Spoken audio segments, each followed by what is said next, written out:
Something on your mind again?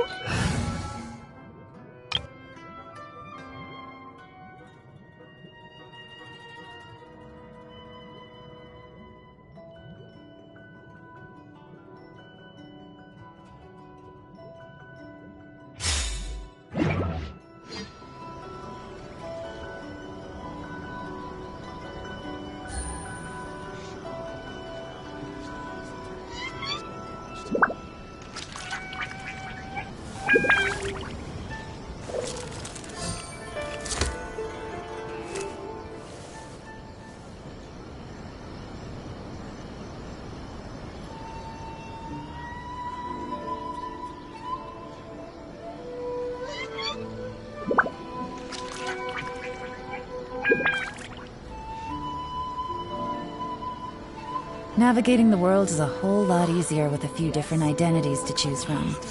Need me to come up with some for you?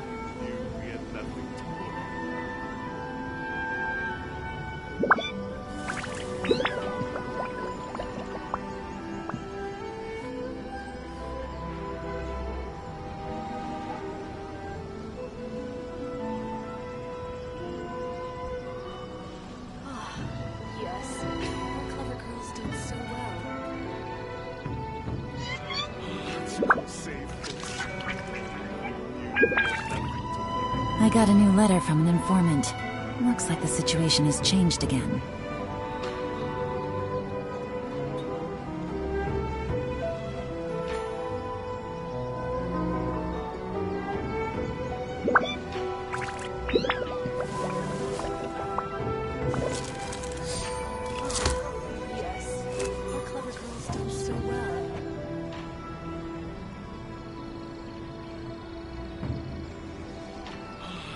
Safe and sound. I knew we had nothing to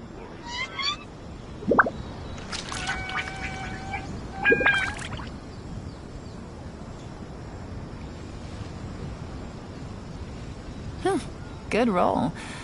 Alright, maybe I'll take one more day off, and knock out the rest of the work once I'm feeling up to it.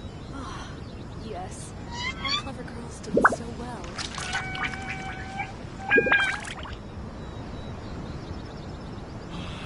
Safe and sound. I knew we had nothing to worry about.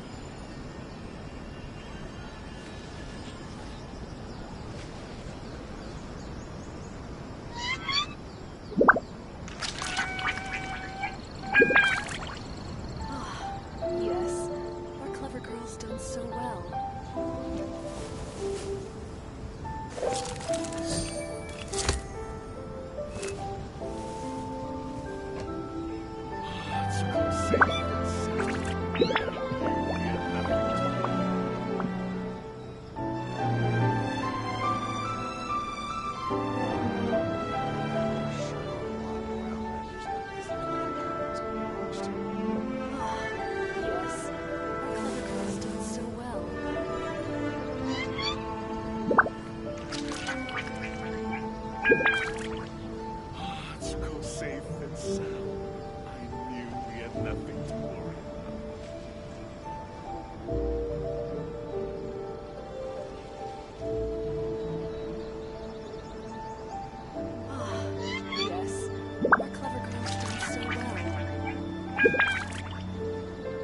I got a new letter from an informant.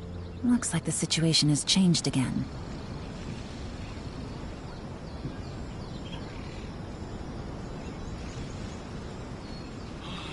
safe and sound. I knew we had nothing to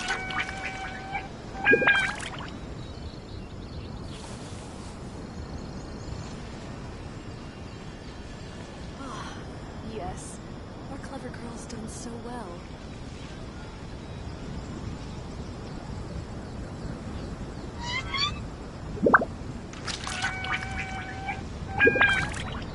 Let's go safe and sound. I knew we had nothing to worry about.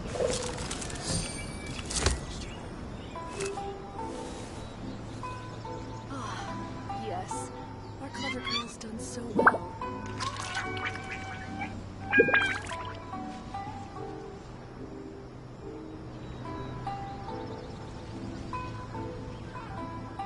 Navigating the world is a whole lot easier with a few different identities to choose from.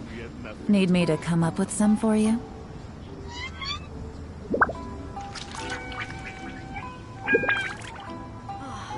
Yes.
Candace! We're here! Has everyone arrived? Everyone is already waiting inside.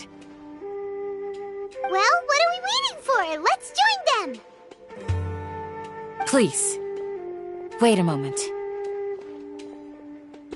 Before attending the meeting, I hope you can promise me one thing. What do you need? Promise me that you won't commit to anything too reckless. What do you think? Okay.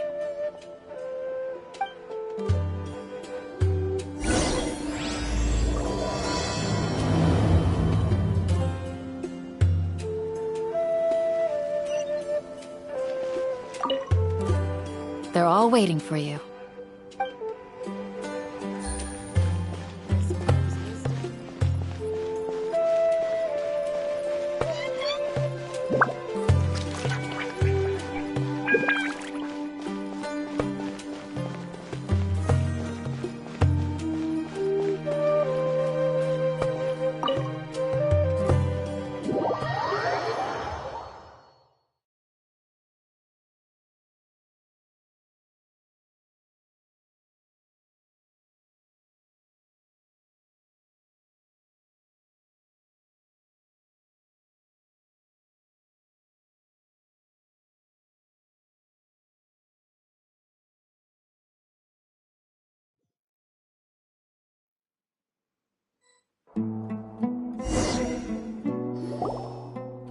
Everyone's here so early! But why isn't anybody talking? We already discussed things a bit. Hey, where have you been? I've missed you two. Are you ready? Very well.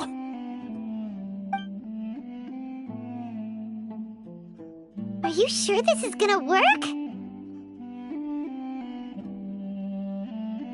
I gotta admit, it's bold. Color me impressed. It's worth a try. The point of discussion is to arrive at a solution. Let's cut the small talk and move to the next point. You're making Paimon nervous.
you're finally done. I have some other stuff to take care of. Catch you all later. Come on, don't give me that face. I know what you're going to say. I'll be careful. That's what I wanted to hear. Take care. Well, Traveler, Paimon, judging from your expressions, the meeting must have been quite productive. You can tell? I'm not that good at scheming or strategy, but I can sense people's emotions. And based on your reaction, things must have gone quite well.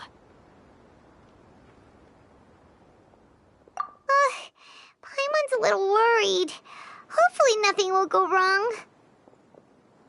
To be honest, I feel the same. But you're already some of the most capable people I know. So you have my trust. Candace gave us a compliment. Your deeds speak for themselves. Candace, we stayed behind to tell you that, although you won't be coming with us, we'll be sure to remember your words. I'm very glad to hear that. I've said the same thing to everyone here today as I said to you when you arrived. Your safety is the most important thing. Only when you're safe can the plan be successful. So please, take care. You're welcome. And thank you for taking my advice. Good luck. With everything. I'll be here in the village praying for you.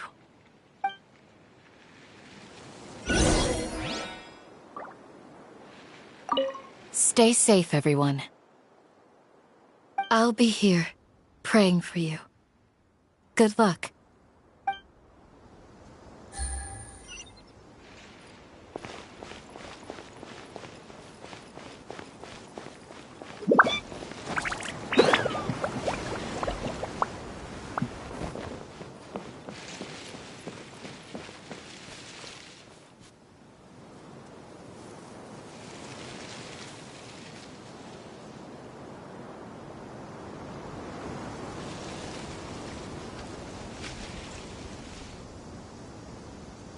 Sounds good. I'll go make some preparations. Okay. I'll hit them! Have you finished saying your goodbyes? Yeah! Also, Candace told everyone to be careful. Yes, she did. But I think my point also bears repeating. Our plan is not child's play. We won't be able to achieve anything if we're simply careful. We must go beyond that and fully commit ourselves to it. I hope this is clear to you. Huh? Shouldn't you be saying something more cheerful to boost our morale right now? Didn't we already do that during the meeting? You can never have enough words of encouragement. In that case, Candace can cuddle you to your heart's content while I continue to remind you of the seriousness of our situation. We all have our jobs to do, after all. It's like how some people can be put in charge of logistics while others will fight on the front lines. Speaking of the front lines, you don't look anything like a soldier. Of course. Compared to the mercenaries, I'm merely a feeble scholar. But the advantage of not being a mercenary is that I get to stay in a safer place and offer my strategic insight. Just think about that mercenary who lost his mind. Mercenary groups are facing constant danger every single day. Well, being a scholar is also a high-risk occupation, and you are a scholar. I'm not like the rest of them. Even among members of the same species, some will exhibit far more potential than others. This guy. Paimon still remembers when those mercenaries in Port Ormos called you a lunatic. All intellectuals are lunatics in the eyes of fools. I'll take that as a compliment. That reminds me. Do you remember the record we saw in the King Deshret ruins? It mentioned forbidden knowledge. You have a good memory. Forbidden knowledge has the power to drive people insane, but this fact has never been shared with the public. Even I, who has worked in the academia for some time, was never once informed of this. I think those mad scholars and mercenaries we encountered may have all fallen victim to the corrupting qualities of forbidden knowledge. But the academia has always held a different view. They have always believed that symptoms of madness are a side effect of human contact with divine knowledge as mere mortals. Come to think of it, perhaps the academia has also never understood the true nature of forbidden knowledge, and thus always approached the issue from the wrong direction. The Withering, Elazar, and the sandstorms. Don't you think what is happening right now across Sumeru is rather similar to the forbidden knowledge pollution that occurred in the desert thousands of years ago? But Paimon thought that Irminsul's disease is what caused the withering in the sandstorms. At least, that's what Tainari told us. Wait a second. Could it be that... Ah, you've connected the dots. The cause of Irminsul's illness may precisely be the pollution from forbidden knowledge. But if that's the case, what should we do? This is huge! Wait. Why do you think Lesser Lord Kusanali would have a solution to this situation?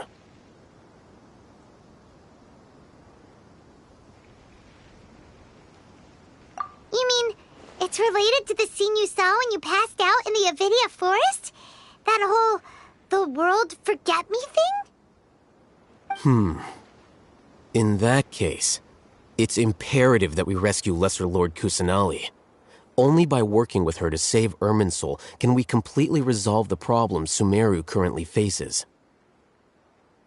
To make sure we're still on track, I would like to check on the state of some of our preparatory work. Where are we going? To an Eremite base.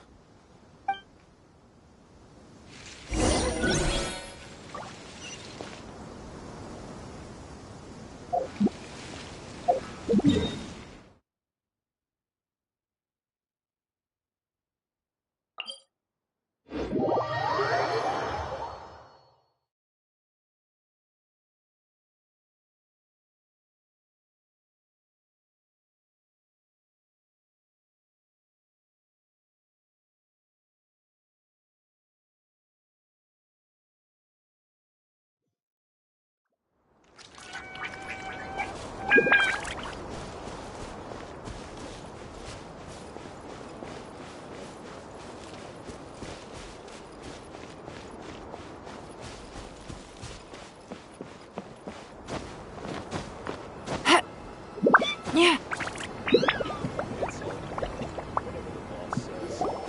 Oh, you made it.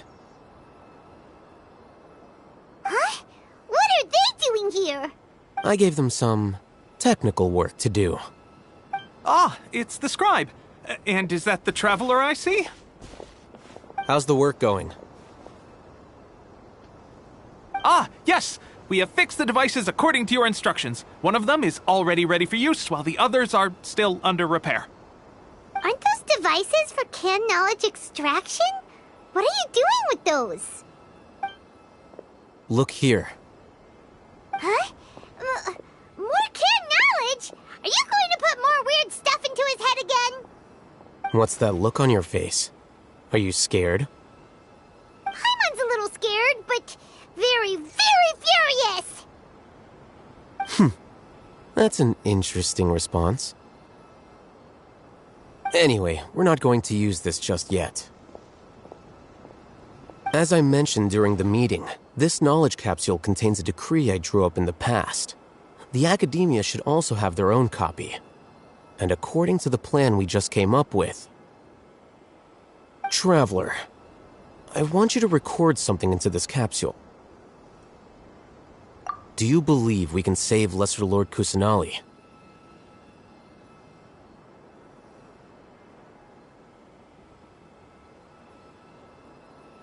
Good. Conviction is the most important part of all of this. Now, please get ready and put on this device. You want us to record our conviction into the knowledge capsule? Yes. Paimon is still really worried. I understand, but trust me, Paimon, this is something we have to do. It's best if you can do as I say. Because, to achieve this impossible task, it sounds like you'll need to fool your own heart first. Although it may feel like a trick, self-encouragement may be the most important tool we have. Paimon can see the point you're trying to make. Imagine this. We have orchestrated our plan and successfully rescued Lesser Lord Kusanali. As a result, we have changed Sumeru's entire political landscape. Everything went without a hitch, and everyone recognizes and praises our achievements. Now, open your eyes. Here. What's this? Read it out loud.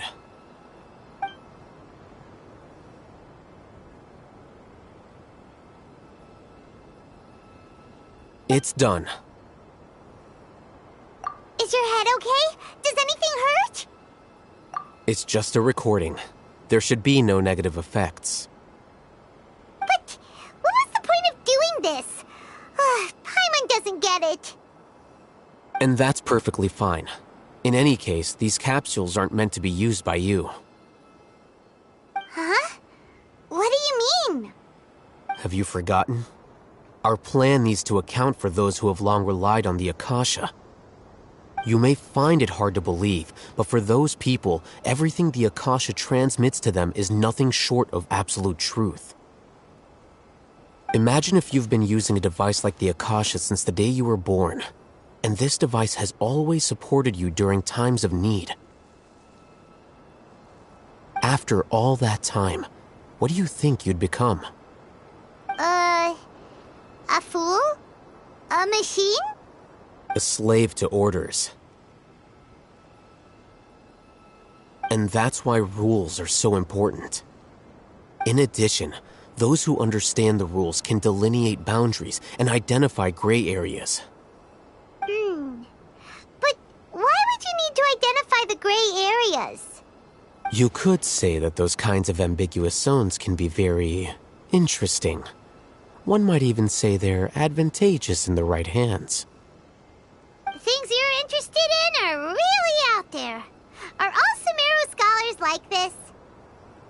Anyway, that's enough chit-chat. I'm going to take those two to work on some small projects. You can head to Caravan Rebot and start preparing for the next step. Small projects? We're going to tinker with the Akasha terminal and make a few modifications.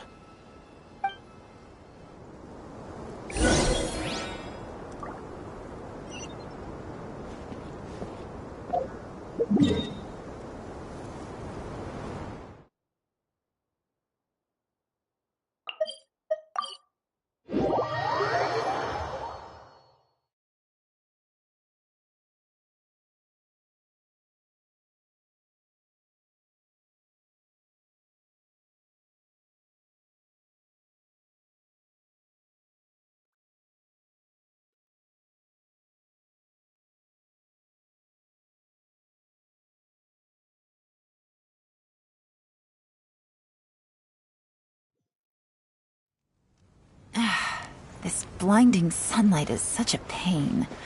No way I can get a nap in this weather.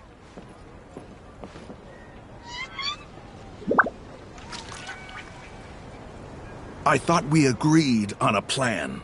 How can you go back on your word? The plan is too radical and carries a high risk for casualties. I've given it a lot of thought. And in the end, I still can't agree to it. But it's still the best plan we have. As a former Matra, you of all people should be able to see the bigger picture and recognize the innate advantages of our plan. I did. And that's how I saw the danger behind these so-called advantages. Alhaitham's plan is even more radical than I imagined. Huh? Why are you guys arguing? My friend, you're just in time. Why don't you help me persuade Sino? He's turned against our plan. We agreed to work out a plan at the meeting. As mercenaries, you're familiar with the local environment. so you'll take care of the specifics. But then, you went to Al-Haytham for suggestions. Had I known Al-Haytham would give you those kinds of suggestions, I would not have agreed to the plan. Look, you already know that we're all on the same side here, don't you? Mercenaries place a lot of importance on their bonds of friendship, but also will not hesitate to make sacrifices if they deem the situation to be sufficiently dire. I'm sorry, but as things stand, I can't accept your principles. Seems you really do understand the ways of the desert. Traveler, Paimon, this is also something you should know. Ramon's plan is to have me work with the Caravan Reebok guards in my capacity as a Matra. We will arrest the mercenaries and escort them into Sumeru City. Wait, how can we work with the guards? We can't get through that wall easily, remember? Caravan Reebok would never let so many unregistered members of the Eremites enter Sumeru City. My plan will clear us of any possible suspicion, and also let us enter the city as a big group. There is no better way. That also sounds like something Al-Haytham told you. Am I right? Doesn't Al-Haytham know how dangerous this plan is? Of course he does. He told me. There is no perfect plan, but this can get the job done. He also said that with the help of Sino and the Traveler, our chance of success would increase significantly. I never blindly trust anyone, and I've always had a good eye for people. I think he made a number of valid points. It's my own choice to trust you. If I make the arrests alone, I can control myself and prevent you from getting hurt. But I can't guarantee that kind of discipline from the guards. To make the whole thing more convincing, you'll need to resist to some degree. Casualties are inevitable once push comes to shove. I'm okay with the deaths of enemies. But now that we're allies, I'm against the meaningless loss of our own. I can't believe a Matra would actually care about us. I've lived a hard life, and I can say that people like you are hard to come by. I've always treated my allies with honesty and respect. They have the right to know important things like this. Now you're making this hard for me. Hey, is there something we can do to help? I knew you would say that. We can help fight some of the mercenaries, which should reduce the number of times you'll have to struggle directly with the guards. That should help at least a little bit. Sino, on behalf of my people, I thank you for your kindness. But this is a mission we cannot turn our backs on. We strongly value the lives of our friends, but the goal we are about to achieve is even more important. We have no fear of casualties, because we crave the spoils of victory. So please, lend us your support. We will show you the determination of us desert dwellers. Well, now that you've put it that way, I can no longer refuse.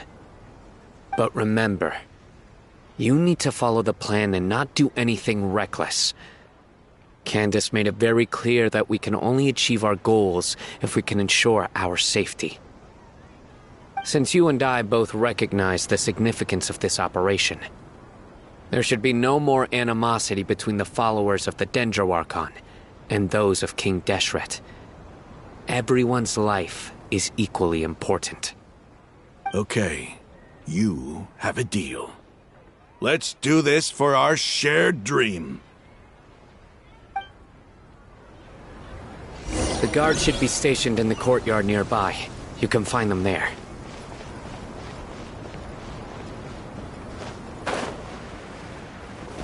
There must still be traces of King Deshret's familiars in the desert. I should be able to get some cheaper spices this time.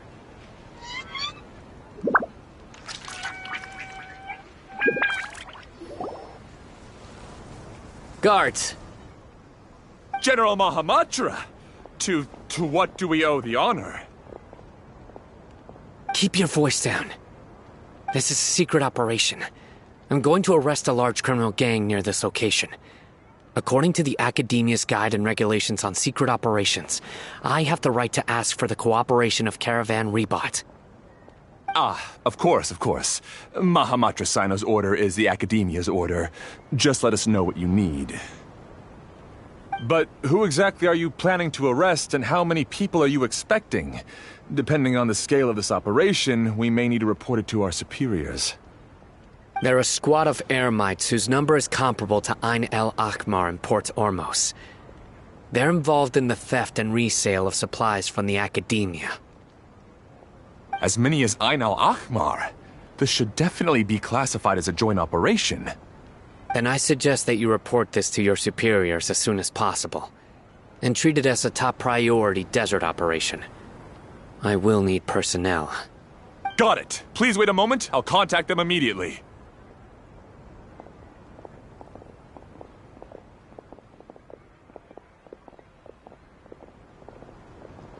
Because this is work.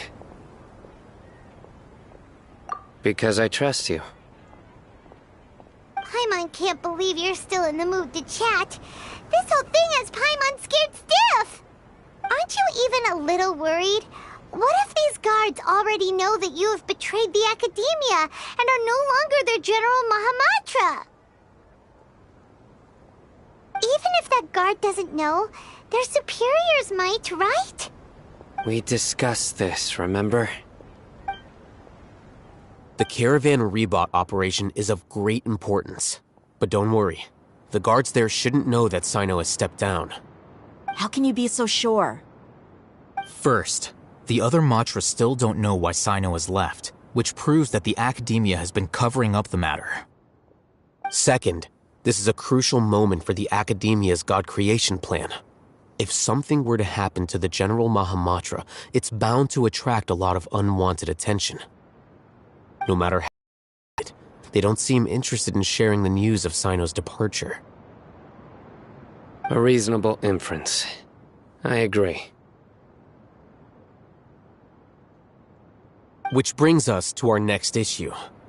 I'm sure some of you have been wondering if the prediction function of the Akasha will affect our operation. The Akasha is still in operation, so I must remain on high alert. Actually, considering the power of the Akasha, it's quite strange that it hasn't already tried to interfere with my actions. I've given that a lot of thought. For now, I don't think you'll need to worry. If you remember, when you first came to Aru Village, all your actions and routes were predicted by the Akasha. It even gave that information to those who kidnapped the village keepers. But things like that never happened again after we met up with the Traveler. That's true. But why? Look at it from a different angle. Why do you think the Akasha will predict your actions? Because my personal data has been entered into the Akasha. That's true, but the key to this question is, how well can the Akasha make predictions about a person? Haven't you ever thought about it? Just how can it do this in the first place? Because the Akasha controls the entirety of Sumeru. The Academia firmly believes that all human actions can be explained through logic. By sorting and analyzing entered data, the Akasha can derive behavioral logic and predict the actions of those who fit an existing logic model. However, at the risk of sounding like an advocate for fallacies, can everyone truly be considered logical at all times? Emotions are part of our behavioral logic, but can you guarantee that every experience of the same joy or pain would be equally intense? How can our feelings and opinions be predictable down to the letter in every single instance? Sino, in the past, you've always worked alone. In the absence of another person who could sway you or your thoughts, the Akasha could produce predictions that were similar to your real-life behavioral principles. Decisive and principled, you were used to solving problems alone. That's why the Akasha could figure you out. But now, you've joined a team. And I believe the Akasha hasn't yet figured out the full composition of it. Our thoughts and logic have intermingled and weaved themselves together to become a complicated, chaotic mess. Any one of us could potentially disagree with another. The Akasha lacks data on these interactions, and it's impossible for it to predict your actions in the future based on your decisions in the past. After all, there's probably a limit to just how much we can be modeled or controlled by data. So, in my opinion, you're probably safe for now. Makes sense to me. I agree. The Akasha is not alive, and I don't think we can be completely controlled by something without a mind of its own. Is that so? I guess there are things that even the Akasha cannot calculate, and people will not be forever trapped by the past. I'm so glad that this is settled. Next time, pay attention during our meetings. Will do. Just remember to stay vigilant. Footsteps! General Mahamatra, we were not expecting your presence here. I'm the security officer of the Grand Deshret Desert District. My name is Luxembarbo. This is my assistant, the Traveler. He will be working with me. The construct next to him is for his work. Beep! Construct, beep! What a great honor to meet you. Your golden hair is as bright as the sun. And, is this the latest technology from the Academia? Have you made a decision regarding the matter I mentioned to your subordinate? It seems to be a dire situation, so of course you will have our full cooperation. To be perfectly honest, I've always longed to go on a mission with someone as well known as yourself. There's no need for flattery. Yes, sir. Take your most elite platoon and follow me to the eastern side of the district. We will carry out the operation there. Understood. Map. Hurry, bring the map! In 2 days, we will engage Rahman's Eremites and capture all of them. Any questions about the time or location? None at all, sir. Good. See you then. Yes, sir.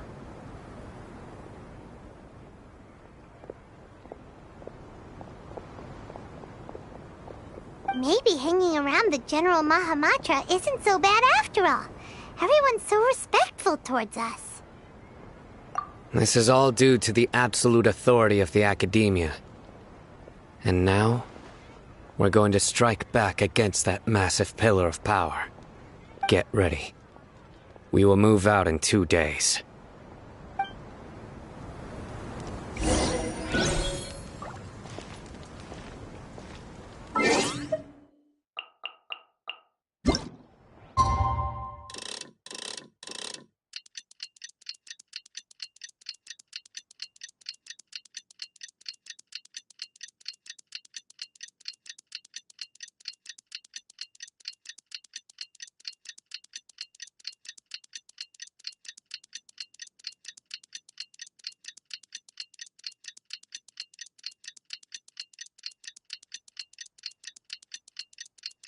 It's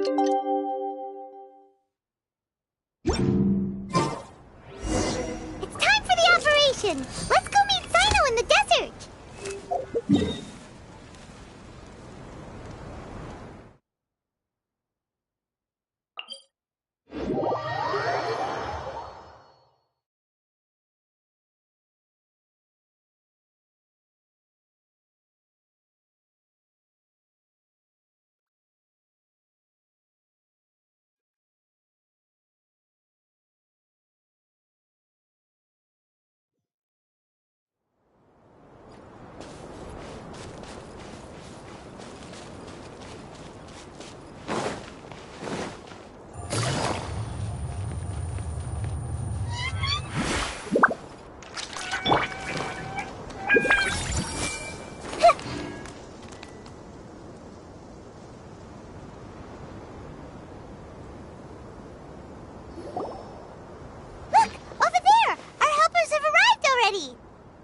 Let's hurry over. Wait a moment. Ah! Oh, it's you. You're my assistant, remember? Being my assistant, you must stay with me. Now let's head over there.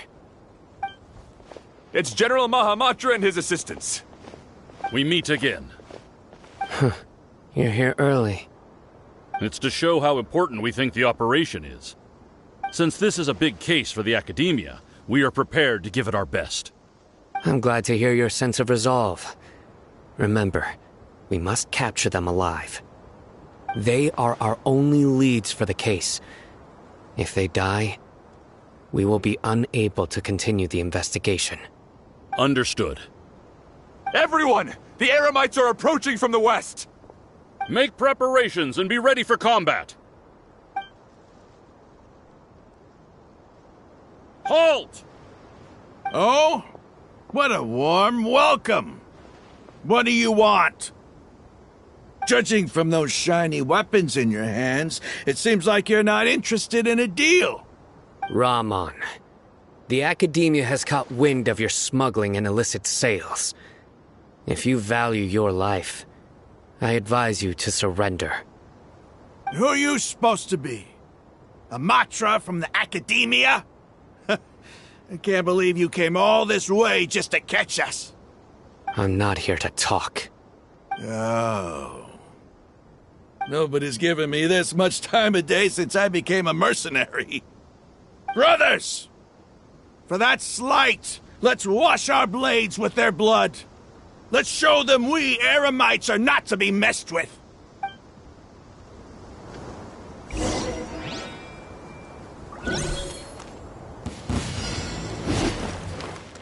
Everyone hold hands. Let the show begin. Illusion shattered!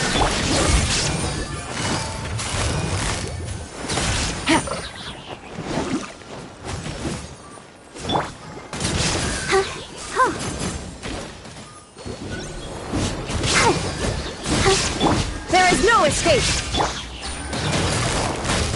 Quietly now.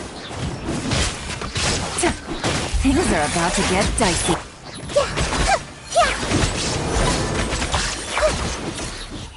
This may hurt a little.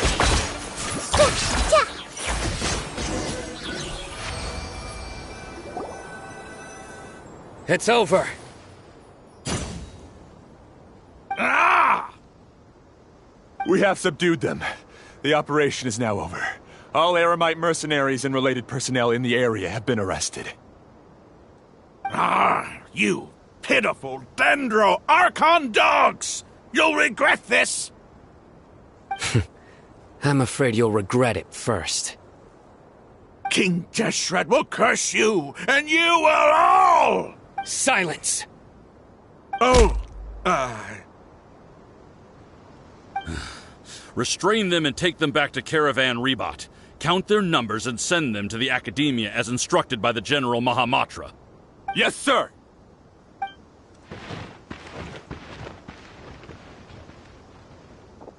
Mahamatra Sino, I will now take my leave. If you need further assistance, please come to Caravan Rebot and ask for me. Understood. You are dismissed. There they go. Let's talk elsewhere.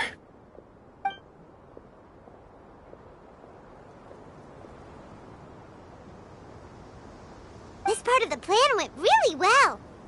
Yes, things went perfectly. That's fantastic! And that punch you gave Ramon there sure looked convincing enough. Once we're done here, I'll return to Caravan Rebot and oversee the group's transport. I promise. I'll get everyone into Sumeru City safely. Yeah, you're the reason why everything went so well. It's not the time to celebrate yet. I believe Dia should already be waiting for you. Go join up with her.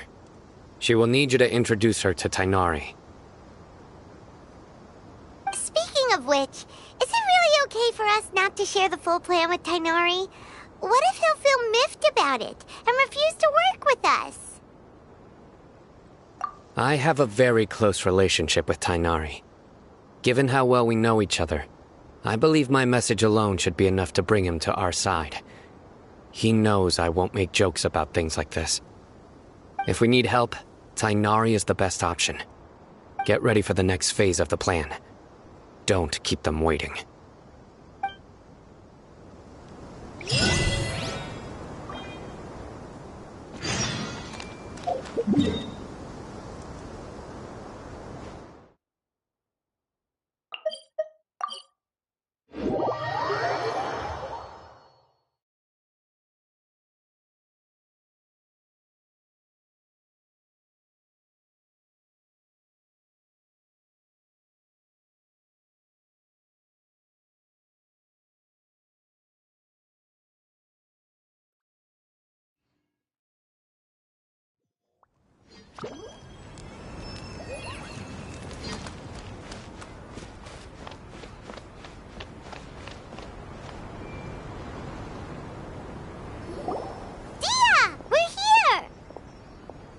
It's about time. Didn't you say our part of the plan is the most important of all? And here you come rolling in late. In the time it took you to get here, I already did 5 laps around the place, downed 7 drinks, and even did some clothes shopping.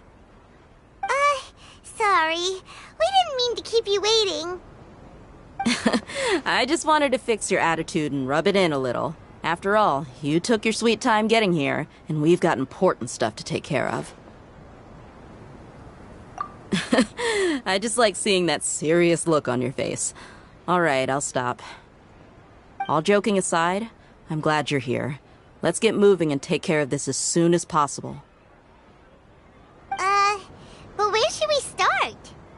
Our responsibility is to get a status update on the Fatui Harbinger known as the Doctor. We need to make sure he won't get in our way when we rescue Lesser Lord Kusanali. Dealing with an institution that controls all of Sumeru is already hard enough. If the Doctor were to crash the party, it would be next to impossible for us to achieve our goals. Yeah, we sure don't want him showing up. Ooh, he really gives Paimon the creeps. Right? Hearing his name just reminds me of those stuffy old geezers in the academia. I'd rather not have to deal with someone like that. According to the plan, we should first go to Pardis Di and ask for Forest Watcher Tainari. If all Hatham and Sino's sources are solid, then we can be sure that Tainari still has the Academia's trust. So, we'll find Tainari and convince him to get us the latest intel on the Doctor. Then, depending on what we learn, we'll make any necessary adjustments to our plan. The sages have placed spies everywhere on the other side of the wall. I'll follow you as a bodyguard. You should be honored. I don't offer my services to just anyone you know. But Paimon thought mercenaries would do anything for Mora.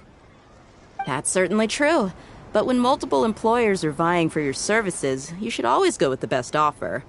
Let's see. If I were to charge you a bill, I guess I can apply a discount.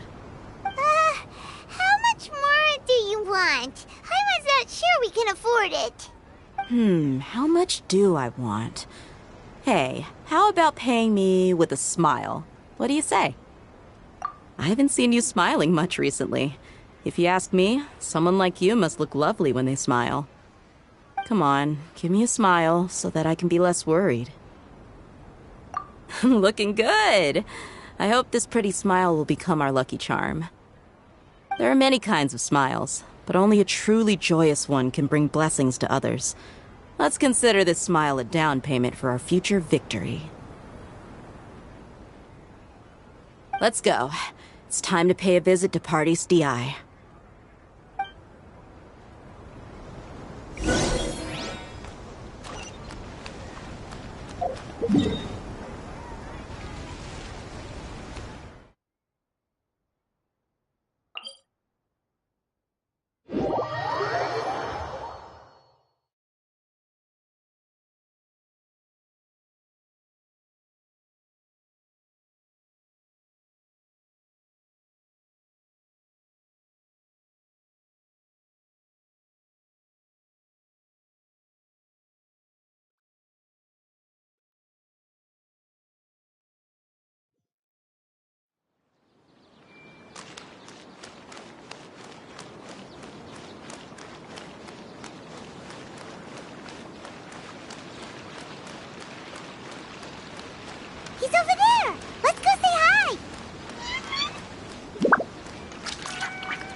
Ah, Traveler, Paimon.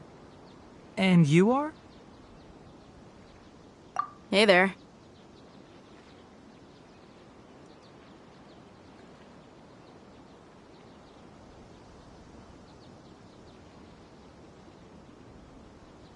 This is our friend Dia. She's an Aramite mercenary.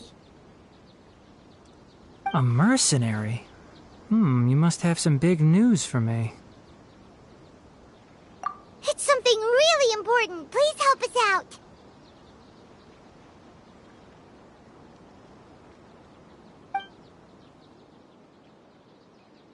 All right, then follow me.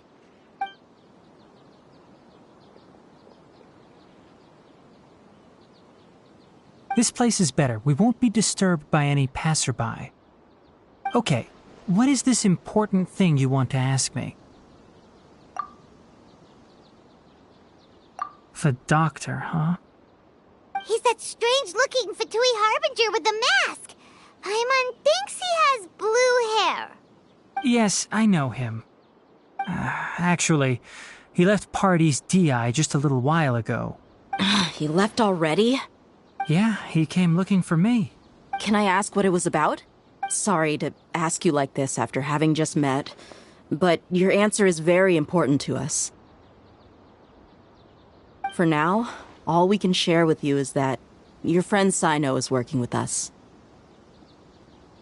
Sino, you say? I see. So that's why he hasn't been at the academia. Okay. I will answer your questions and will assist you any way I can. You don't have to tell me everything that's happened.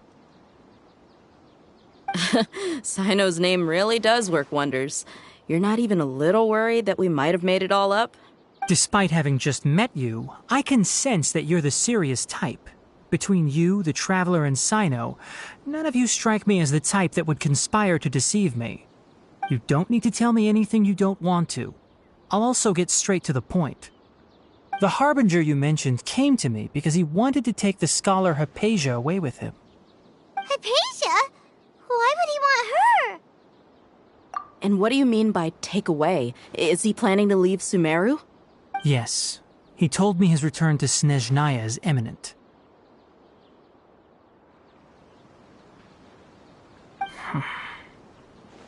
So you mean... you're leaving this place soon? Indeed. Otherwise, we could have perhaps talked a little more. I was just about to set out when I remembered something important. To that end, I made a final trip to Pardis Di. Let me ask, have you been taking care of a scholar by the name of Hypatia? Your sources are accurate. No doubt because you recruited many informants. But you're right. Hypatia has indeed been receiving treatment from me.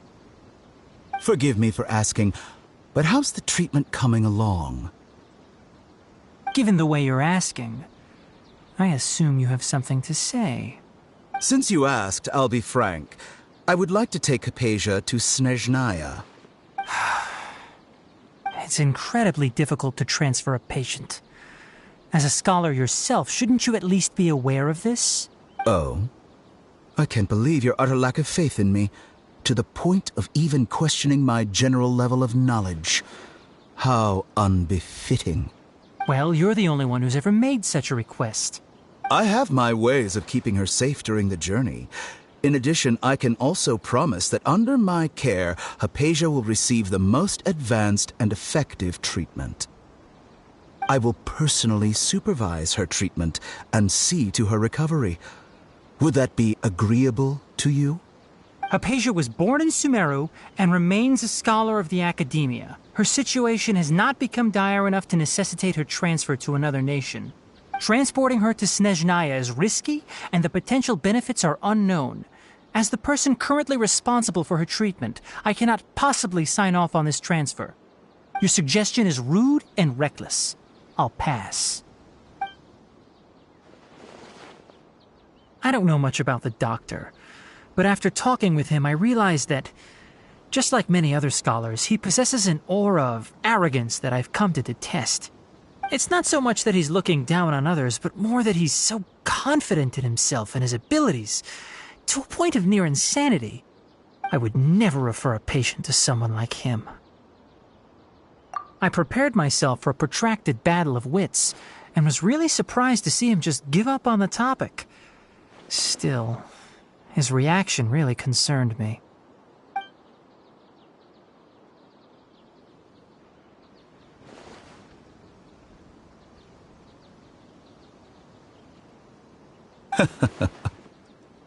I see, I see.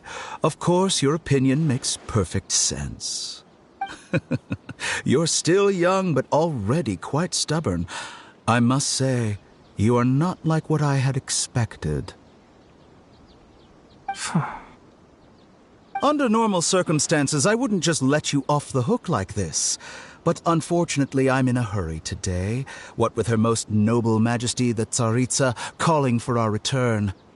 Luckily, there is still some time left for me to take care of everything before I leave. It's just as the Academia said. You're a responsible and gifted scholar. Sadly, even with all of that, you're still lacking a bit of shrewdness. And that's also why people like you can never realize that sooner or later, everyone must pay the price for what they've learned.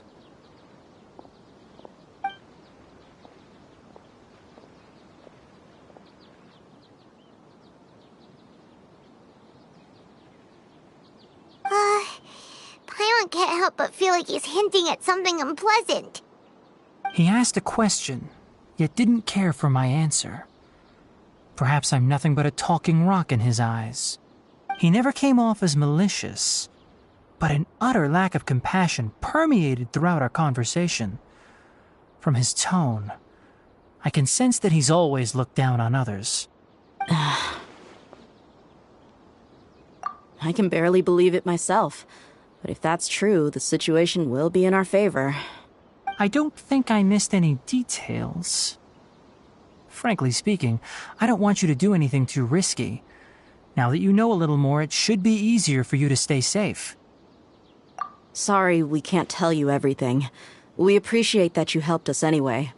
I won't forget your kindness. It's okay. I have an obligation to do so. To be perfectly honest, all of this may have started because of me.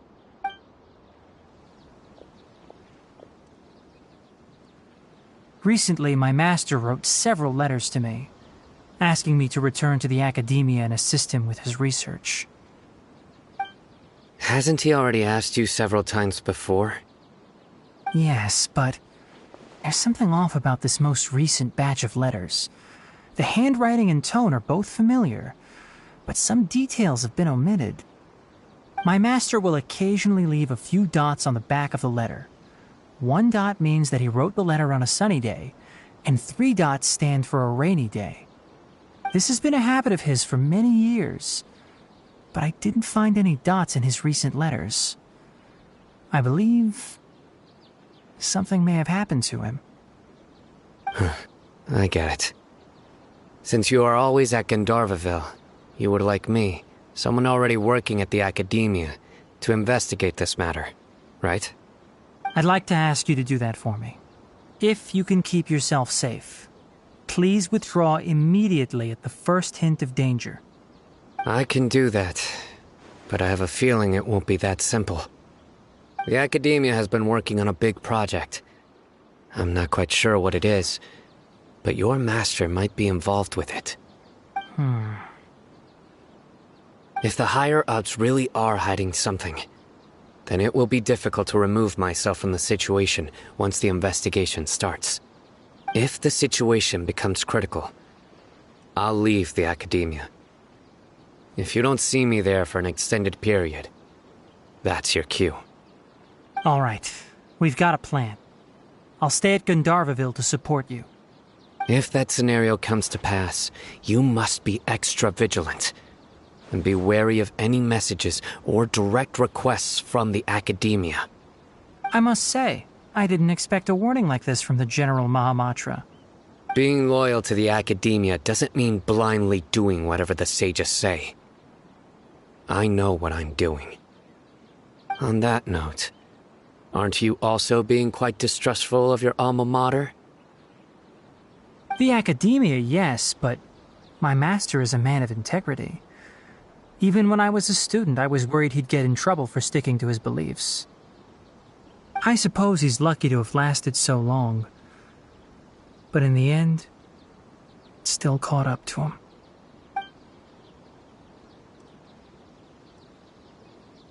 I see. So you noticed something was up with the academia from the very beginning. This may well be how Sino became involved in all this. In that case, I must keep my promise and help you however I can. Also, if you run into Sino again, please help me pass on a message to him. Trust your own senses and experiences. I think this may be something he needs to hear right now. Okay, we'll find a chance to tell him. Thanks. Right. Now let's go hunt down this Harbinger. Oh, by the way, which way did the doctor go when he left Pardis DI? That way. Gotcha. Thanks so much. We'll be on our way.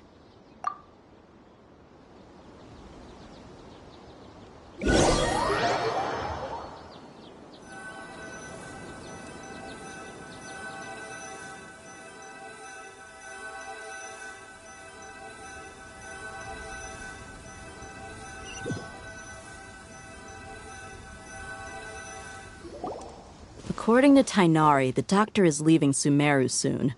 I want to check if the doctor was actually telling the truth. He also said that he'll take care of everything before he leaves. What did he mean by that? We need to be extra careful when dealing with a person like him. Just to be safe, let's chase him and see what we find. But we have no idea where he went. How can we start chasing him? We'll do it the mercenary way. I'll find leads as we go. All you have to do is just follow me.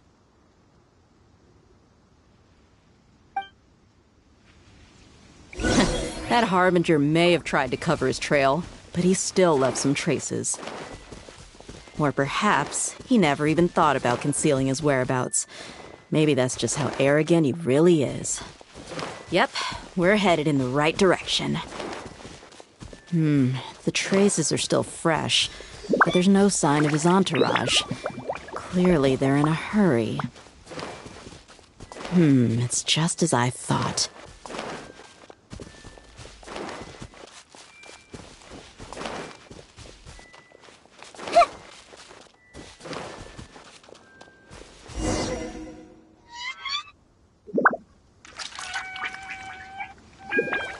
We can stop here. I think I know where the doctor went. To the south of here is Port Ormos, which seems to be where they're headed. Port Ormos? They're going to leave by boat? That's right. Let's go to the port and have a look for ourselves.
Tracking skills, seems we found the right place. Shh! Don't draw their attention. The port is crawling with Fatui soldiers. Let's keep going and see what we can find. Now this is a proper farewell ceremony for a Snej 9 Harbinger. The Lord Harbinger is leaving. I've still only seen him once or twice. I used to hold a position in our homeland, and back then, the doctor spoke in a very different way from the way he speaks now. Maybe the way people talk in Sumeru has rubbed off on him? It's always like that when you spend too long away from home. When he gets back to Snezhnaya, perhaps it will also take him some time to get used to the life there again. Huh? But, sir, that can't be right. No, I remember it like it was yesterday. Both his expressions and tones are now very different. Also, for some reason, he seems like he's all smiles now. You must be mistaken. Nobody's supposed to look happy when they're on a business trip.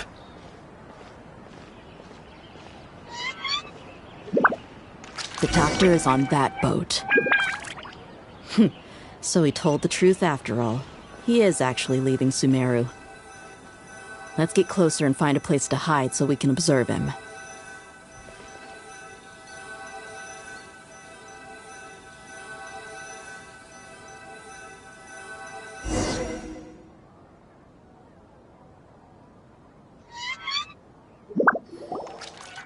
This place will do.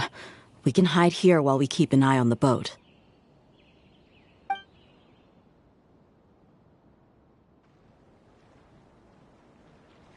Uh-oh. He saw us. Huh? Is he waving at us? It's time to say goodbye. Wait, is he the only person on the boat? Huh? You mean there's nobody with him? And where are all the soldiers we saw in the port just now? They were all here just a few minutes ago, but now they vanished. So this was a trap. Wait, don't tell me that. Luckily, there is still some time left for me to take care of everything before I leave. Oh no. They might be after Hypatia. Let's get back to Party's DI. Huh? What do you mean? I'm afraid that she's seen something that she wasn't supposed to see. If I were the Fatui, I would also try to take her away. And if I couldn't... Oh no! Are you saying they're going to kill her? Let's go!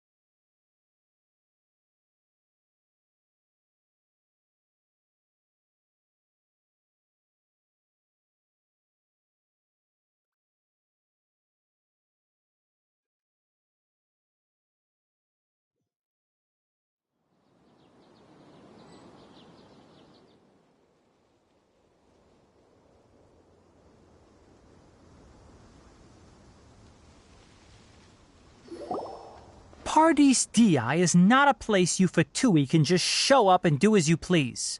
I believe we've already made ourselves quite clear. Our superior gave us permission to search for and collect medicinal herbs in Party's DI for research purposes. But you've been in Sumeru for some time already. I find it coincidental that you chose to only come here today. Even the Grand Sage himself may not have the right to question our research, much less an ordinary scholar like yourself. I've done my duty to inform you. Don't make things difficult for yourself. It would seem that my words have fallen on deaf ears. You can keep trying to deny it, but coming to Party's DI now? I'm pretty sure you're not just looking for herbs. With all due respect, your baseless speculations will only lead to unnecessary trouble. Well, you only have your Harbinger to blame. He knows nothing about keeping a low profile. I may be staying at Party's DI as a scholar, but that doesn't mean I'm no longer a forest watcher. It is still my duty to protect the peace and safety of the scholars who have contributed so much to Sumeru. Then it seems our conversation has hit an impasse. No one will lay a hand on you, Hypatia. Not on my watch. Tighnari, are you alright? I'm fine. These Fatui have really crossed the line. Time to teach them a lesson.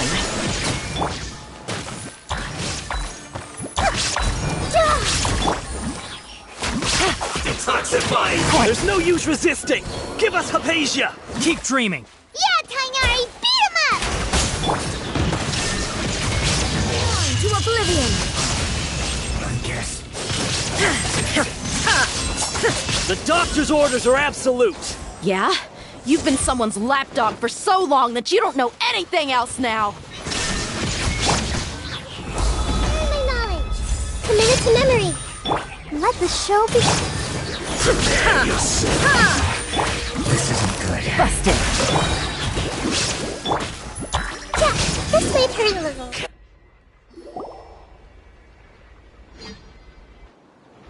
We're not getting anywhere. Traveler, Paimon, please go to Hypatia.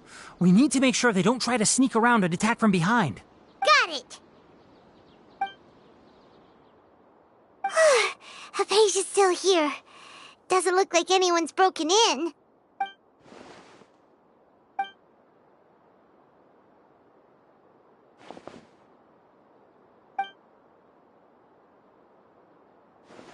Well, how is she?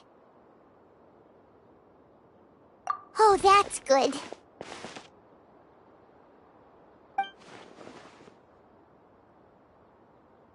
So, you think this is over?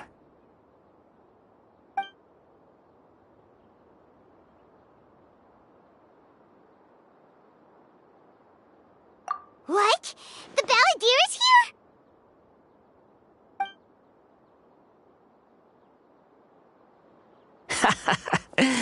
I've missed that look of abject horror. You've given me that look every time we meet. But, where is he?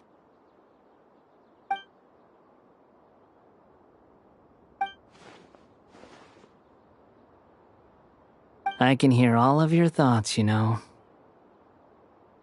Don't you remember? I already saw you the first time you came to Parties DI and made contact with Hypatia. I didn't need to do anything. It is her honor to be able to connect her consciousness with me.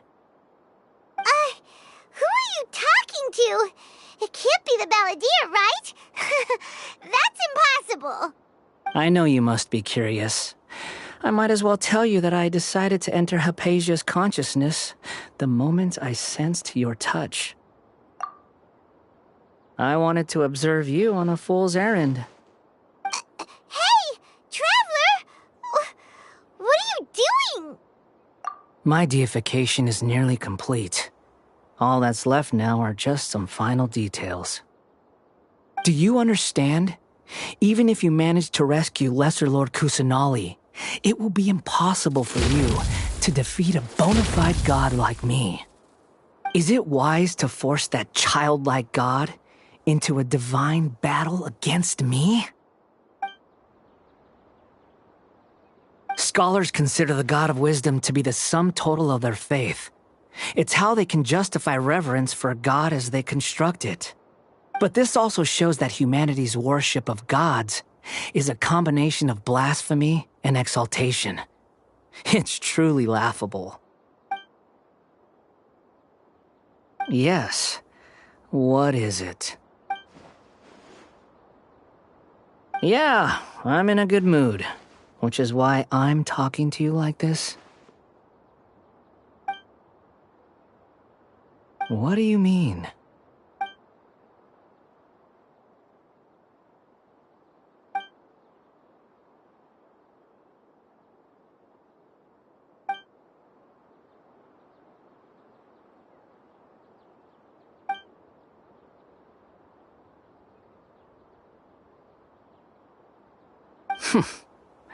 Those words almost make you sound like a friend who actually cares.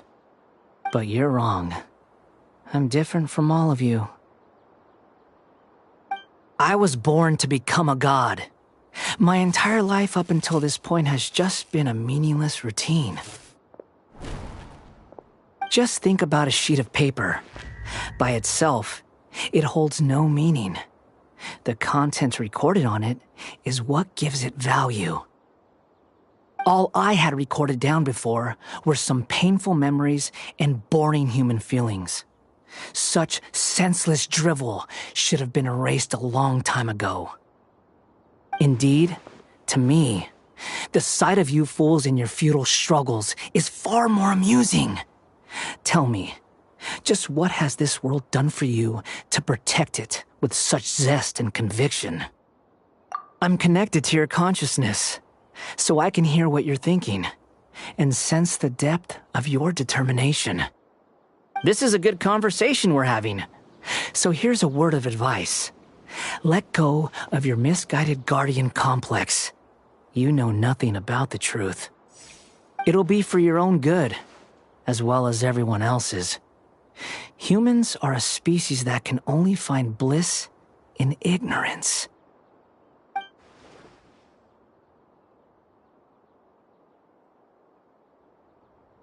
Ah, you've seen my affection for her. If you were in my position, I think you'd feel the same way.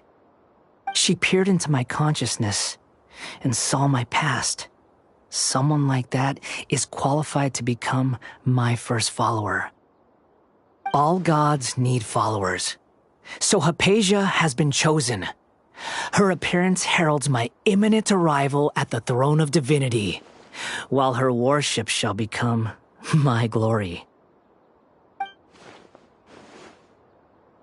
You're doubting me again? No matter.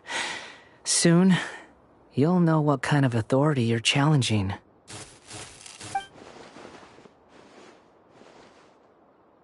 Who wants to hurt my devout follower?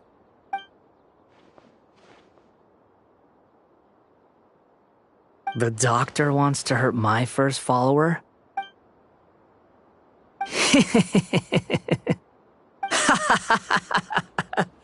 How very amusing.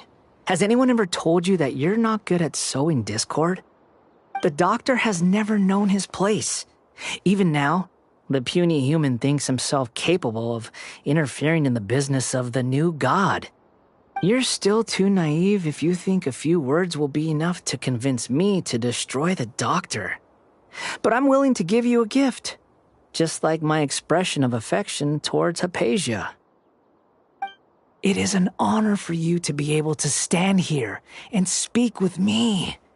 As my listener, you will be rewarded.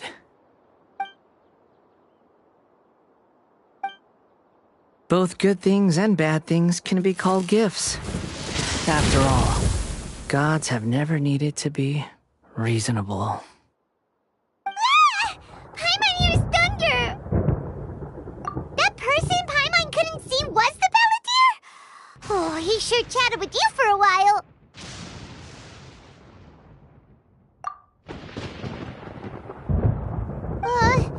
Where is the storm headed? That means anyone outside is in danger! Let's go! Tainari and Dia still must be fighting!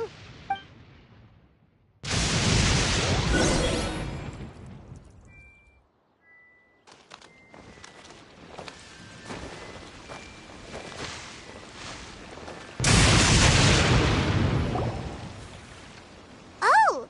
Have the Fatui retreated?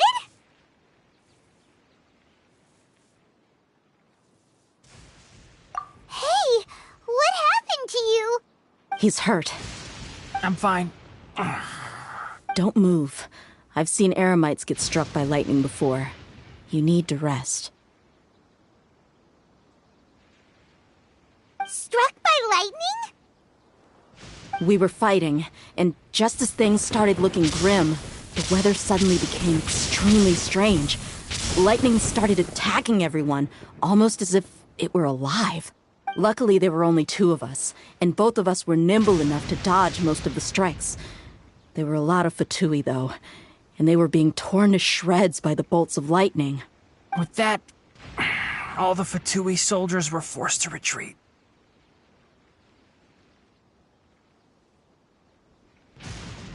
Why are you sorry?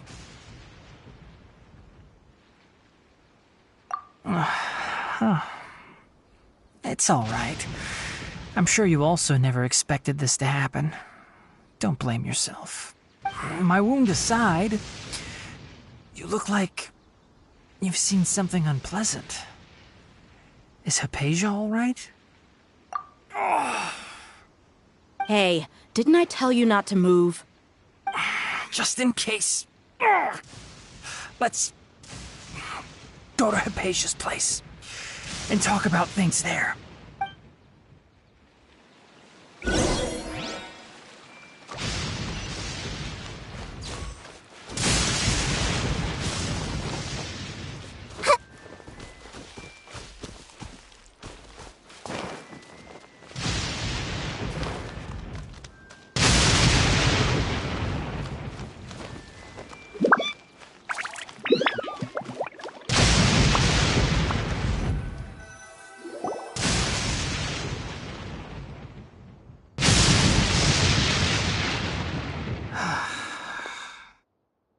Thank goodness she's fine.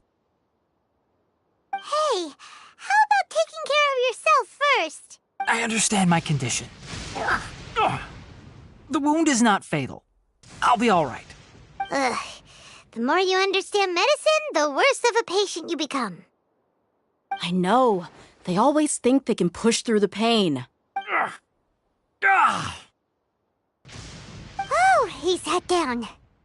Let me rest for a bit. Sorry, traveler. Now you may start.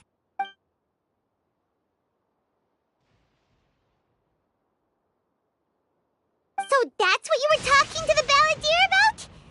Oh, Paimon can't believe what he's thinking. The Academia's God creation plan. How ridiculous. That sounds, ambitious, I guess? Anyway, this is all way beyond me. As long as I can enjoy every day with a drink in my hand, tasty food in my stomach, and a good night's rest, that's enough. I'll only work when I have to. I must be the least ambitious person who's ever set foot in Party SDI. Don't say that. I haven't even thanked you for your help back there. Don't mention it. Well, if nothing else, all this proves that the doctor really did have some urgent matter to attend to and left Sumeru in a hurry.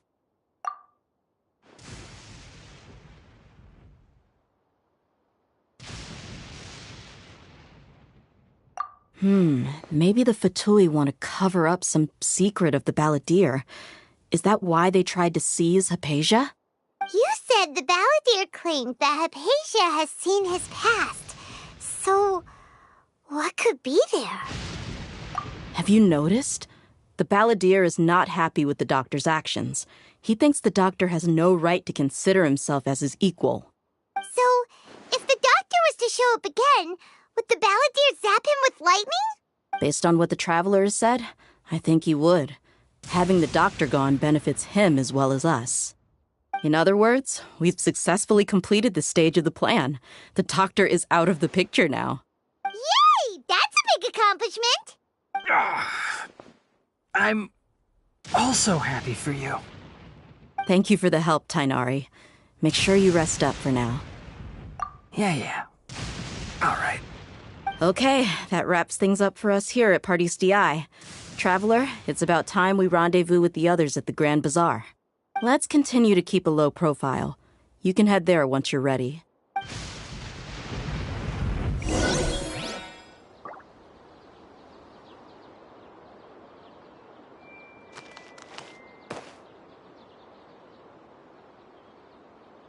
You can just focus on your plan. Leave Hypatia to me. My wound isn't going to get in the way. Okay. Guess I'll sit still for a little while longer.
All right, everyone is here. How did everything go? Any luck with your missions? Let's report back one by one. I'll start first. We've made the necessary modifications to the Akasha terminal. In addition, the props required are also ready. I'll go next. The Traveler and I went to Party's DI. The situation was a bit complicated, but we found Tainari. Unfortunately, he was wounded during a fight. Who was behind it? Well, that's the tough part. What should I say, Traveler? The Fatui or the Balladeer? After some back and forth, we confirmed that the doctor has left Sumeru by boat. He has something urgent to attend to back in Snezhnaya. So, we've successfully removed the doctor from the picture. Also, Tainari's already resting, so he'll be okay. Good. Oh, Tainari also asked us to tell you this message. Trust your own senses and experiences. All right. I'll remember that. Everything also went smoothly on my side. The Eremites should have arrived at their destination by now. To avoid alerting the quarry, they will stay there for now. I can't believe you actually got so many Eremites into Sumeru City.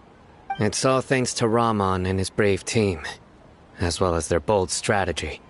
It appears to have been very effective. I'm glad to hear it. Well, is that everything? Okay, this meeting is adjourned. Huh? Wait, you mean that's it?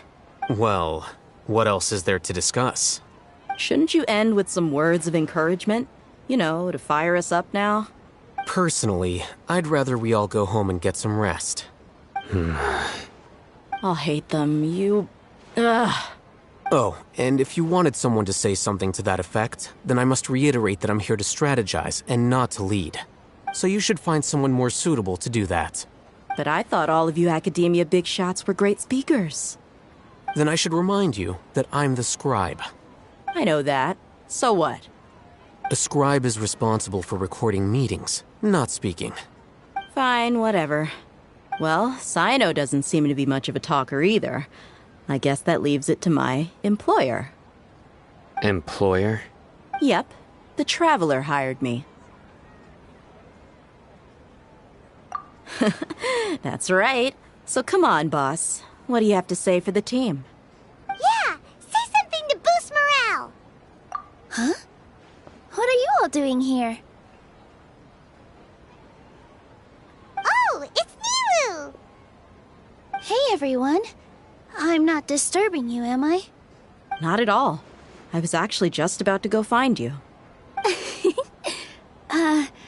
Judging from the group and all your serious faces, you were discussing something important, weren't you? But you also look like you're up to no good. Seems pretty interesting. Welcome, Nilu. Would you like to join us? Huh? Join you? You mean, you also want to discuss something important with me? Yes. Something very important. Nilu, are there any breaks in your performance schedule in the upcoming days? Huh? Wait, you're seriously inviting me?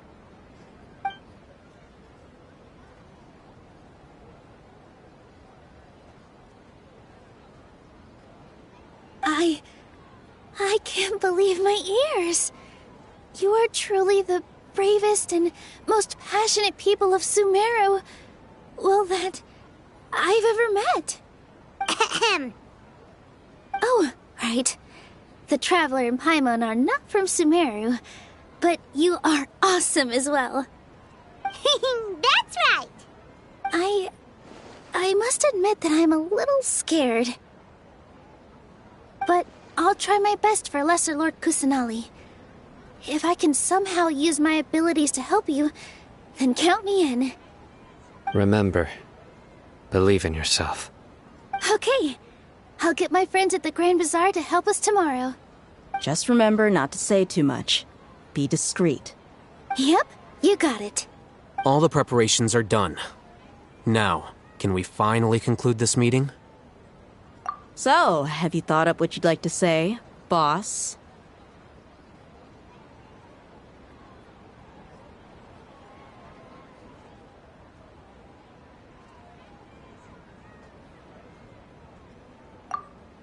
Yep.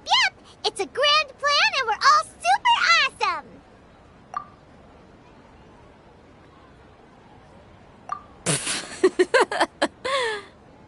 Well said. A good night's rest before an operation can be the difference between success and failure. Thankfully, I've had my place to myself recently. It's been nice and quiet. Huh? Oh, nothing. Alright, let's all go home and get a good night's sleep so we can be up early tomorrow. Okay. So I guess that means it's time to say goodnight now. Yep, good night everyone!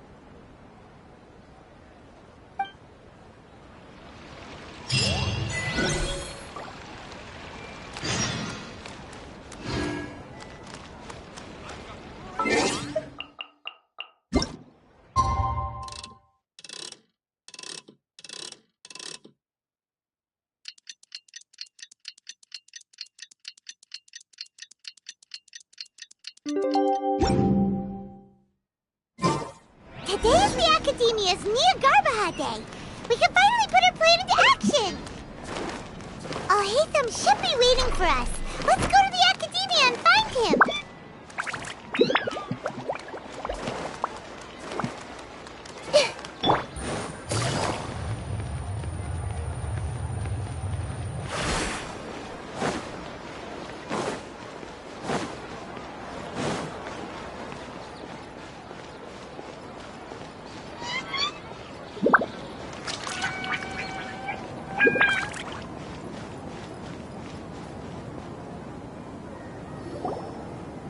Hello, you two. Sleep well? Not really. Paimon got too nervous thinking about today and didn't fall asleep until the sun was almost up. What about you, Alhaitham? Naturally, I slept just fine. After all, a good rest should be considered part of the plan, since energy is an important resource. You just want to show off how calm you are. It's crucial to dissipate any tension before we execute our plan. The only thing you're doing is being annoying. Anyway, do you need me to go over the game plan again?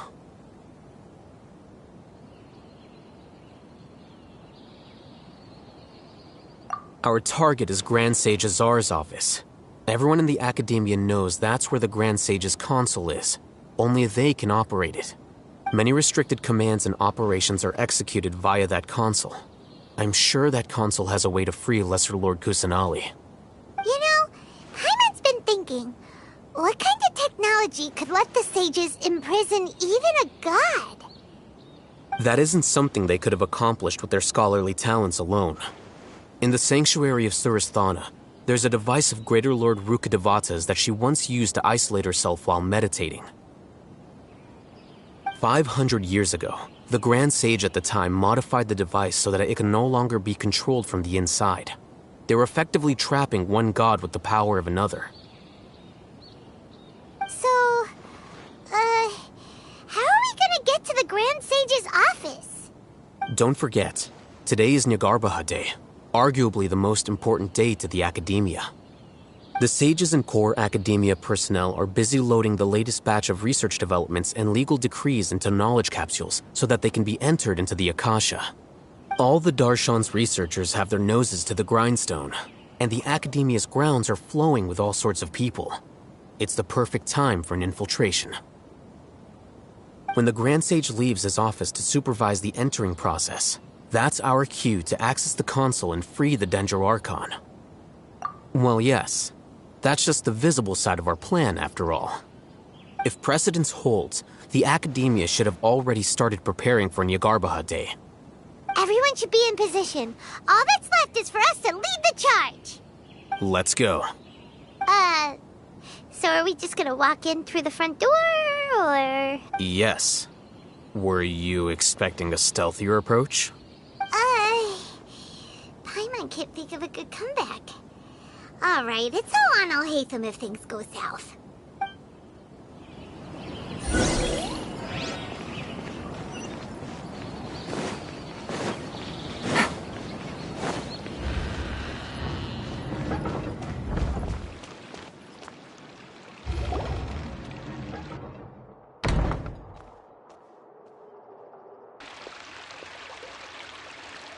Scribe?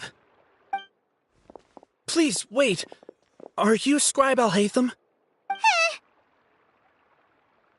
That's me. Is something the matter? I'm in a hurry. No. I was just surprised to see you here. I had heard that the sages were looking for you not long ago, but I didn't know what for. And, also, please don't bring outside guests into the academia. Outside guests? How did you arrive at such a conclusion? Your groundless inference shames the Haravatat Darshan. What did you say? I'm the top student in Haravatat, and I earned 3rd place at the last Inter-Darshan debate. Don't look down on me!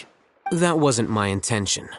As your Haravatat senior, I just assumed that you possessed a greater aptitude for critical thinking. Look, based on what you already know, the purpose of my return and the reason they're here should be obvious. Is that so?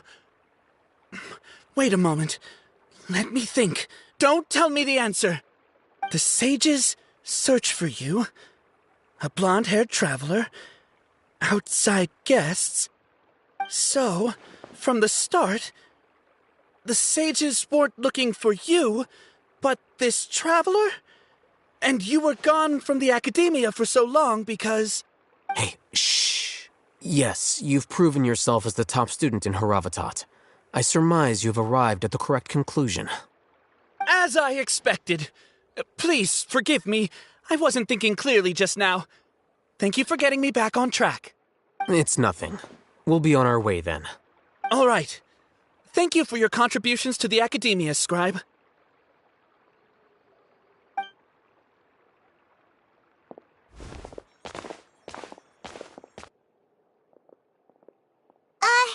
What the heck just happened now? What did he just guess? I'm afraid I don't know either.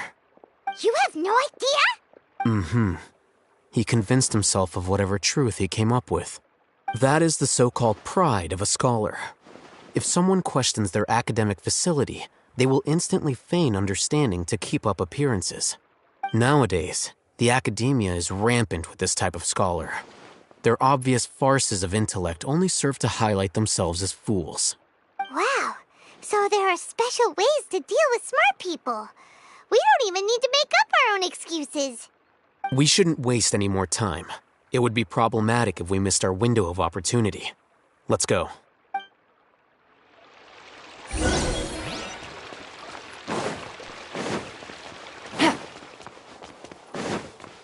Take it easy.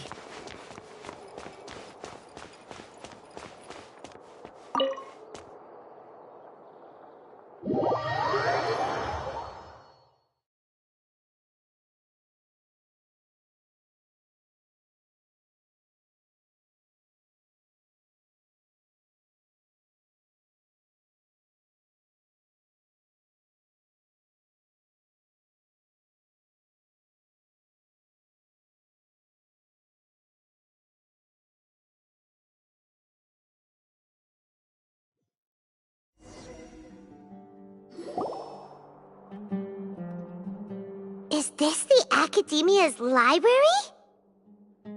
Indeed. Known as the House of Dana, it is quite possibly the most extensive special collections library in Teyvat. There are a lot of students going through here. Is it really okay just to waltz right in? The Academia marches to a fast beat, especially since it's Nyagarbaha Day. They're all occupied with their own matters. Just act natural. Now, hurry along.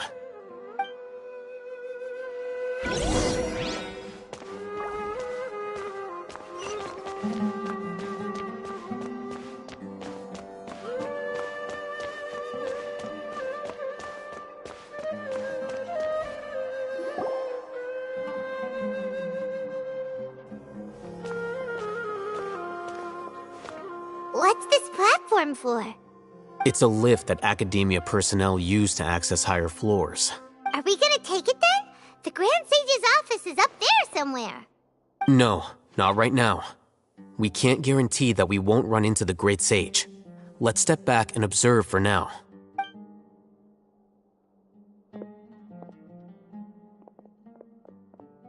You think the Grand Sage will exit from there? And after he does, we'd sneak past him? Oh, Paimon thinks that's really dangerous. Who knows? However, if we can confirm Azar's current location, our operation will be much safer if we... Allow me to offer you a hint. If you wish to know his location, look behind you. What's Grand Sage Azar doing here?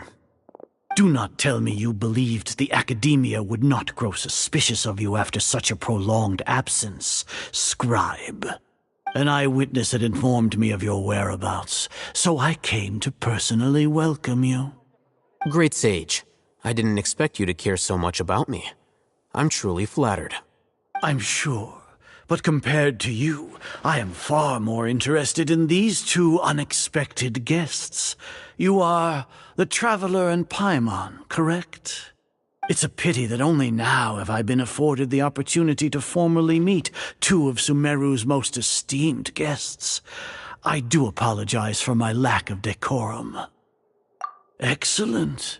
You immediately initiated discussion instead of attempting to prepare some perfunctory excuse. You clearly understand the situation at hand, and have no intention of making a reckless stand. The foot traffic here renders this place unsuitable for discussion. Please, follow me to my office.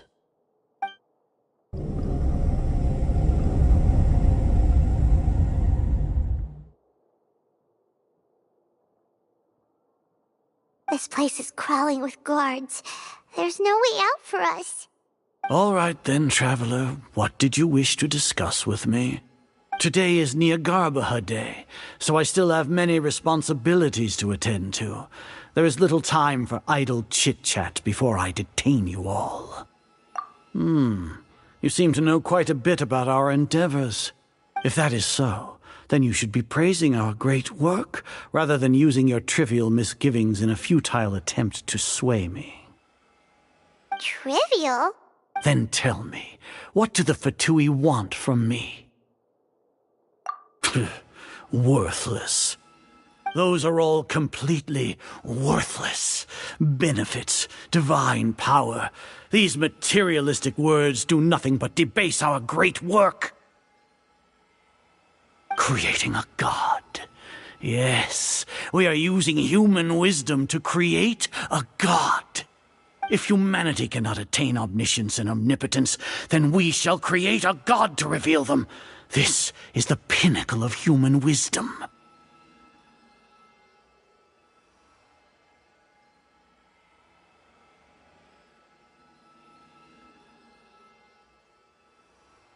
We shall regain a god's guidance at long last. No longer will we flounder in the interminable void of consciousness and knowledge.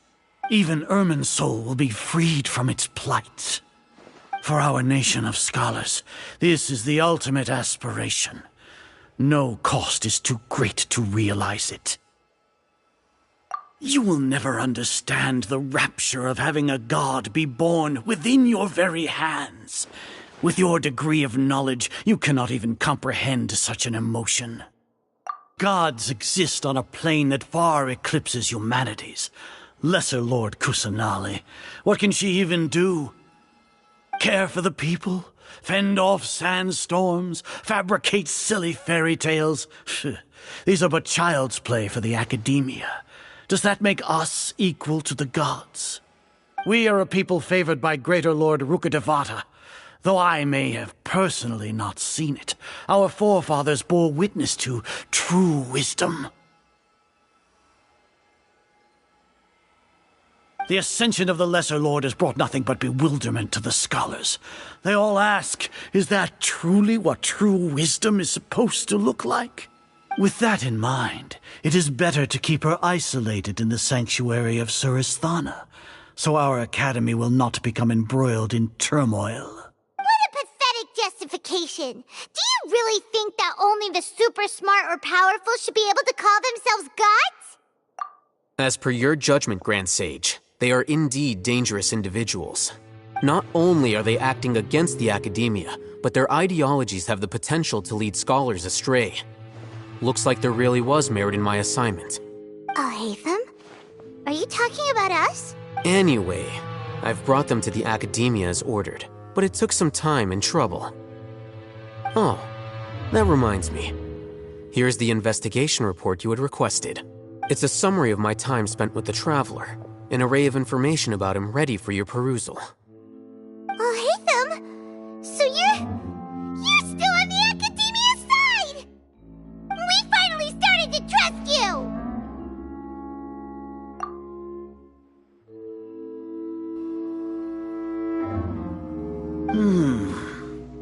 Excellent. Detailed contents with no errors. I would expect nothing less than an immaculate report from the scribe. As it is Niagarbaha Day, I'll enter the information on you into the Akasha. Surely you know what that means. We'll be monitored, just like Sino. With the Akasha's calculation prowess, all of your actions will be predicted with an accuracy of at least 98%. Furthermore, your data will be updated in real time whenever new information presents itself. To put it into words you can understand, wherever you go, you will be walking under an invisible leash. This is Sumeru's greatest penalty for dishonest persons. Are you not familiar with the concept that great responsibility begets an equally great suspicion? In any case, you are Sumeru's most concerning external variable.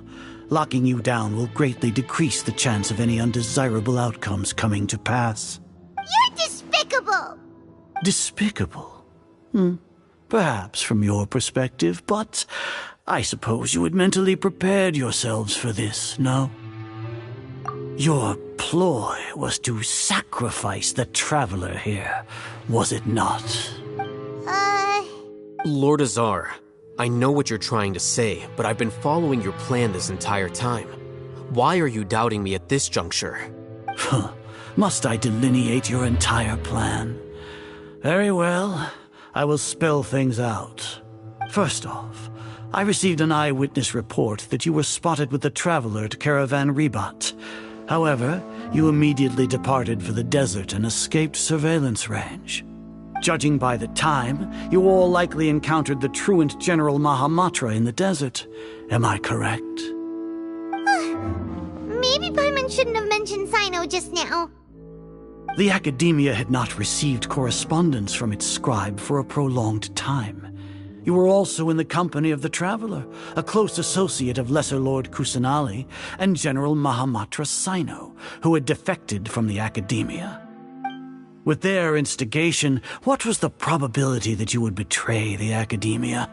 Rationally speaking, 50%? 70%? What do you think? Regardless, that's only a guess. The facts are that I've brought the Traveler right before you, and I gave you my report.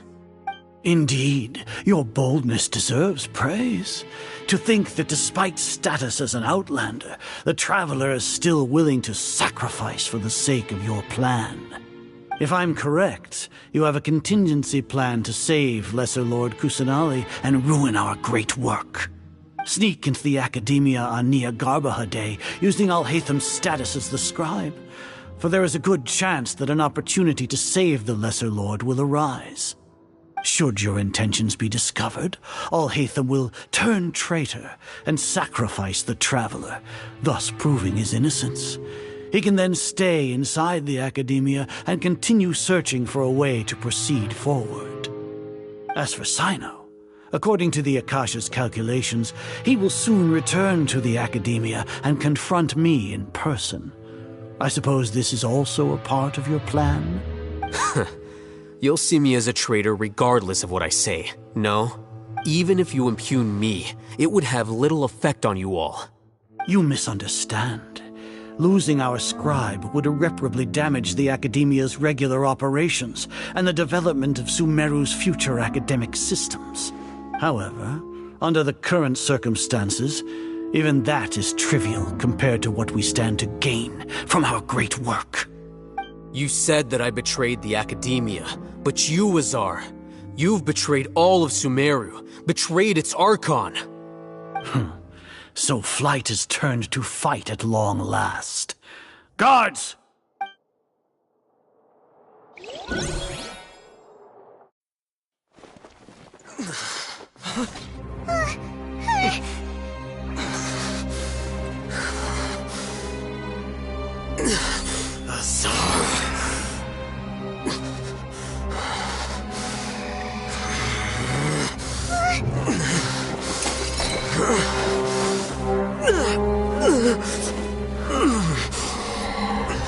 Well, what do we have here? So you stole that divine knowledge capsule. Traitor! You traitor!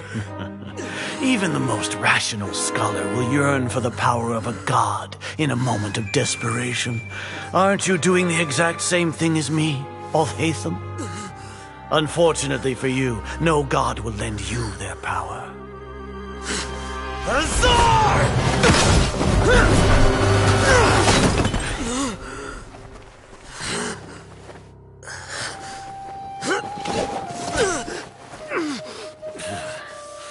He has gone completely insane.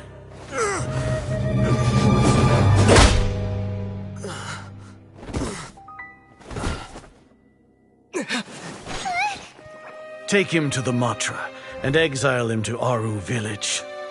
Then find someone to take these two to the confinement room. I'll deal with them later. Grand Sage, we've finished all required preparations for Nyargarbaha Day. We may begin to enter the capsules now. Excellent. You may begin.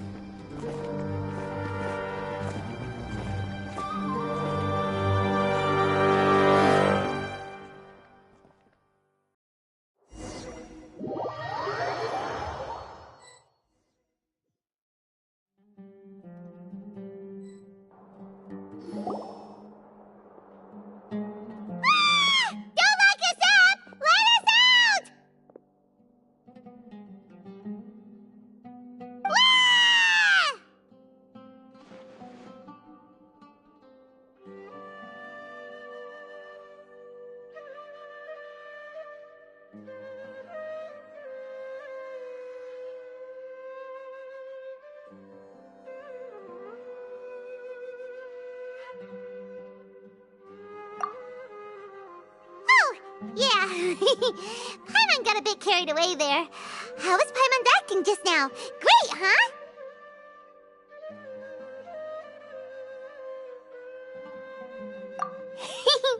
Everything's going according to plan so far. We made it into confinement, and Alhaitham's probably done with his part too.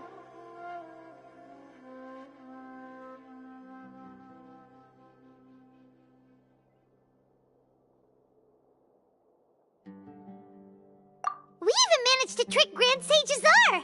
Alhaitham sure knows how to cook up a plan! What are we doing next? Paimon has trouble remembering things when she's worked up.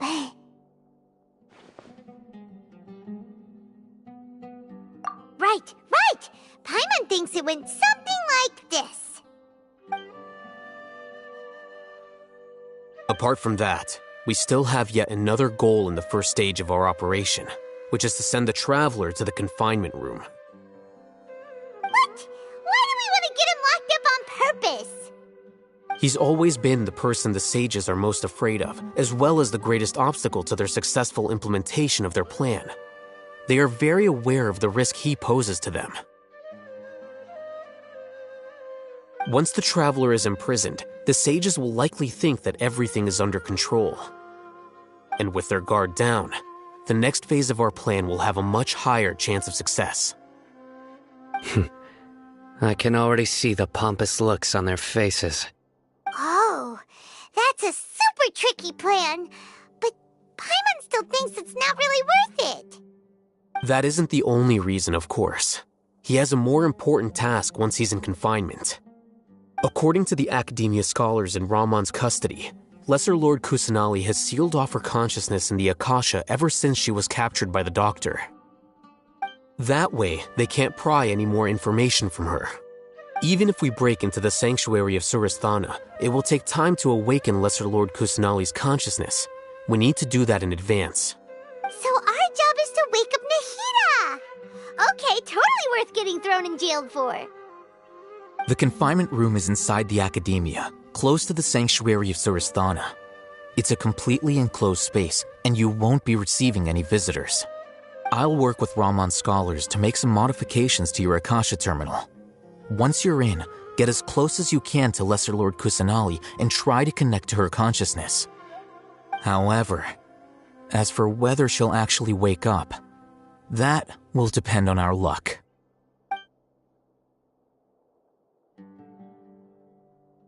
Oh, no wonder you've been wearing your Akasha terminal today. It's the one that all Hatham modified.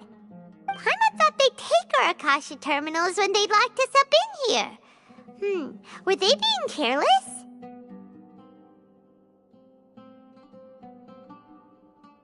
Alright, so what now? Sounds easy enough. We can finally talk with Nahida after all this time. Let's do it. There's a light flashing on your Akasha terminal. It's almost like... the faster it blinks, the better the signal.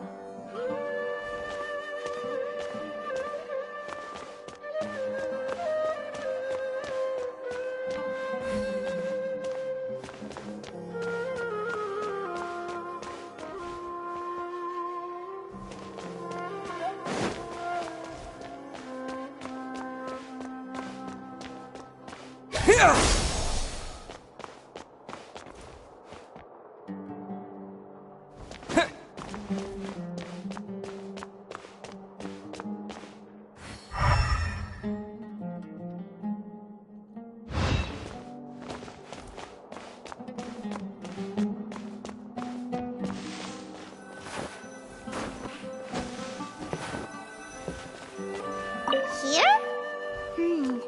No signal again.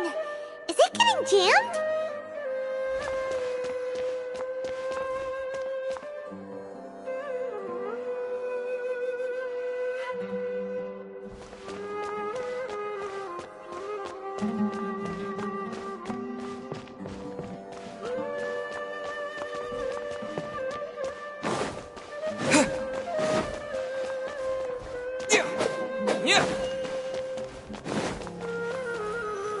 Here?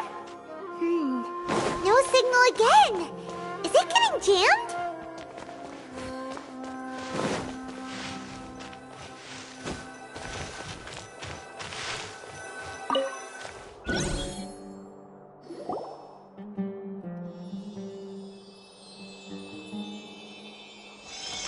Eh? Is this the right spot? Are you getting anything?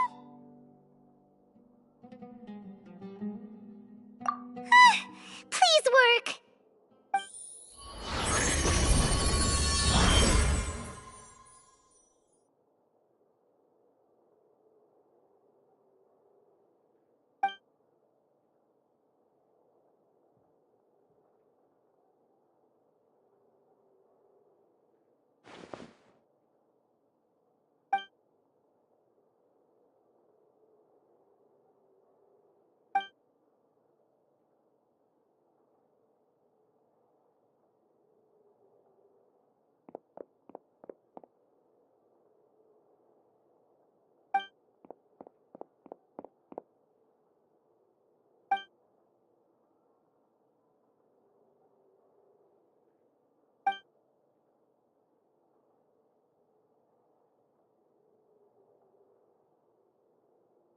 Nahida!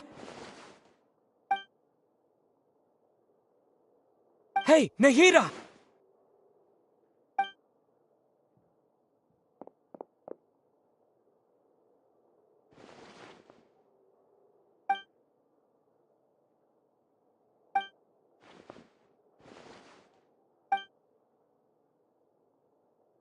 When did it first start?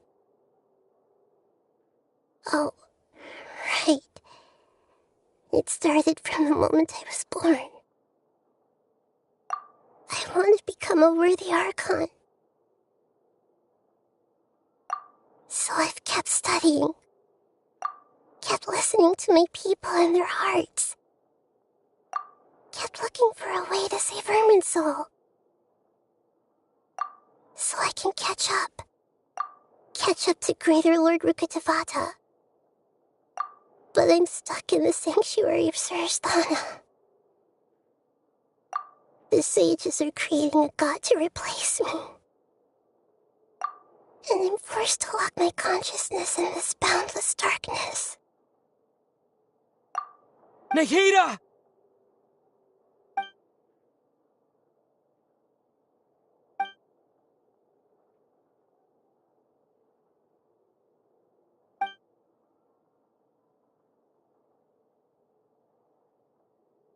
Nahida!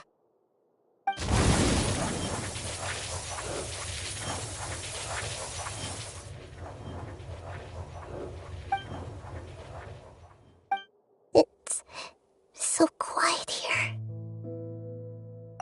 Now that I think of it, I don't think I've ever actually listened to my own inner voice. Do archons have them? Should archons have them? Have I been doing the right thing?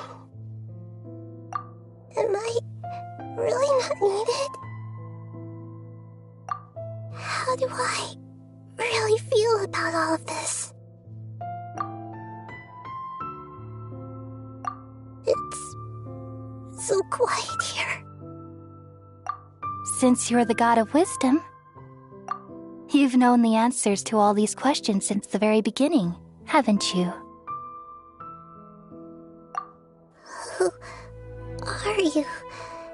Whose voice is that? It sounds familiar. You're right, though.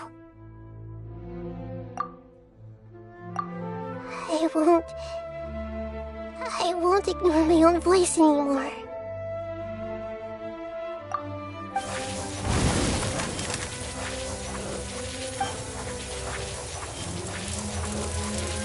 Nahida!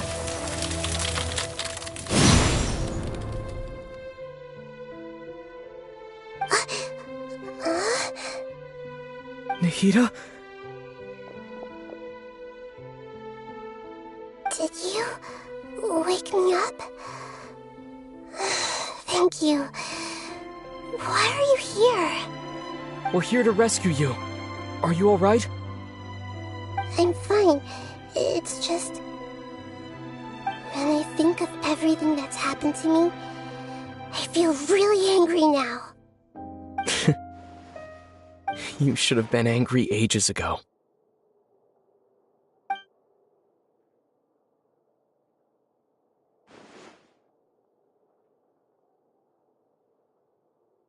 Huh? Oh, you're back! How's everything? That's wonderful news! Great! We weren't locked up for nothing! When you went to wake up Nahida, Paimon was listening for any sounds outside. You were out for a long time. There are fewer and fewer scholars going about now. You think everyone's done with their Nyagarbha day stuff? Yep, so that means our next act is Nilou's performance!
Nilu, are you sure about this?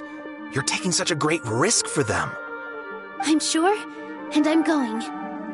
You know that I don't like to pass up any opportunity to dance, and this one is especially important. All right. You seem to have a lot of trust in them, so I won't say more on the subject. But if anything happens, the few of us here may not be able to help you. Don't worry. They've been through worse. Everything's going to be fine. All right. You know, if you really do get arrested, we'll do everything we can to get you back. Be careful, even if it's only for our sakes. Thanks, Mr. Zubair. You're so very kind.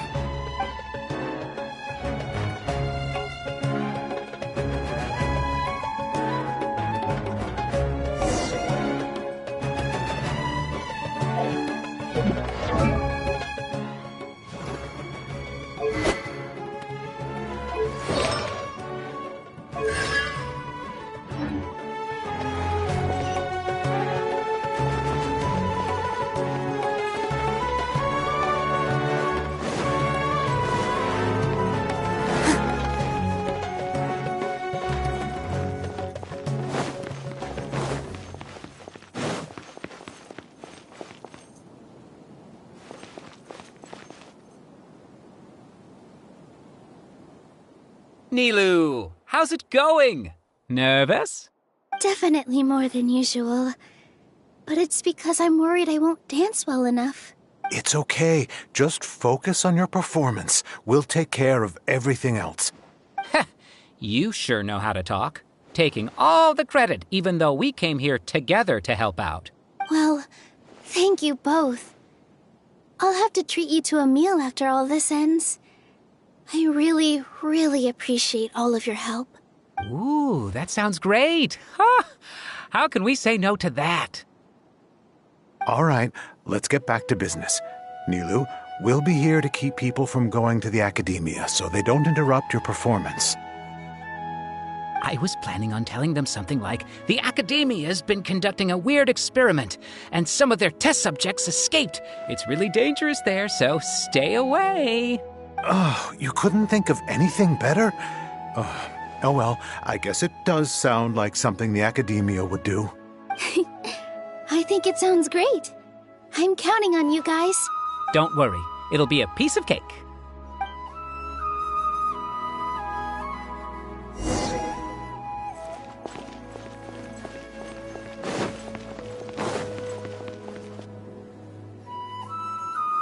Hey, Nilu!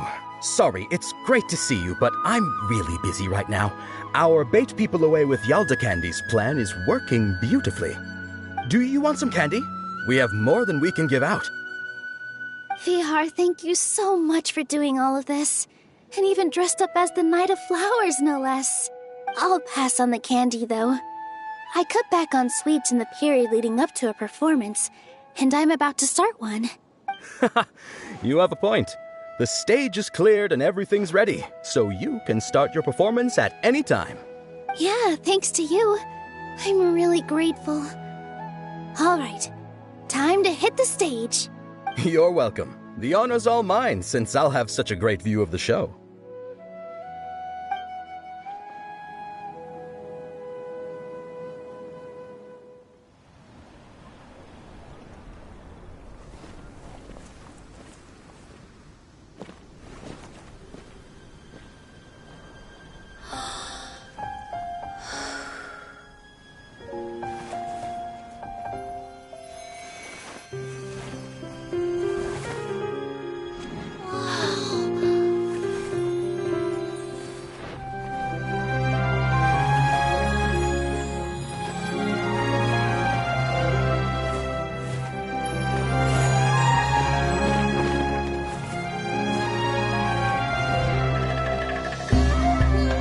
I've never seen a performance like this.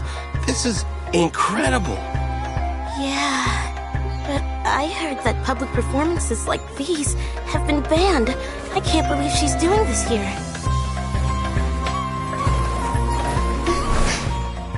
Grand Sage, there's some commotion outside. How uninteresting. Issue the new Prohibition Act from the Akasha to the guards. They'll know what to do. Do you think we should, stop her? Let's just watch for a little bit longer.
Did you hear that? It sounds like a lot of guards just ran by. Does this mean the plan has moved on to the next stage? Yep.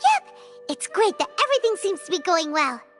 Come to think of it, when did Alhaitham replace the knowledge capsule that was about to be entered into the Akasha?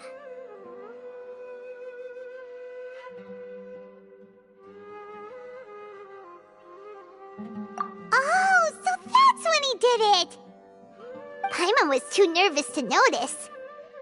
Speaking of, didn't Alhaitham also yoink the divine knowledge capsule from that mercenary leader in Port Ormos when everyone else was distracted?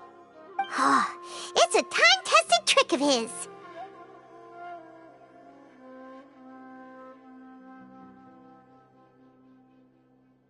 Why are we complimenting him? Yeah, he's smart and all, but he still makes Paimon's blood boil.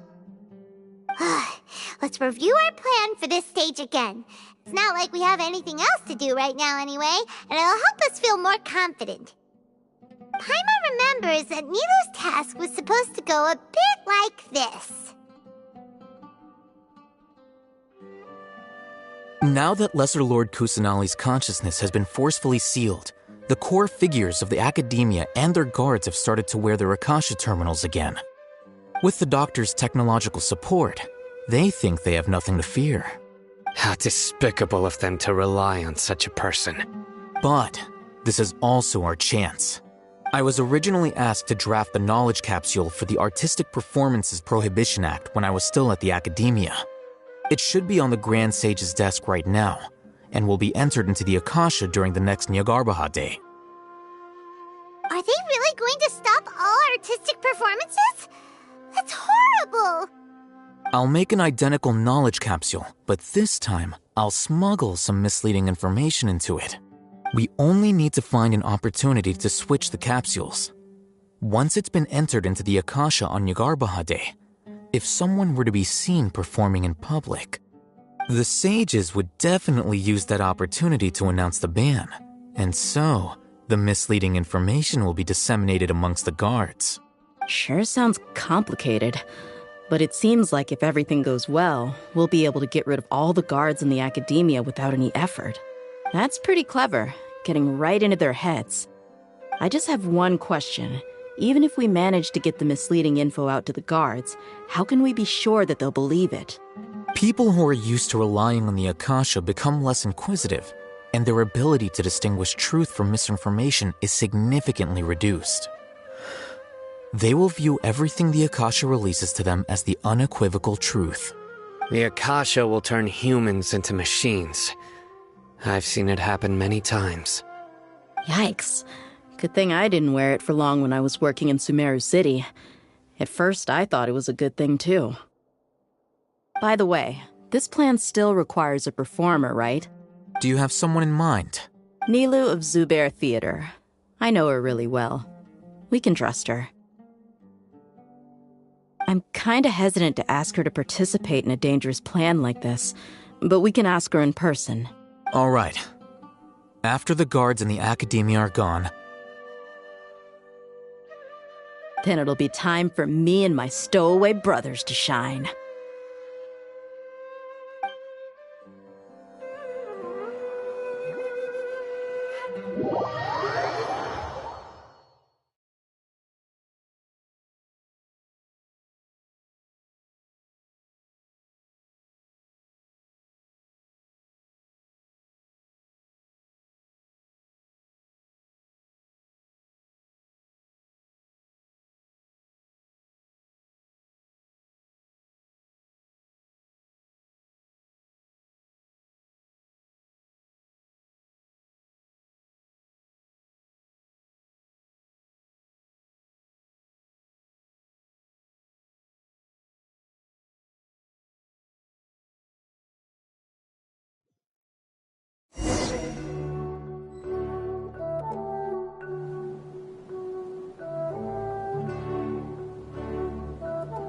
Here they come. Did you see that, Raman? They came out from the Academia in droves. After laying low in the city for so long, this is the moment we've been waiting for. My brothers have already sprung into action. We couldn't do anything to them inside their coop, but outside the Academia, this is our hunting ground. With a lioness like you, the prey sure won't be able to run far. We still need to eliminate the guards as soon as possible. If we give the sages enough time to realize what's happening, the plan's doomed. All they've done is to sit on their cushy salaries and twiddle their thumbs all day while we fought and struggled every day in the desert. The only advantage they might have is their numbers. Speaking of which, most of the guards who report directly to the 6 sages belong to the Corps of 30, but they have a completely different reputation. Following those blasted sages every whim, throwing away all the principles of being a mercenary. As someone in the same profession, I'm obligated to teach them a good lesson today. Indeed, the trap has been set. All we need to do is lead them there. All right, let's each take a road and herd those scattered guards back into one place. Make sure to attract their attention. Isak will be the key. You gave such an important task to that child. Will he be okay? It'll be fine. Isak was so determined to help, so let's put our faith in him. Besides, even if he's caught, the guards would be too scared to do anything to him. They've never seen Lesser Lord Kusanali in person, after all. You've got a point. Anyway, I think I see them coming. Let's head out. Good luck.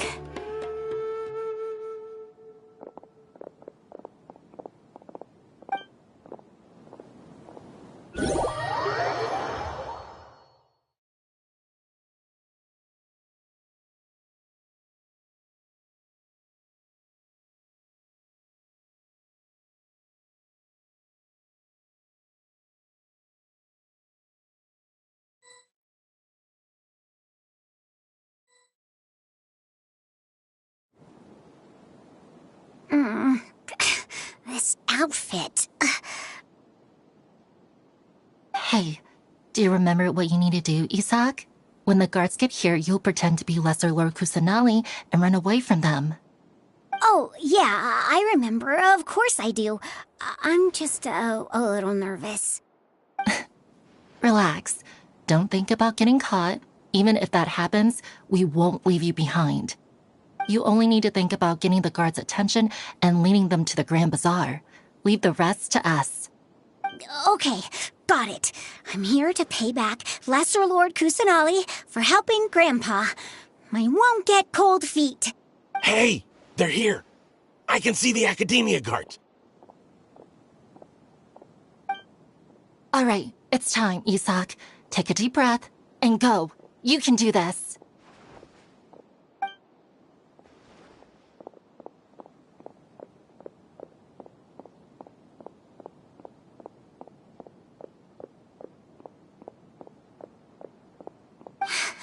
Why is there a guard over there?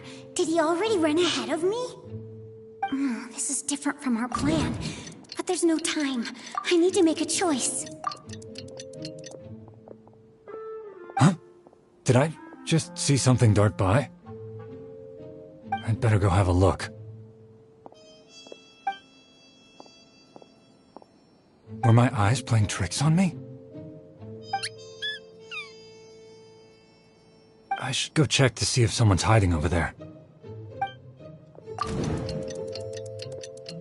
There seems to be nothing here. Just to be safe. Good thing they didn't find me. I was close. I'd better hurry and keep going.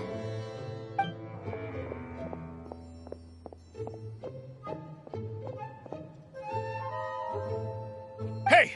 Lesser Lord Kusanali's over there! Stop! What? Lesser Lord Kusanali? How did I not see anything just now? Oh no, they found me. Where should I go? The target suspected to be Lesser Lord Kusanali has escaped into the Grand Bazaar. Assemble and arrest her!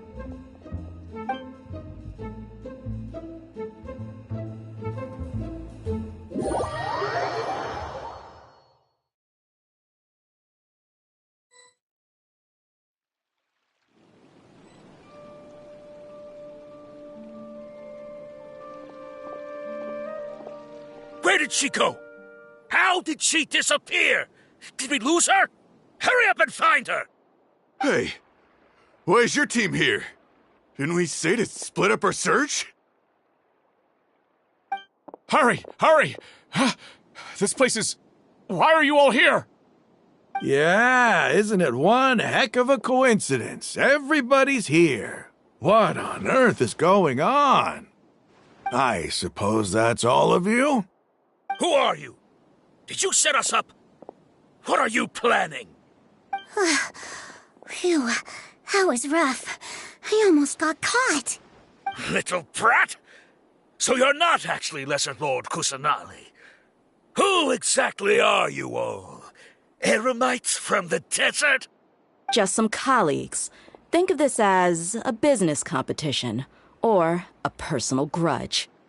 After stepping into our traps, stop thinking of yourselves as hunters. Behave like the prey you are.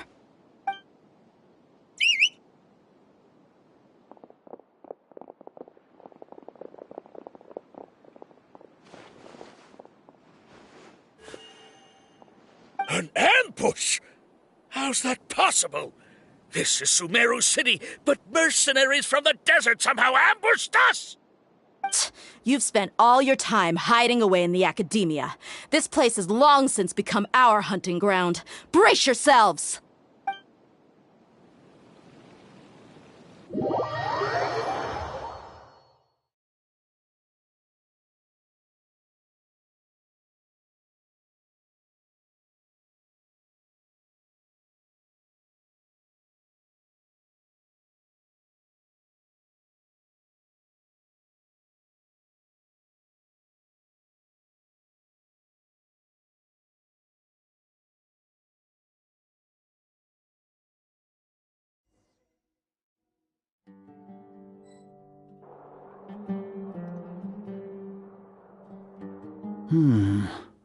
This is odd. The academia has quieted down after the conclusion of the Nyagarbha Day ceremonies, but it's much quieter than usual. Where are the guards? Why have I not seen a single one? Guards? Guards! Grand Sage, how may I be of assistance? I called for the guards. Why did you come? My apologies, Grand Sage. Right now, all Academia guards have entered the city to perform the ordered arrest. I thought you knew. Arrest? Who is there to arrest? I have an ominous feeling. Arrest Lesser Lord Kusanali, right? Is that not what the order was? Lesser Lord Kusanali? You mean she has disappeared? Yes. I wouldn't dare make up something like that. Right now, everyone is in a panic, and many are saying that Lesser Lord Kusanali will take revenge on us. What happened? Just what is going on? Lesser Lord Kusanali somehow escaped? Was it Alhaitham and his party that freed her? That's impossible. The Academia is heavily guarded today, and any order to release Lesser Lord Kusanali would be strictly confidential. Besides, Alhaitham and the Traveler are already in our hands. What manner of trickery did they employ? How could Lesser Lord Kusanali disappear into thin air? Disappear? Wait. How was the arrest order distributed to the guards? It was issued by the Akasha earlier today. Only you have the authority to send messages like that, so I thought it was your order. Let me check.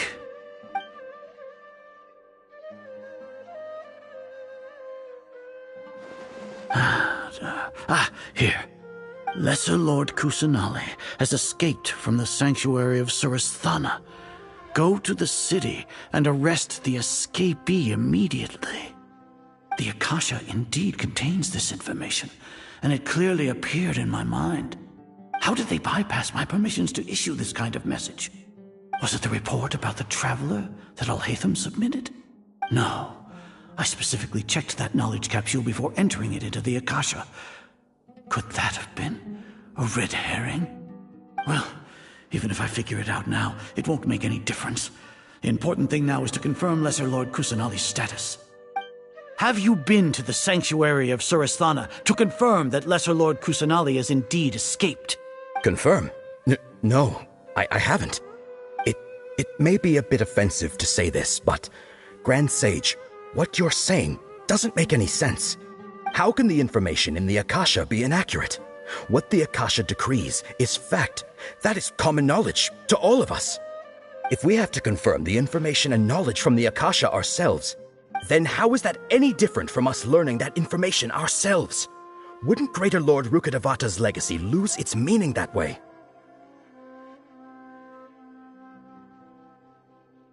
In the beginning, it was I who asked you to believe in the Akasha, to believe in the legacy left by Greater Lord Rukkhadevata.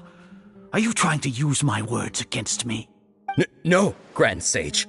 I'm merely confused because I believe in you. I never meant to refute you. Stay here and see if there are any suspicious people around. I'll go to the sanctuary of Surasthana on my own.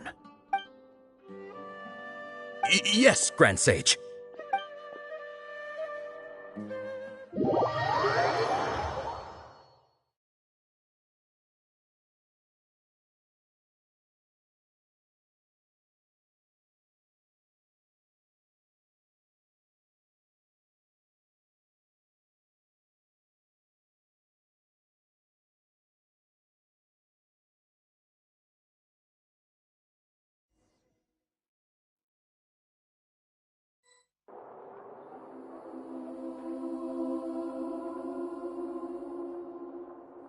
Lesser Lord Kusanali has escaped from the sanctuary of Surasthana.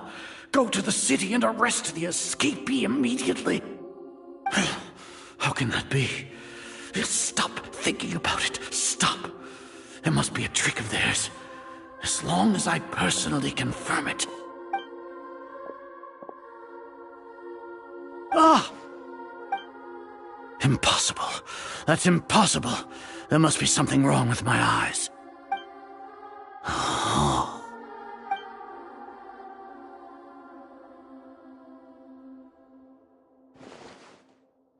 What a comical sight, Azar.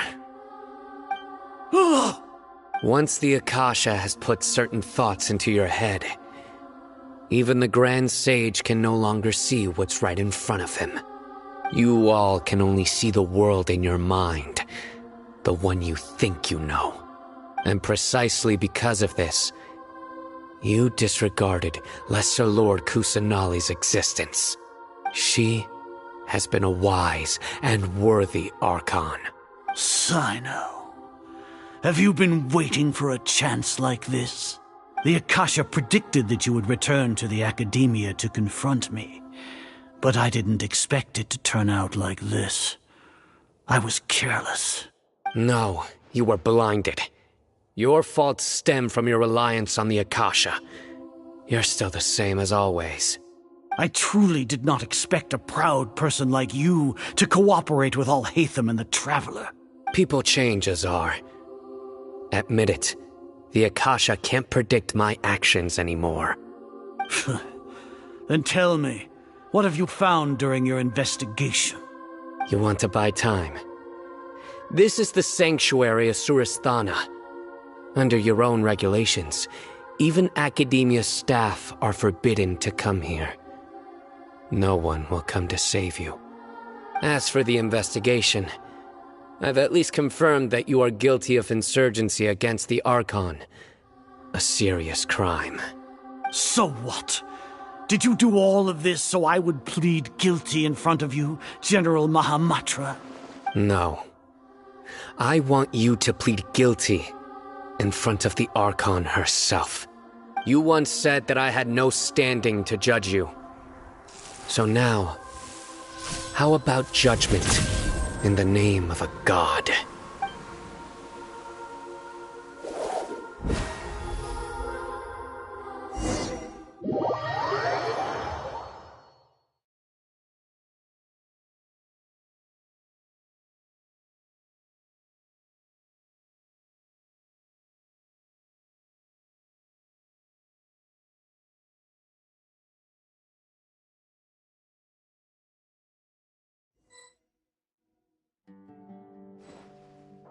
How long do we have to wait?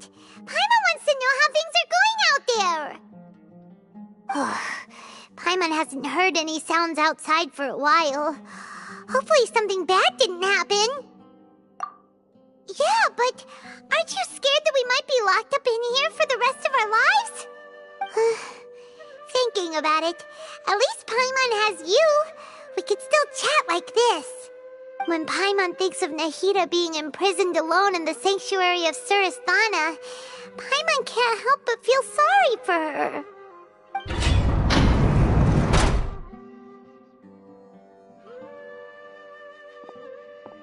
Here comes your savior. Dia! Paimon just knew you would come to rescue us! You two really owe me some big thanks. I had to search through who knows how many guards to find the key here. It felt even more tiring than whacking them. I'm exhausted. Thanks a lot. Need Paimon to rub your shoulders? No, that's, I'll pass. What are you afraid of? Oh, are you ticklish? Now isn't the time to talk about being ticklish. Things in the city and on Sino's side are both going well. The guards that stormed out of the Academia are all taken care of. The Corps of 30 is in charge of the city's defenses, but we already talked to Asfand. They've been fed up with the sages bossing them around. As long as it doesn't break their employment contracts, they'll turn a blind eye. That's probably because you've been super great friends with them for a long time. So, how's Sino doing? The Grand Sage is in his custody. Even I know how terrible it is to fall into Sino's hands, so he probably does too. Sino forced him to release Lesser Lord Kusanali. He has no choice but to obey. So, hurry to the sanctuary of Surasthana. Assuming nothing weird happened, we should have already rescued our Archon. Honestly, I didn't expect our ragtag bunch to do this well. We just came together last minute to save the Archon, you know? Alright, you two better go. I still have to clean up some messes in the city. See you around.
Should I say it's nice to meet you?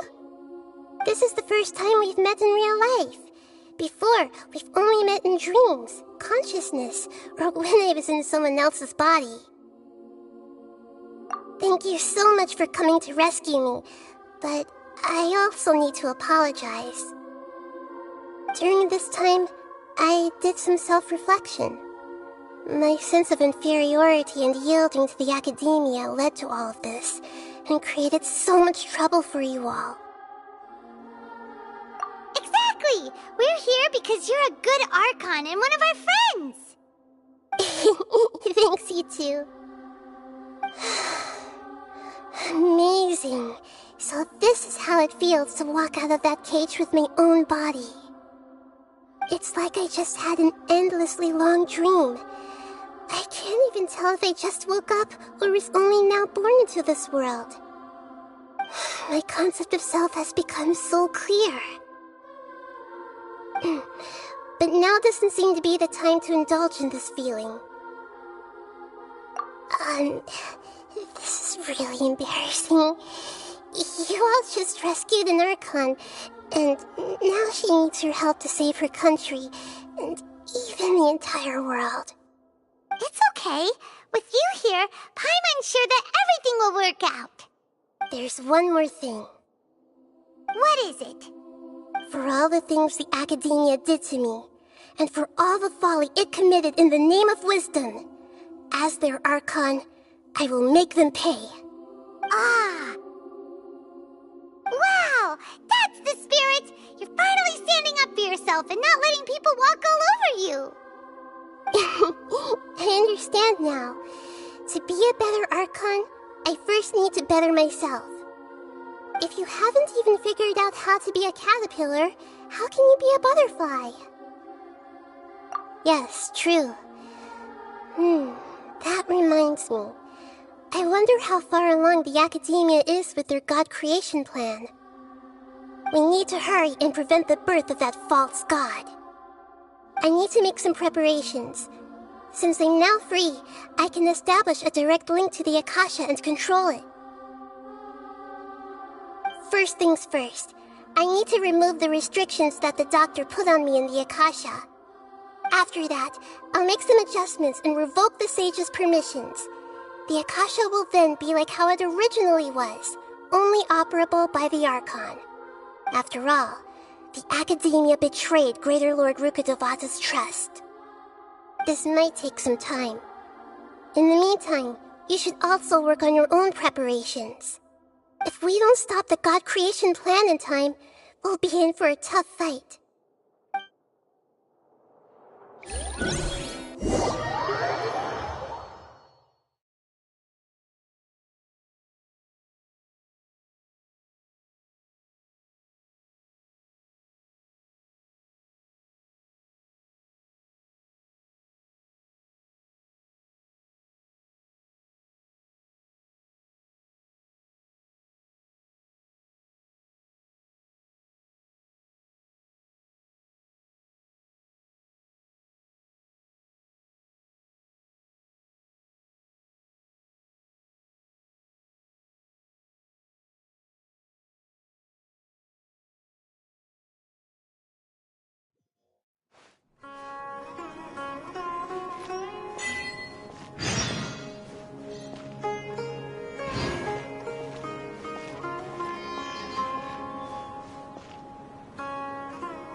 How's it going, Nahida? I'm done with the parts that needed my involvement to complete. Although it's my first time working with the Akasha like this, its internal structure and operation procedures are easy for me to understand. Greater Lord Rukkhadevata's design is truly brilliant. Oh, also, this is for you. Huh? What's this little floaty thingy? It's a small device I put together just now. You can think of it as an upgraded Akasha terminal. You may not need it right now, but it should be helpful in certain situations. Wait! This thing has the same characteristics as Paimon! We're both small things that float!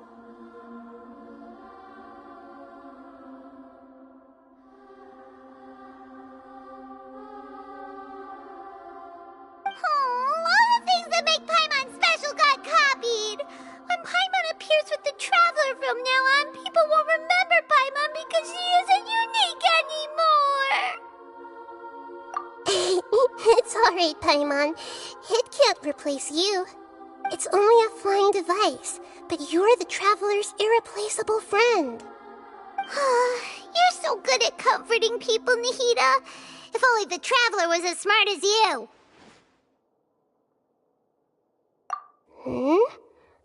I was simply telling you what I feel to be the truth.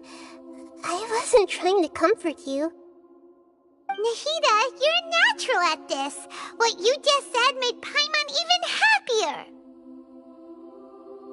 By the way, there's something I need to confess.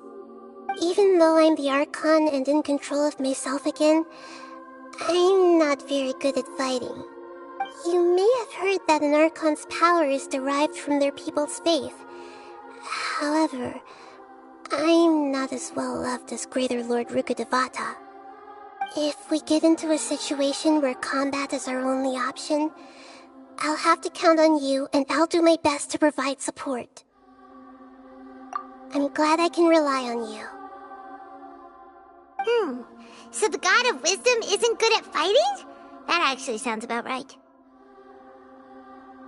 I've located where the false god is. Time is of the essence, so let's skip to it.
What is this place?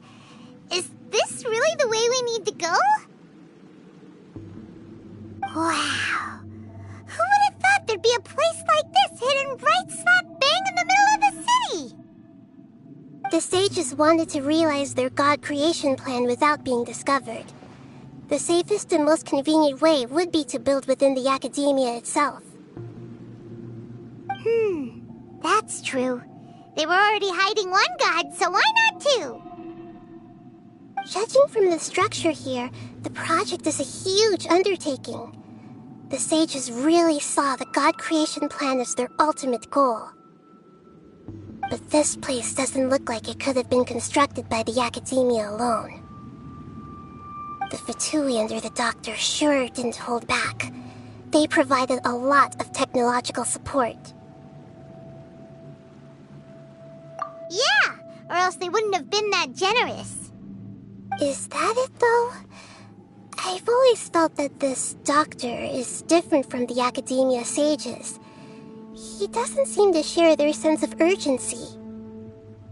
Instead of being interested in the end product, it's like he's enjoying the experimental process.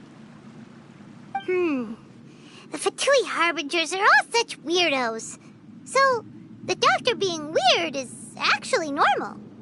So, this Fatui that they're trying to turn into a god is called the Balladeer? We had previously come into contact with his consciousness.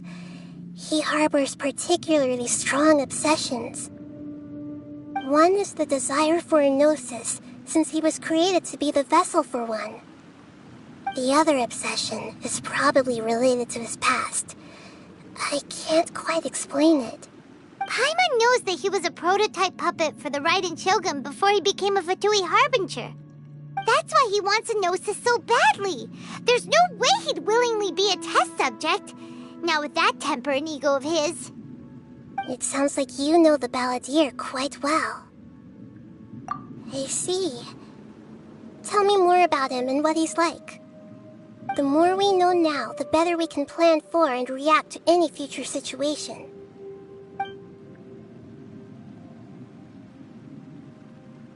Ah, I see. How fascinating. Alright, time to go. Let's get through here and meet him in person.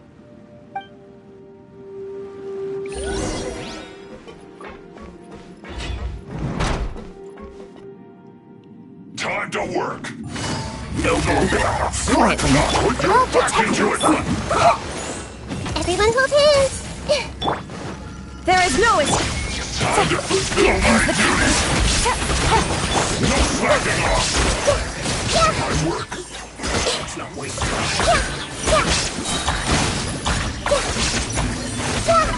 Hey. Let's end this quickly. This isn't good.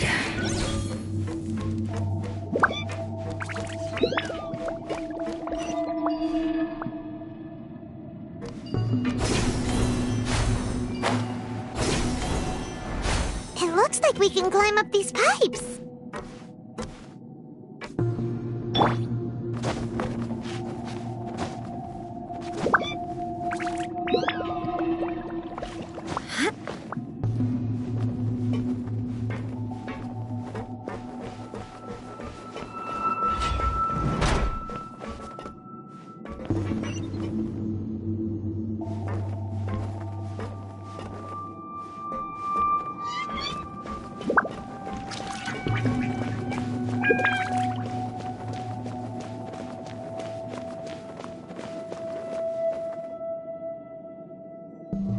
On the ground seems all messed up. Let's go around and see if there's a way to fix it.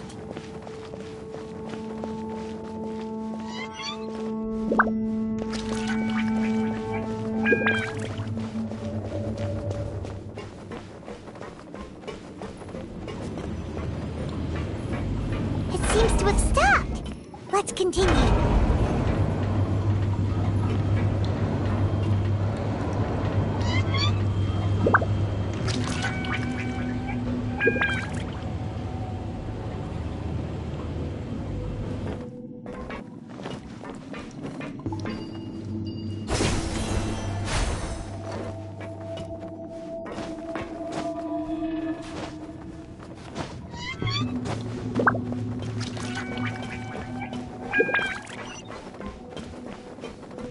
No more words. Illusion shattered. Let's dance. Busted. Committed to memory.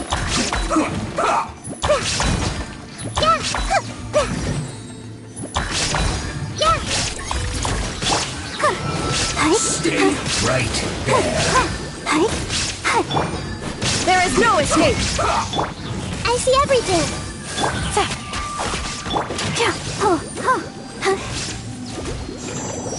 Almost. This isn't good.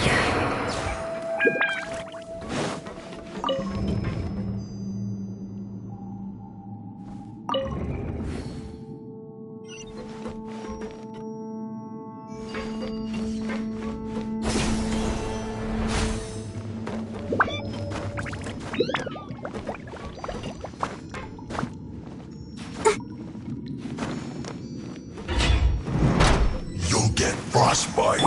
Illusion shattered. Go, Barbara! Flash Frost. Hey! Quietly now.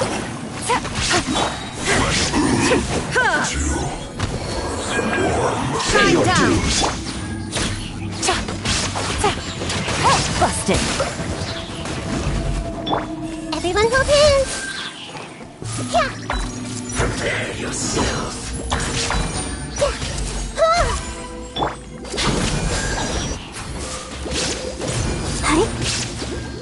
You can't run from death.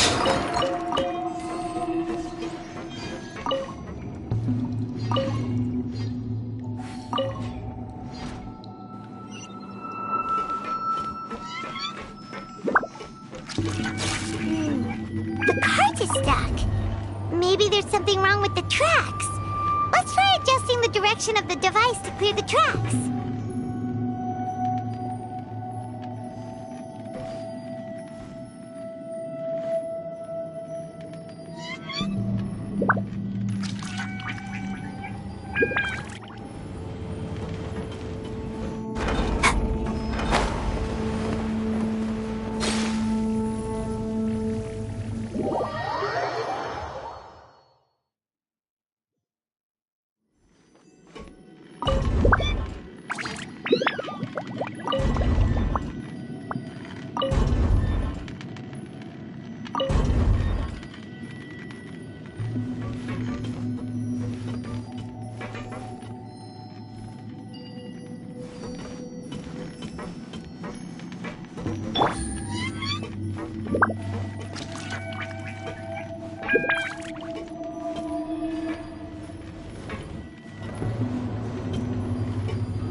Let the show begin.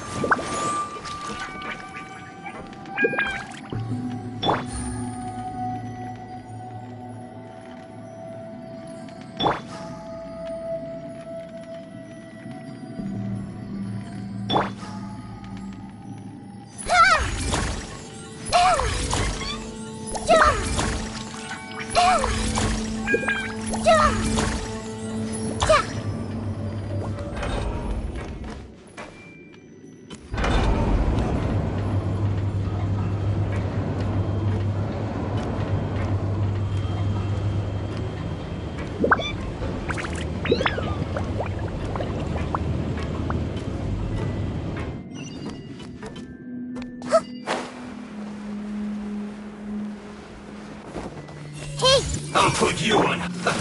Let's move.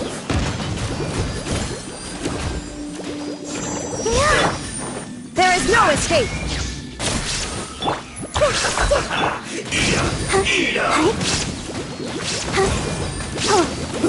An unfortunate fall.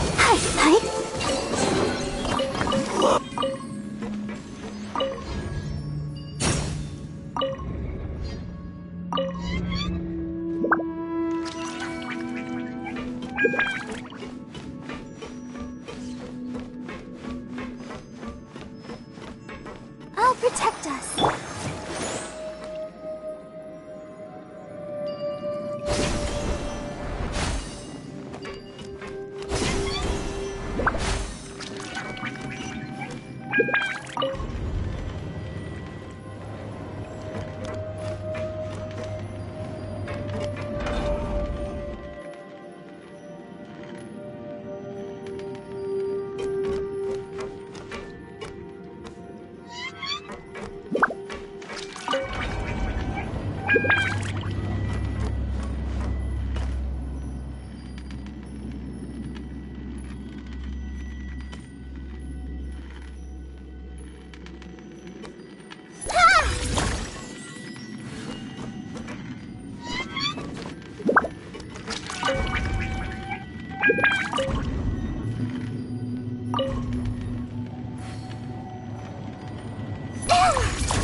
will grow.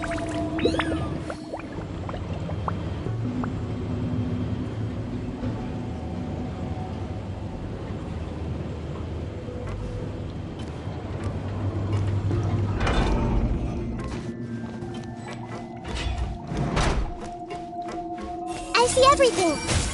Let's begin. Let the trophy... Illusion shattered. Gotcha. Harden up. Right there.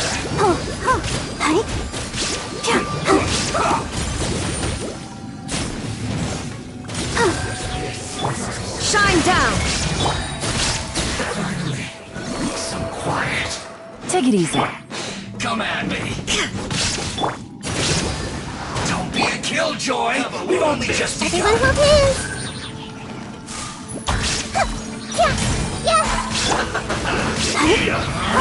Can't run. Let's dance. Looks like I went too far. There is no escape. Well done. An unfortunate fall. Through. Game's up. Time's over.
Looking at its operational status, we must prepare for the worst.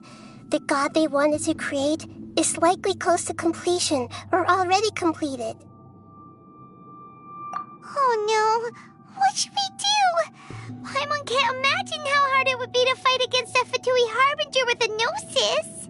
Are you nervous, Paimon? If you really want to know, of course Paimon's nervous. Aren't you too, Nahida? Yes, I am. This is probably the first time I faced with a calamity of this degree since my birth. I feel not just nervous, but curious as well. Curious? Curious about what? Curious about our fate. To me, everything we perceive in this world, everything we learn, and everything that happens to us is considered knowledge. And if it's a form of knowledge, then it can be understood.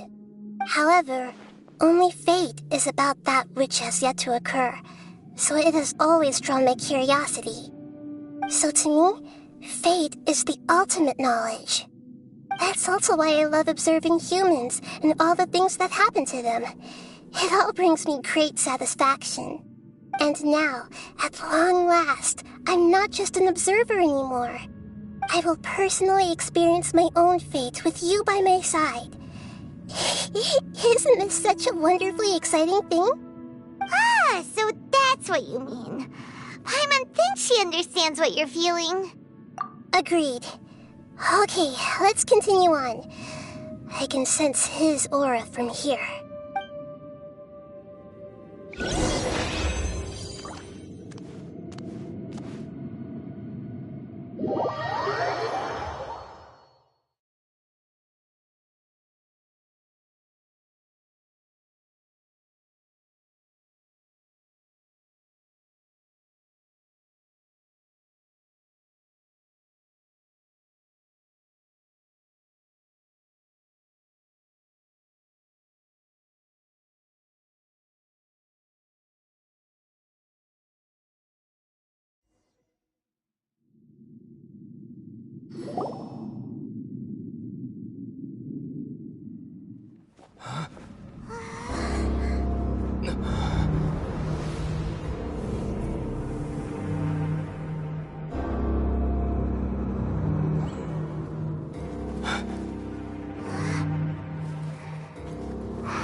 would have thought the world would be so eager for my birth?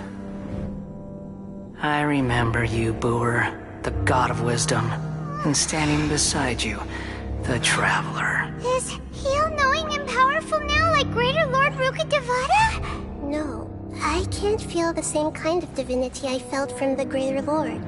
It seems that the sages didn't get the chance to infuse the divine knowledge capsules into him. But even still, he has undoubtedly become a true god now. So we're too late? The Balladeer has already become a god? The Balladeer. A long bygone title. When my spirit ascended to divinity, I felt as if I had existed for the same number of epochs as heaven and earth. Looking back, the existence of what once called itself Kunikazushi appears infinitely small and ugly.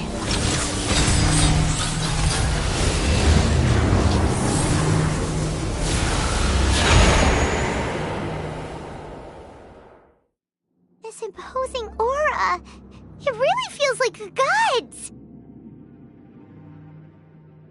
A body that capitalizes on the Balladeer's original construction as a mechanical puppet, with the Gnosis serving as a constant power supply. How much effort and resources did the sages put into this? From a purely technological perspective, it's a commendable achievement indeed. It's no exaggeration to say, this is the culmination of human wisdom. You sure are something! Dishing out compliments at a time like this? But I don't think he's reached the spiritual height of a god.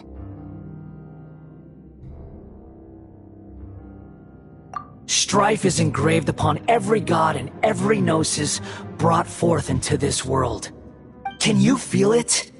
The exhilaration of such power, and the thrill of anticipation for our contention. Nahida wouldn't feel the same things as you! Do you not realize that you are interrupting a conversation between gods? Lowly creature, know your place!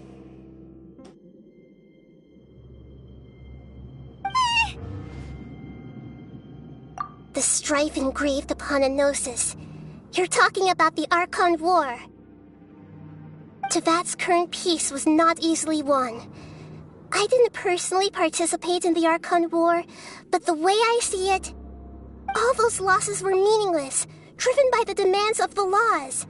There's no point in bringing it up again. Is that so? Yet I am deeply disappointed that I was never allowed the fortuity to personally participate in the Archon War. This is a first.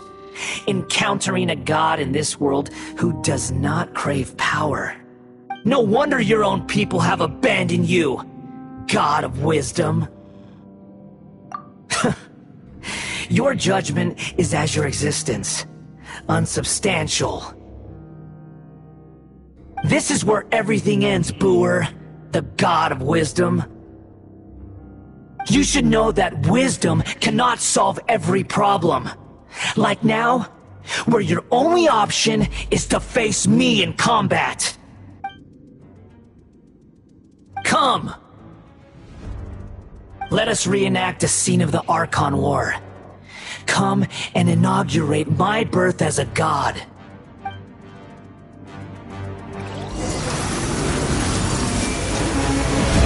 Make yourselves a move! I'll protect us. Ready, steady, go! Shine down! Quietly now.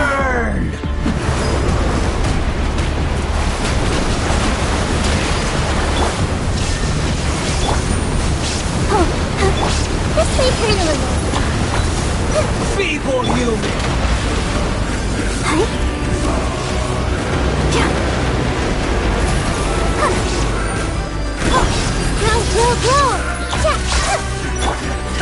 Illusion shattered! Busted!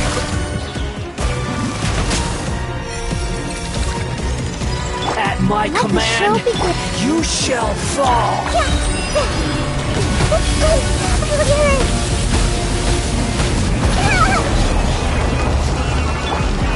Shine down!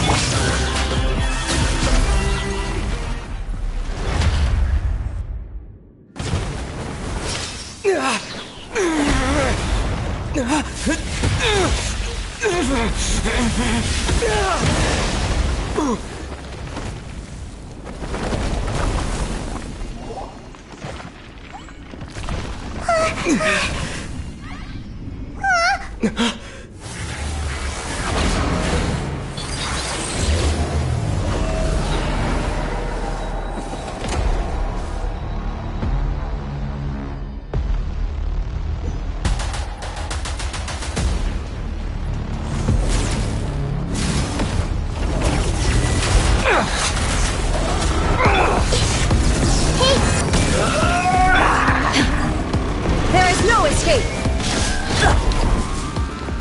The Temple of Wisdom! Kneel!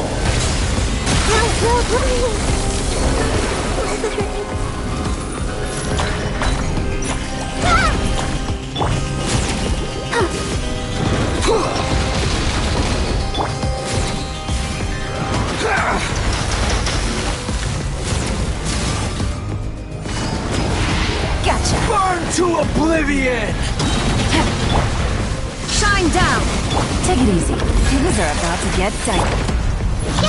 Filth!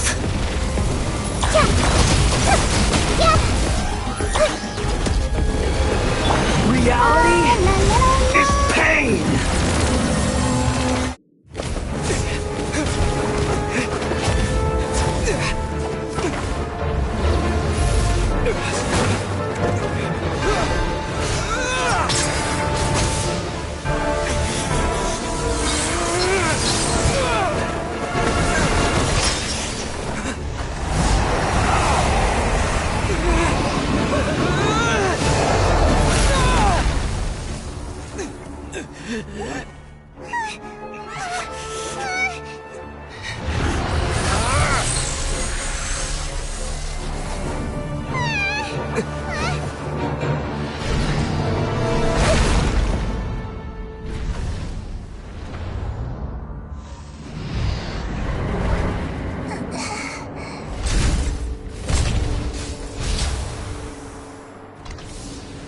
This is supposed to be a battle between gods, yet you choose to hide behind a mortal. And now, you're acting like you'd sacrifice yourself for a human. Are you having fun proving a false sense of heroism to yourself, Booer?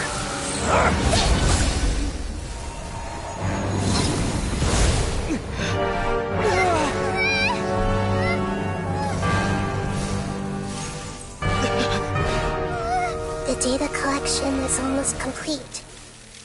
Do you even know how many times you've tried to take my gnosis from me?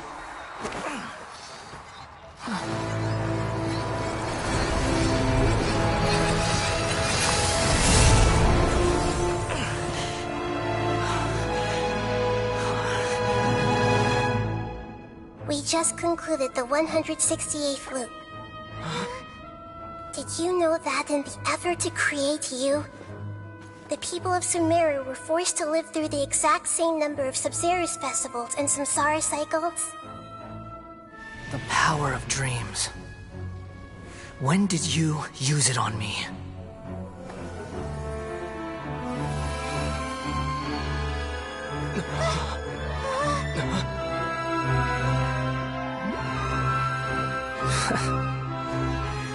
You can't even defeat me in a dream.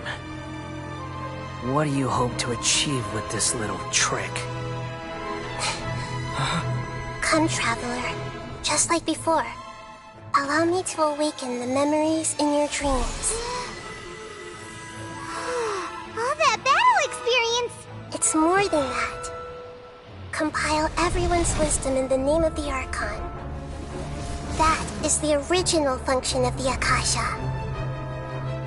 I've sent everything that happened just now to the people of Sumeru in the form of knowledge. I've asked them to help you find a way to defeat the false god.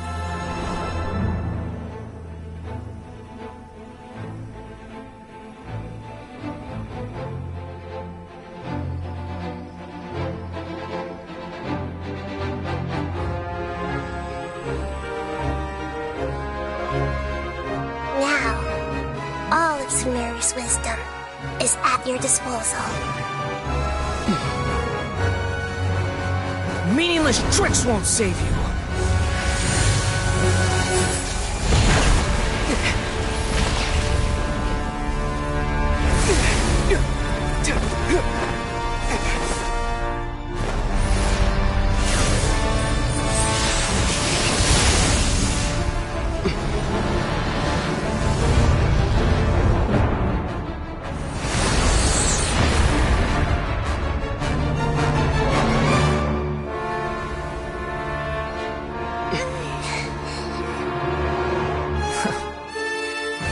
Are you done with your tricks? Can I finally take this as a real battle between gods? I'll leave this to you. The first sage of Boor.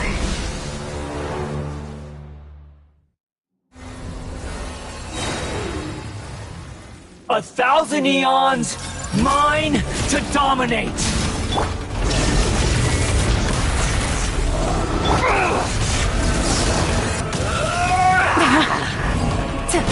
Here comes the catch.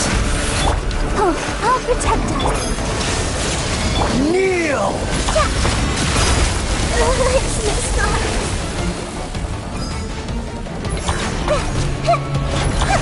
This may turn a little. Make yourselves at Burn home. to oblivion!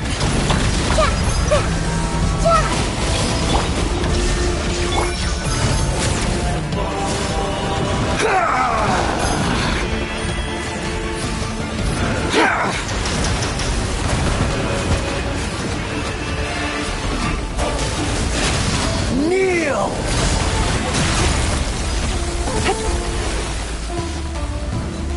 Let the show begin.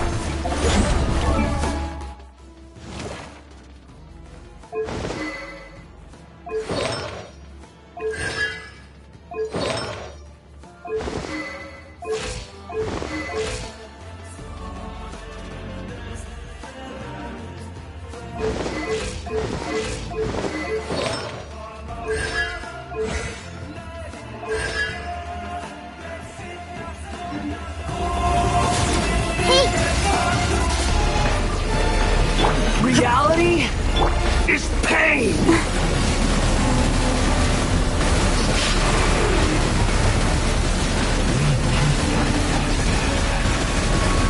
Go, Barbara, go!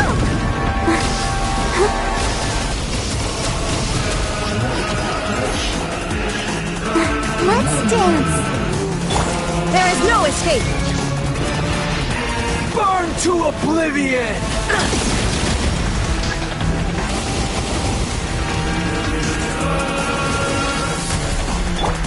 Everyone hold Good hands. riddance, cruel world.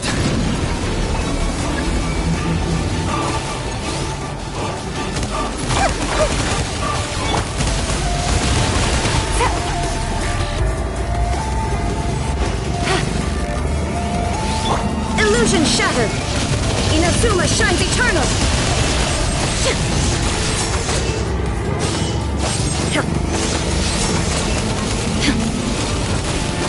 Shine down.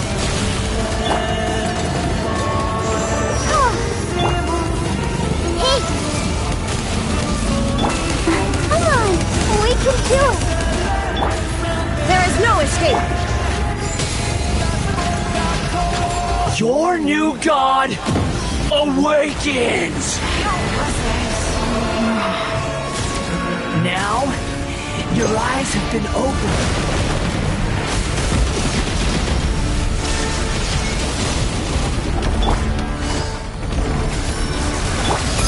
Kneel! Everyone hold hands!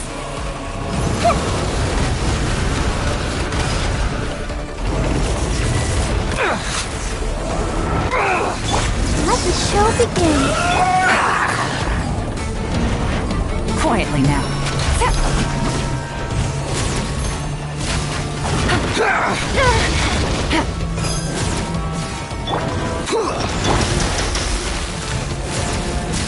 Illusion shattered. Kneel!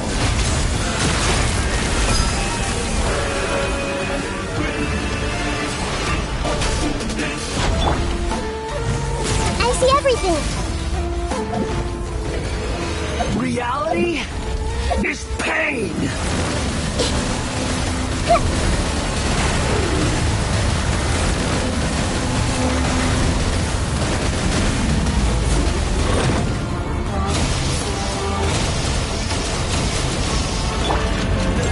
Go, Barbara, go!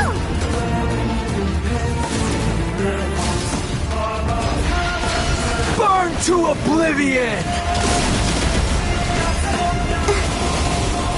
There is no escape. Kneel!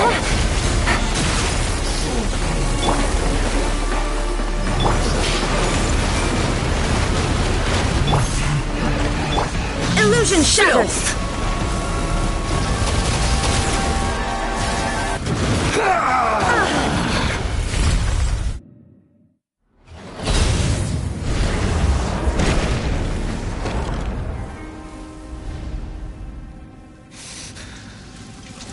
Humans. Filthy humans.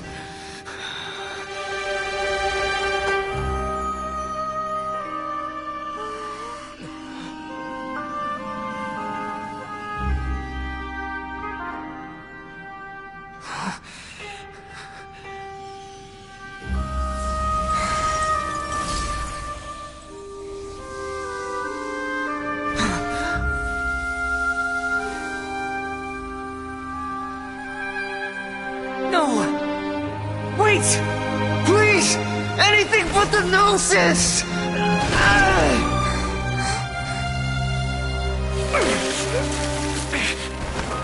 That's mine! Don't even try! I'll never go back!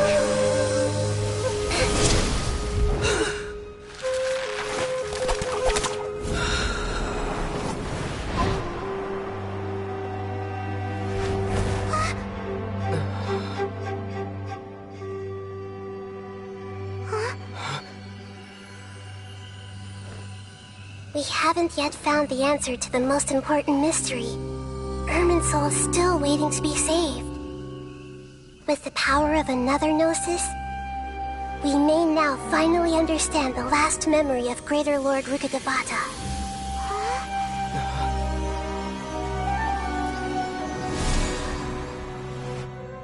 This is... That's right. This is the last memory of my predecessor.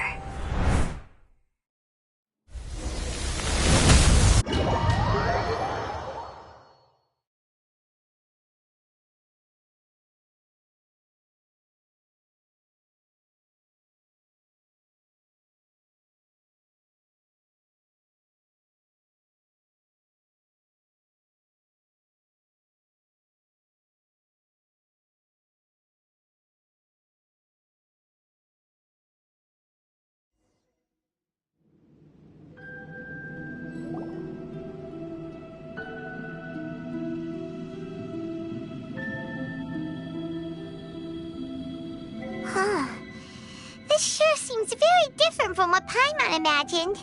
Shouldn't Irminsul be in this realm of consciousness? Yes, that is our destination. But I didn't expect the remaining consciousness of Greater Lord Rukkhadevata to be as polluted as this.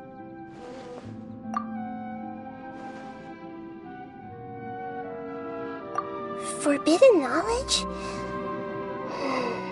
It seems you know about a concept that even I don't completely understand. Could you tell me what you know?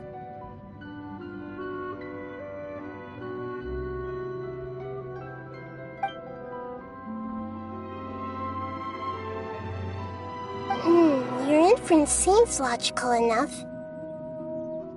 Forbidden knowledge once polluted the desert thousands of years ago, but was successfully repelled thanks to King Deshret's self-sacrifice, and Greater Lord Rukkhadevata nearly exhausting her power. Then, a second instance of forbidden knowledge pollution occurred during the Conria Cataclysm 500 years ago.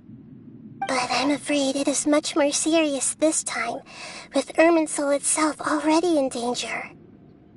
So, if we're in the remaining consciousness of Greater Lord Rukkhadevata, and it's also been affected by forbidden knowledge pollution, then does that mean, in order to save us, Greater Lord Rukkhadevata? Yes. It's very possible that she sacrificed her life in the fight against forbidden knowledge.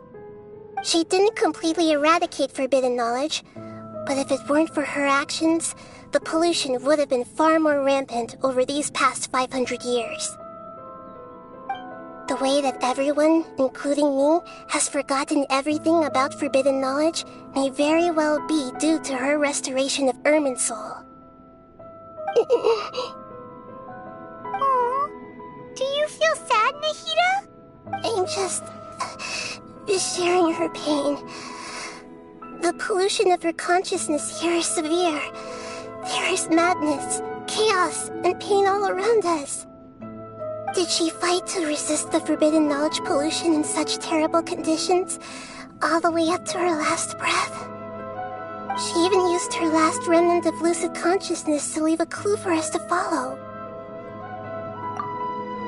Yes, her words were distorted by forbidden knowledge, so that's all we could hear. But now, we have a chance to find the answer to this mystery. We can cross the polluted consciousness until we found the right path to meet with her lucid consciousness. And then, we'll let Greater Lord Rukkhadevata tell us the truth in person. Each of us need to be mindful of the state of our own consciousness while we are here. Even with the Gnosis' protection, we must always keep a clear mind. Otherwise, we could go mad at any moment. That's so scary.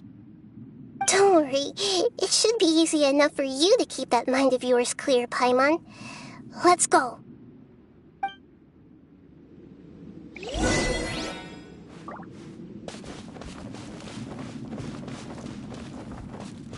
Are we in the air? And why is there a huge boat? That's the boat of consciousness, which symbolizes reason here. Its course is the direction our consciousness is traveling towards. If we lose control over our consciousness, we will fall into madness. So let's make sure the boat stays on course.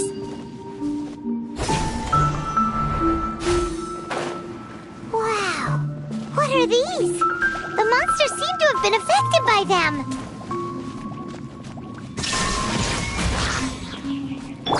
Let's dance.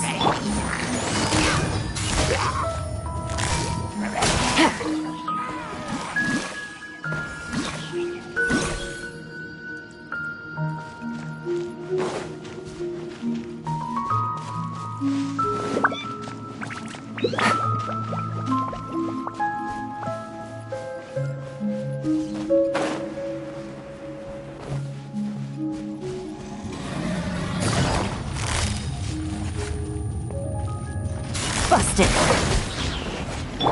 Let the show begin. Grow, grow, grow.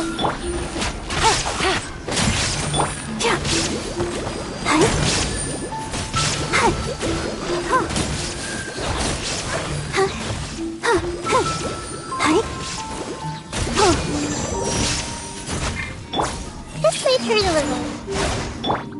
There is no escape.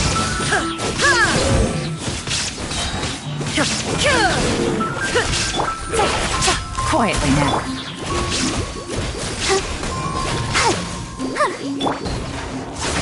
Committed to memory. Oh, look! A four-leaf sigil has appeared in the sky!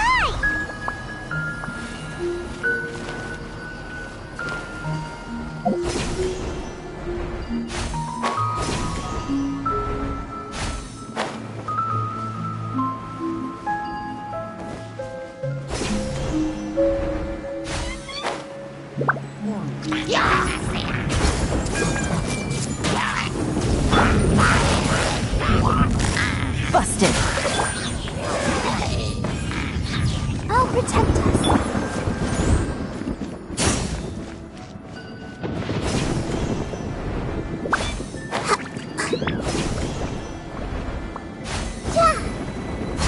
Hey!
direction.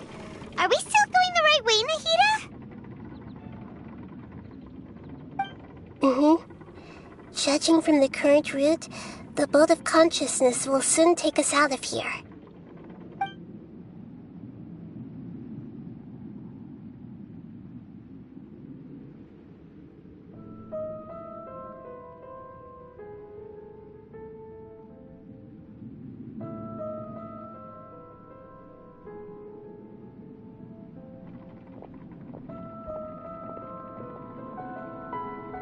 We'll be arriving at our destination soon.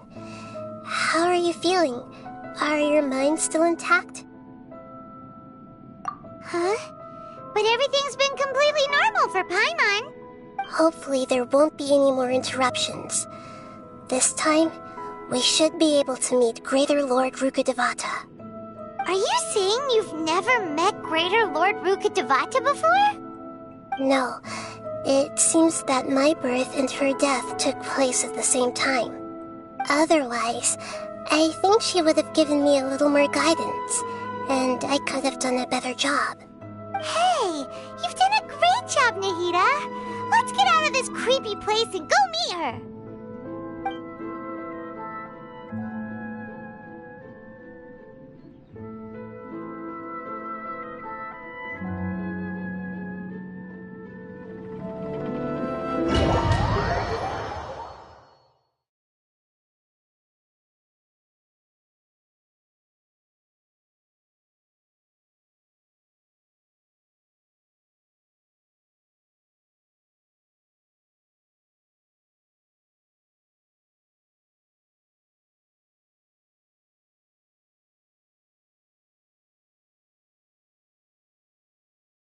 So, is this the place you were talking about? The base of Irminsul?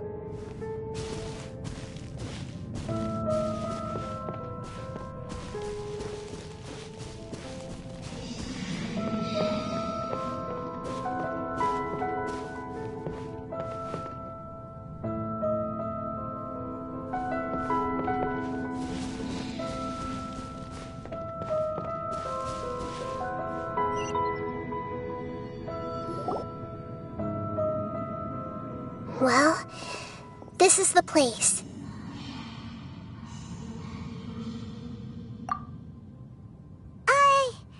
We're here to find Greater Lord Rukkhadevata, right? But the one standing over there is... Is that... me? She looks exactly like me. Are you Greater Lord Rukkhadevata? Yes, that's me. Are you surprised by my appearance? Irminsul and the surrounding lands have been reproduced here as they were years ago. But this is just a realm of consciousness. We are manifestations of the same nature, hence why we would appear exactly the same. We're of the same nature? Why?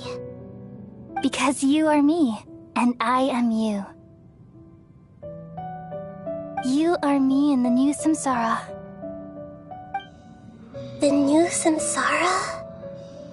As Greater Lord Rukkhadevata, I'm the avatar of Irminsul, and you are the purest branch snapped from Irminsul. Imagine it this way. Even if a tree dies, its branches will eventually take root and grow, continuing the tree's life in another form. I'm merely the remaining consciousness of Greater Lord Rukkhadevata. The real me has presumably died a long time ago.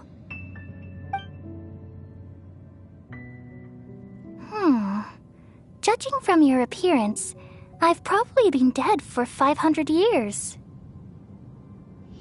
But you're finally here. My new self in the samsara. If this is true, then am I going to be a great archon like you someday? Though we share the same nature, our fates are bound to be different. All things have their own fate. When a branch grows into a mature tree, it won't be the same as the original tree. That's why fate is the ultimate knowledge, isn't it? That's a great insight. Yes, very good. It's also precisely why you won't become like me. Really? But perhaps you may become an even greater Archon than I. I already see a determination in you that I didn't possess in my time, and the future that it leads you to will be yours alone, along with the blessings from your past experiences. Don't worry. The growth of wisdom is like that of a plant. You only need to wait quietly for the flower to bloom. Come to think of it, the sages never had the faintest inkling of the meaning of wisdom. Thank you. Nothing makes me happier than discovering that the Archon I always admired was in fact myself in another fate. It's so nice to speak with you, Greater Lord Rukkhadevata. I've always wanted to meet you. The feeling is mutual. From the moment I snapped the branch off Irminsul and created you, I've also looked forward to talking with you. Could you tell me why you wanted to create me? And what exactly happened when you died? Ah, I see. You're here seeking answers, right? Everything that day, even the sky itself, changed into a color like this. At that time, the seven were all summoned to the nation of Conria. Except for me. I had a more important task to attend to. I had to protect Irminsul. The disaster occurred together with the pollution of forbidden knowledge. At that very moment, with my consciousness connected to Irminsul, I sensed something was wrong. The pain started to torment my mind. By the time I reached Irminsul, it was already displaying signs of corruption. Had I not repelled the pollution of forbidden knowledge with King Deshret thousands of years ago, I might have felt even more hopeless and lost. So what exactly is forbidden knowledge? It's a kind of knowledge that doesn't belong to this world, and a form of truth that can't be understood. It came from the very bottom of the abyss. Even I could never understand it. The world is constantly rejecting it, leading to all kinds of bad phenomena. If we allow forbidden knowledge to pollute Irminsul, I'm afraid the entirety of Tevat could fall apart. So, there's knowledge that even the God of Wisdom can't understand? At that time, I knew I couldn't repel the forbidden knowledge with my strength alone. Which is why I created a device that compiled human wisdom and named it the Akasha. It's truly the world's most amazing invention. Thank you. For a long time, I thought dreams were the fruit of human wisdom. Though it was selfish to do so, I borrowed people's dreams using the Akasha. Then I compiled their wisdom and all of my own power. Well, did it work? Thanks to the wisdom of the people of Sumeru, almost all the forbidden knowledge was cleared from Irminsul. But things didn't go as smoothly as I thought. I had a terrible headache, which gave me an uneasy feeling. And then I remembered that my consciousness was also connected with Irminsul. It brought me knowledge and wisdom, but vile corruption as well. From the very beginning, my existence had been polluted by the forbidden knowledge. Oh no! How could that happen? I've experienced that pain in your consciousness. It must have been a horrible experience. Yes, but my feelings weren't important. The important thing was that even if I died, my existence and everything related to me would continue to exist in Irminsul as memories and knowledge, meaning that the forbidden knowledge couldn't ever be permanently eradicated. And there's no way for me to eliminate myself. it would be a sort of paradox. So, I took the purest branch of Irminsul as my incarnation in the next samsara, and left a trail of clues, all in hopes that you would come here and remove me and my pollution from Irminsul forever. Wait, no, I can't. So you realize what that implies? You are very smart indeed. Irminsul has all the knowledge and memories of this world. And as you've realized just now, removing me from Irminsul means I essentially will never have existed in this world. But this is the only way to save Irminsul. People love you so much, and they've missed you so much over the past 500 years. I am exactly the same. So how can we just forget you like this? Is there really no other way? There must be something else I can do. You're the god of wisdom, Booer. You should know that there is no other way. But this is so cruel. I don't want to forget you. No need to feel so sad, Booer. As someone who delights in wisdom, you should feel joy at finally finding the answer. These are the words in their entirety. The answer you've been seeking all along. Let the world completely forget me.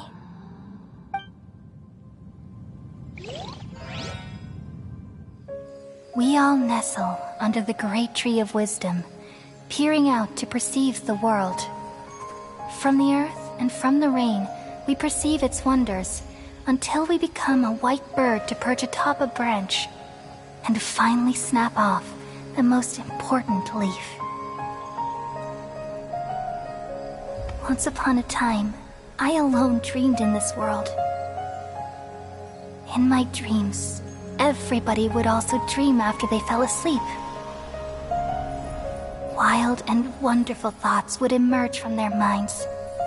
Some tumbled to the ground, and others floated to the sky, connecting all things in the world into one dazzling net. Among a plethora of worlds were numerous smaller worlds, all of fate, finding within the tapestry their brilliant glow. I gradually understood that these indescribable and constantly changing things are the most profound things in the world. Only they can completely repel the madness. Only dreams can awaken consciousness from the deepest darkness.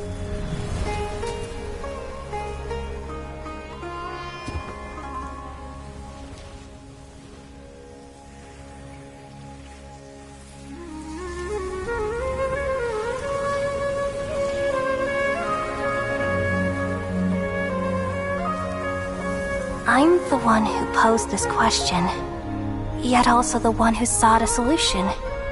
Saving the world with the dreams of the people used to be my answer. And now, you've also found your own answer, and I shall return all the dreams to the people.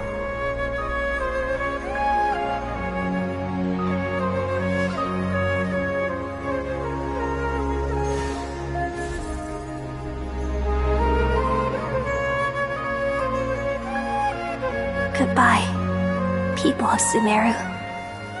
May you be blessed tonight with the sweetest of dreams.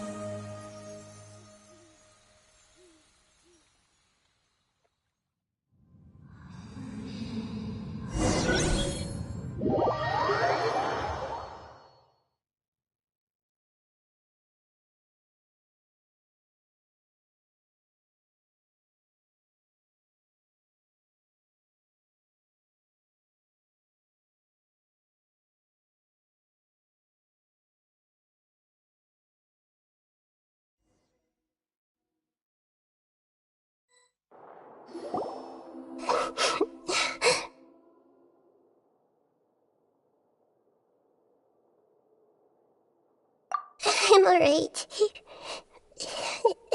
I'm just a little confused. We've just saved the world, right? So why am I crying? I don't know where this feeling inside of me is coming from, but I feel very sad. Just now, we used the power of two gnosis to successfully connect with the Irminsul consciousness from 500 years ago. Then, we removed the remaining pollution from Irminsul. Yeah, what's wrong? Weren't you there just now?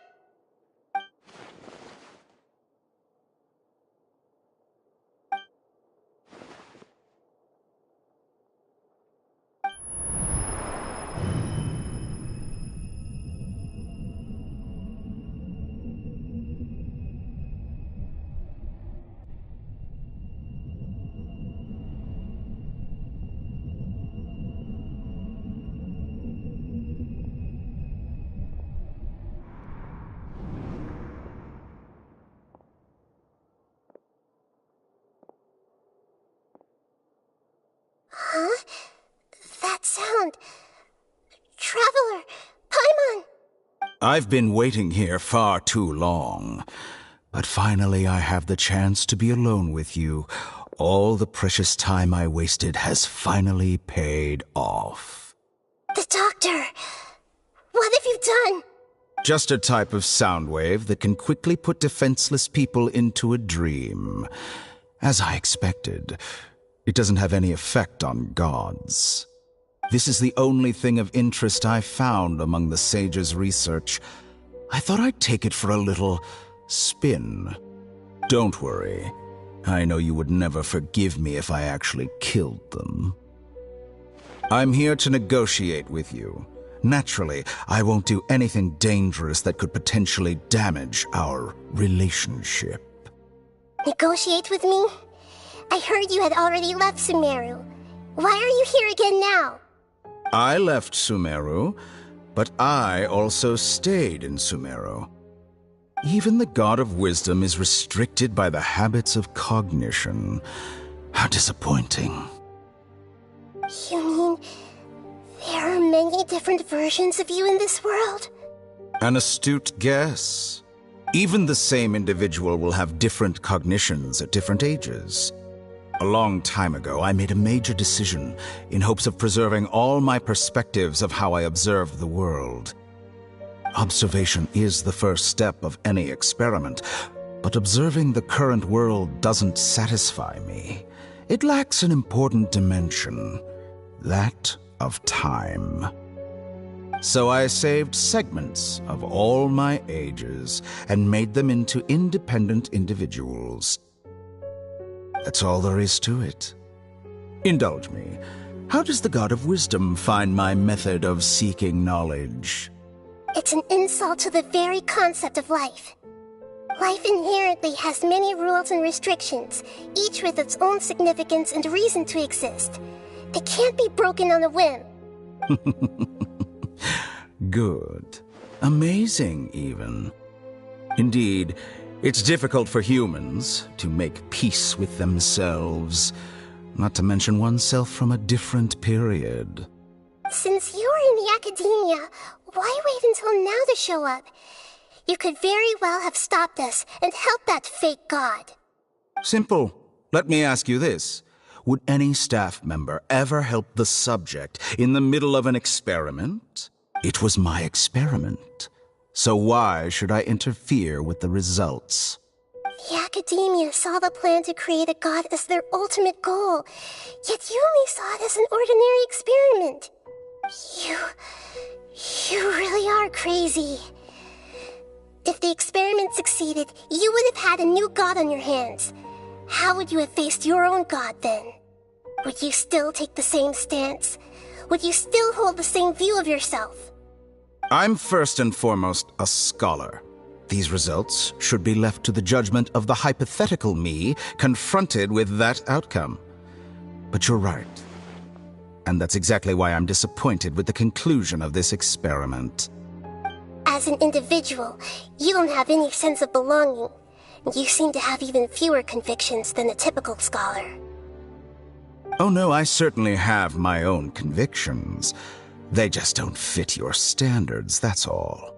All right, that's enough conversation for today. The experiment is over, and it's time to tidy up the equipment and reclaim any useful materials. For example, the Gnosis.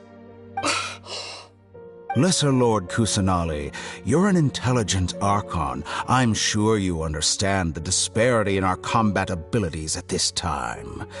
Besides, you have no way to use that electro-gnosis in battle. Didn't you say you were here to negotiate with me? Somehow, it's starting to seem like you intend to take it by force now.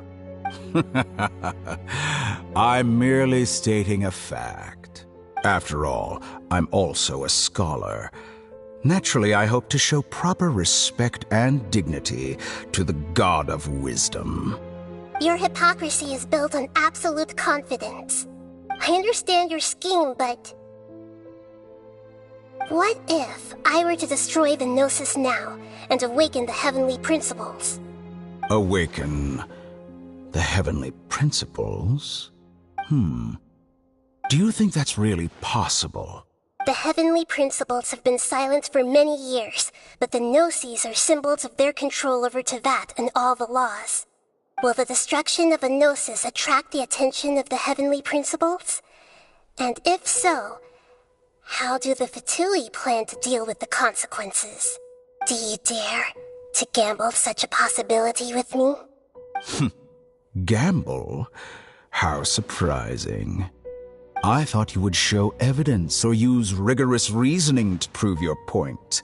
The word gamble is the last thing I expected to hear from the God of Wisdom.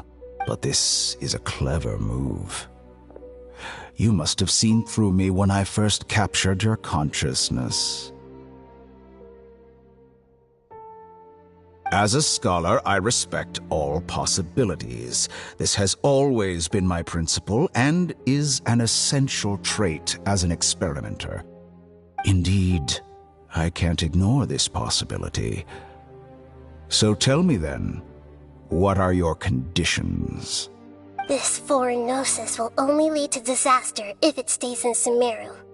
But this electro-Gnosis is the prize I obtained after defeating one of your fellow Harbingers. Now, as the one who initiated this cascade of events, shouldn't you pay the corresponding price? Price? Interesting. What price would you have me pay?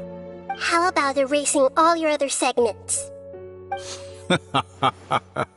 So this is how you wish to restrict me, the most threatening opponent of the Nation of Wisdom. What you request of me is like plucking out the eyes I have placed in the dimension of time. Segments are extraordinarily difficult to make. They require extremely rare resources and enormous amounts of time and effort, requiring me to destroy them all here and now. Bravo. A suitably wise decision on your part. Yes, how very interesting. Can I assume that you have long been wary of me? Among all the versions of me, this segment you see now is the most selfish. If it weren't me, your idea wouldn't have worked. What did you see when you were imprisoned? You were observing me, and that's how you know I've long grown tired of their doubts and endless arguments. Like you said, it's difficult to make peace with yourself. Being as smart as you are, have you managed to do that? I see. If you think all those versions of me are worth a gnosis, then deal. You sure didn't hesitate much. Is the relationship between all the versions of you really that bad? I don't think there's any need to dwell on that. The surplus versions of me can be exchanged for a gnosis. Do you think anyone can offer themselves at a higher price? Besides, with my abilities, It's only a matter of time until I find better perspectives. Perhaps it's best to say, you're just temporarily ahead. But what I'd like to know is, how can you be sure that I've really erased them? I can see your remaining honesty.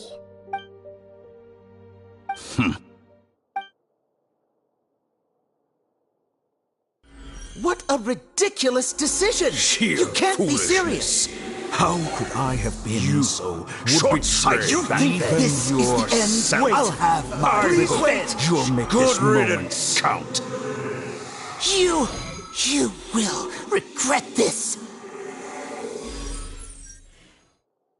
Well, have you confirmed that it's complete? Here, take it. The future of Sumeru City will be in my hands alone. I will shut down the Akasha and let curiosity and the thirst for knowledge drive the realm of academics once again. There won't be any further gaps for you to exploit. It truly pains me that my academic achievements have never been appreciated in my homeland. Of course, I have no interest in being rejected by this city for a third time. Another chess piece. And where is your dendronosis? Don't be greedy, Harbinger of Snezhnaya. No, this is a different transaction. If you intend to turn off the Akasha anyway, then there's no further use for the Gnosis of Sumeru, is there? Besides, isn't it the Archon's duty to deliver what's desired of the Seeker? Oh, judging from your expression, you don't seem to find the idea very agreeable. Then let's think of it this way. Since you're the god of wisdom, how about I exchange some knowledge with you? People exchanging knowledge with the God of Wisdom is the stuff of legends.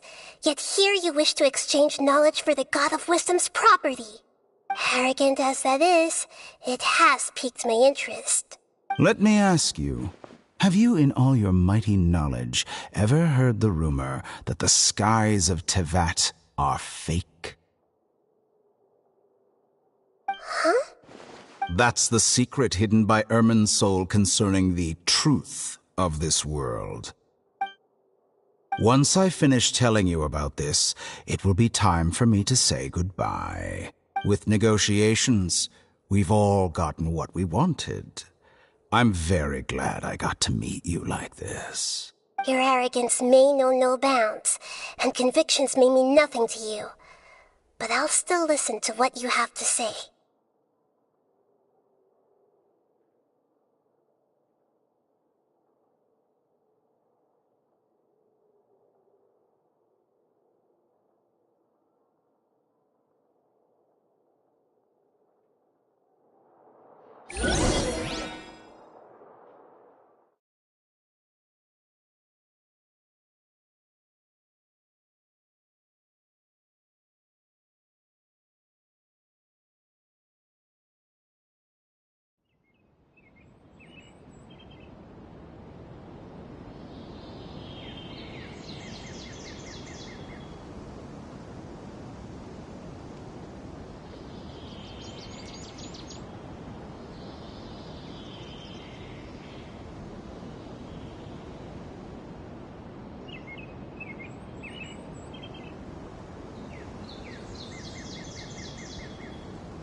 Okay.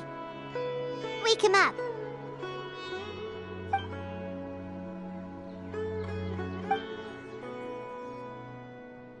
Are you awake?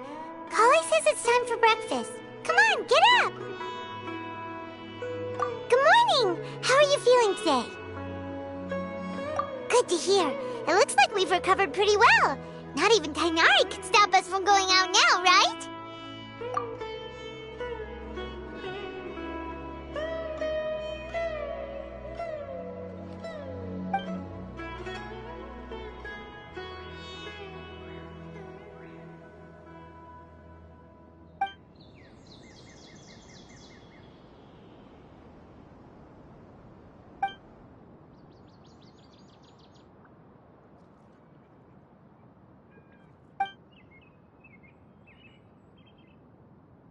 time traveler. Let's go.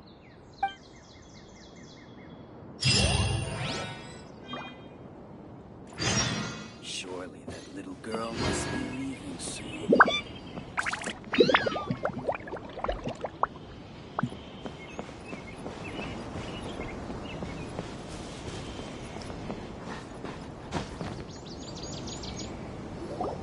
Good morning. Looks like you're awake. Yep, yep. I prepared some breakfast today. Please have a taste. I hope you'll like it. It's nice to have you here so we can eat something yummy. Well, now that I've recovered from Elazar, I'm feeling better than ever. I can even prepare 4 or 5 meals a day now. And Paimon bets they're all delicious.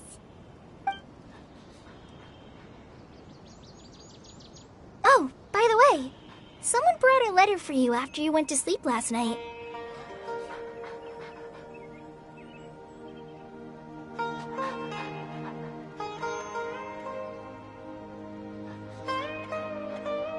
Nope. Paimon wanted to read the letter with you after you woke up. So Paimon didn't open it. Alright, let's read it now. Oh, it's from Nilu. Ahem.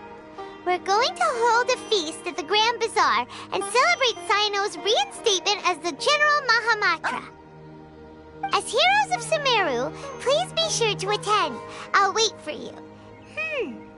The date of the banquet is written on the back. It's in 2 days. Oh, I've also heard that you've become heroes here as well. That's amazing. Sometimes I'm really envious of strong and confident people like you. Oh, you're embarrassing me. Anyway, let's go to the Grand Bazaar to have a look. Oh, before you leave, be sure to inform Master Tainari.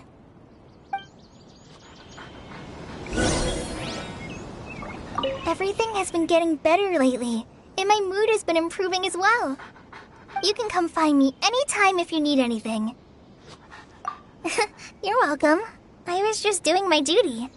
Remember to talk to Master Tainari before you leave.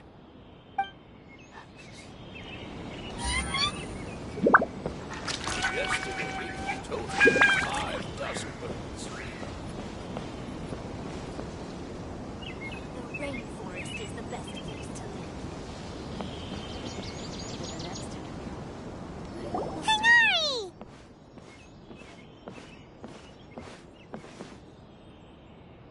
Good morning. How do you feel today? We feel much better. How about you? I'm recovering well. Thanks for asking. But from the looks of it, you seem to be already busy with work again. It's fine. I'm not that busy, really. The Elazar patients have recovered, as well as Hypatia. For now, I only need to tend to my Forest Watcher duties. It seems once Irminsul started getting better, everything else started to recover too. Yes, but there are still some residual effects. The withering is one example.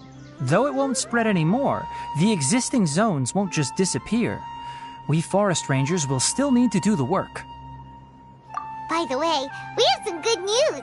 Cyno got his position back. This news is hardly new. He had already mentioned it to me before. Huh? You mean he was already here? Why didn't he come to say hi to us? He visited once, but he was afraid of disturbing you while you were resting. He just asked me a few questions and left. Then you probably already know all about the celebration feast. Celebration feast? No, I haven't heard anything about that. Huh? But didn't Nilu say in her letter that they would celebrate Cyno? He didn't tell you? Perhaps, or alternatively, he doesn't know about it either. Come to think of it, Cyno doesn't seem like the type who'd enjoy a celebration feast. You and Kale are both Cyno's close friends. Why don't you come to the feast with us? Kala has taken over some of my tasks these days. I don't think she'll have time for it. Not to mention me. You see, some VIPs have come to the forest recently. Huh? VIPs? Very important Paimons? Well, technically speaking, they are former VIPs. The sages involved in recent incidents have begun their training in the Avidya forest, and the people they had previously imprisoned have all been released. Huh? Yes, he's a little weak, but he isn't injured and his condition is stable. Lesser Lord Kusanali, in her boundless mercy, has decided to spare Azar and the other wrongdoers. Supposedly, they were ashamed of their shallow ideologies and have decided to dedicate the rest of their lives to cultivating wisdom in the Avidya forest. When they learned that Lesser Lord Kusanali had defeated the Balladeer and saved Irminsul, they were shocked at first, but also became happy, feeling that the sacred light guiding them on the path of discovering wisdom had begun to shine once again. As a result, work has increased for the forest rangers. That sounds really exhausting. There's nothing we can do, really. But that's another topic. Back to the matter at hand. Are you two planning to head out? Ah, right! We're here to request permission to head out. Would that be okay? You've recovered well. You may go, but be careful. Yay! Will do!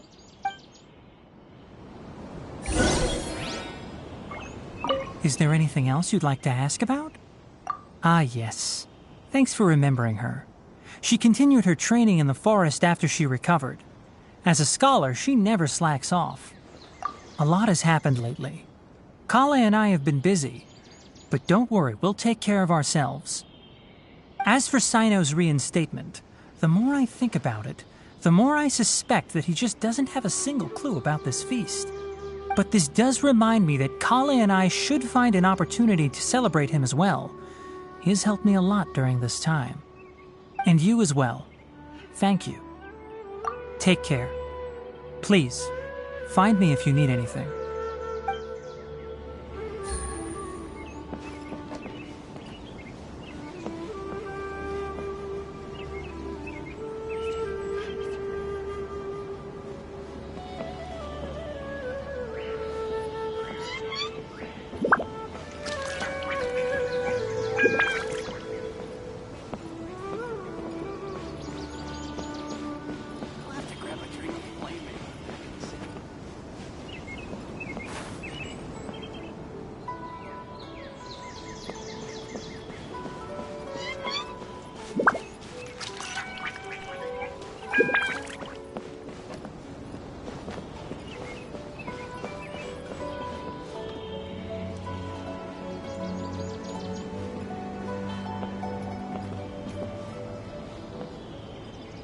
Grab a drink with Flame May when I'm back in the city.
Well, there won't be any problems if the feast starts at that time.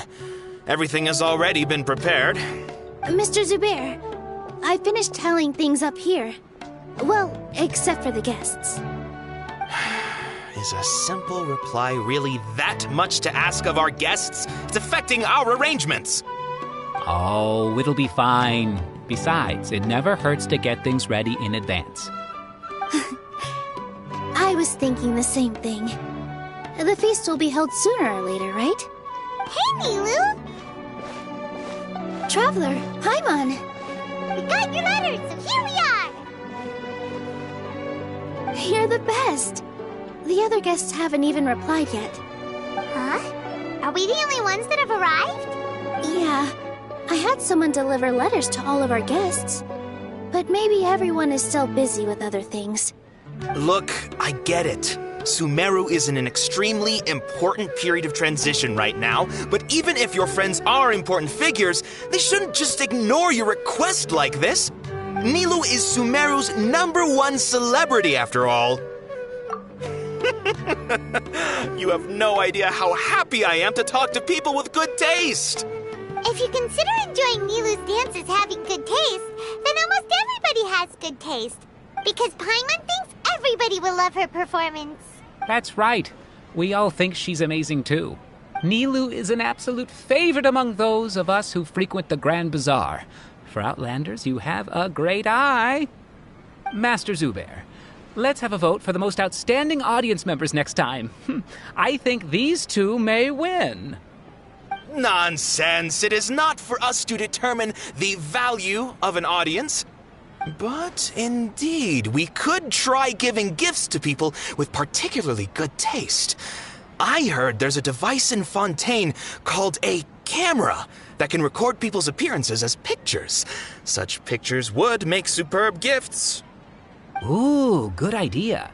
I wonder where we can find one. I don't want you giving pictures of me to everyone. I'm satisfied just being able to perform here. There's always a lot going on at the Grand Bazaar. Yeah, and that's why I love it here. Traveler and Paimon, could you help confirm if the letters were actually delivered? If for some reason they didn't receive the letters, then please tell everyone that there will be a feast here. Yeah, we can also check out how everything in Sumeru is going now. When I wrote the letters, I heard that Dia was in Port Ormos, and Alhaitham was at the Academia. As for Sino, we've only heard that he appears at the Academia from time to time. I'm not too sure about Rahman's whereabouts. My guess is that he's with Dia.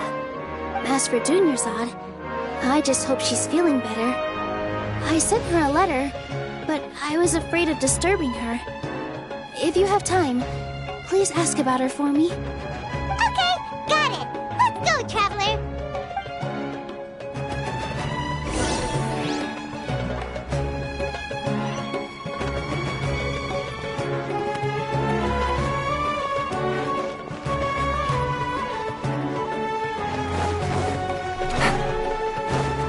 Take it easy.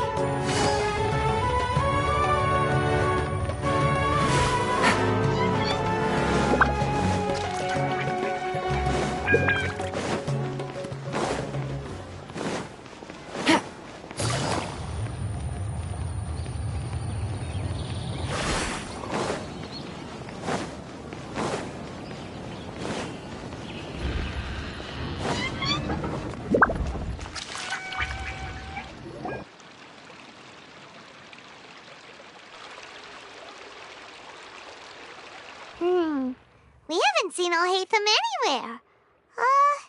Let's ask that person over there.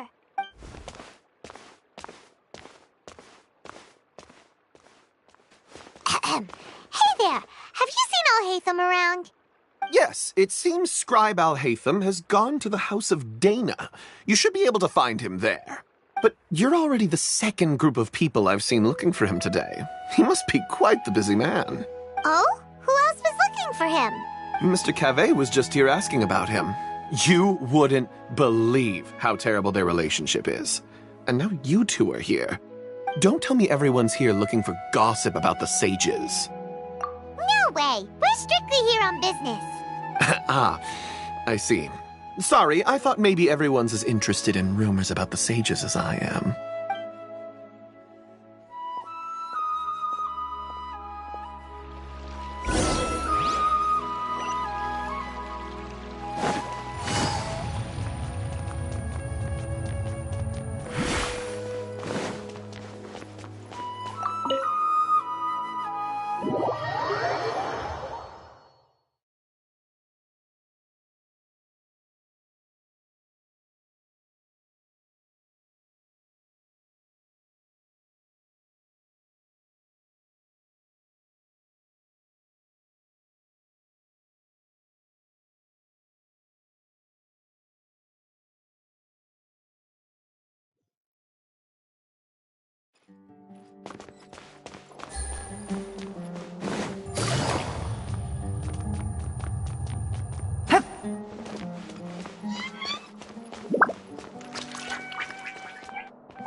Hatham should be around here somewhere, right?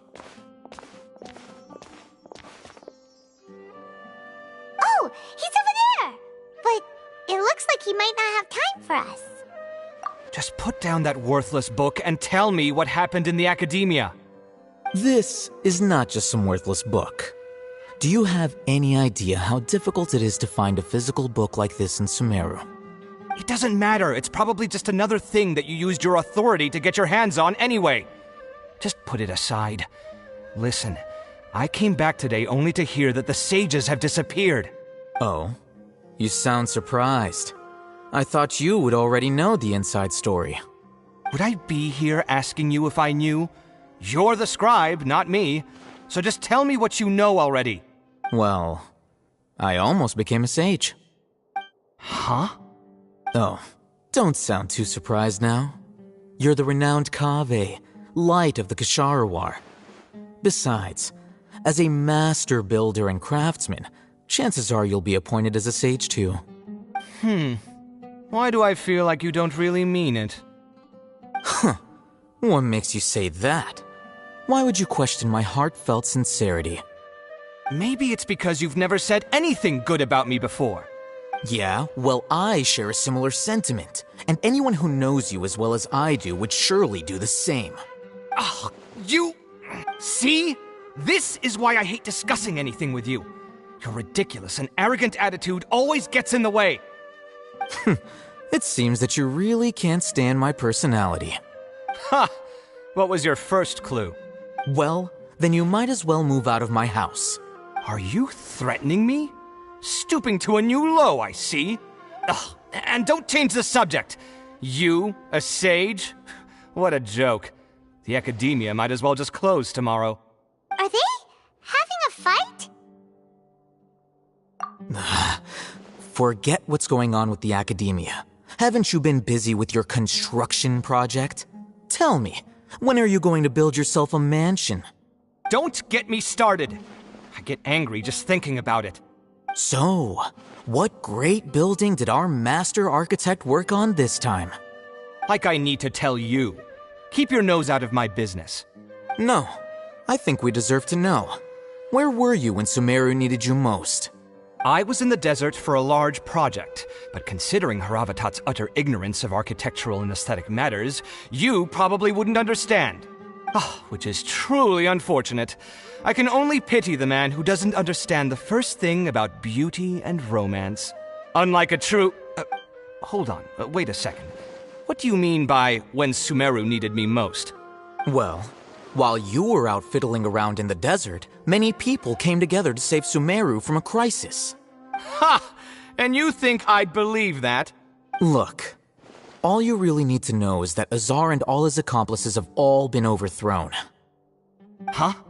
What nonsense are you talking about? It's no skin off my nose if you don't believe me. It's not like my Darshan was the one trying to apply for funding from the Grand Sage. Yours, though, on the other hand... You know what? I'll ask around. I'm sure someone knows what's going on here. You're dead if I find out you're lying to me.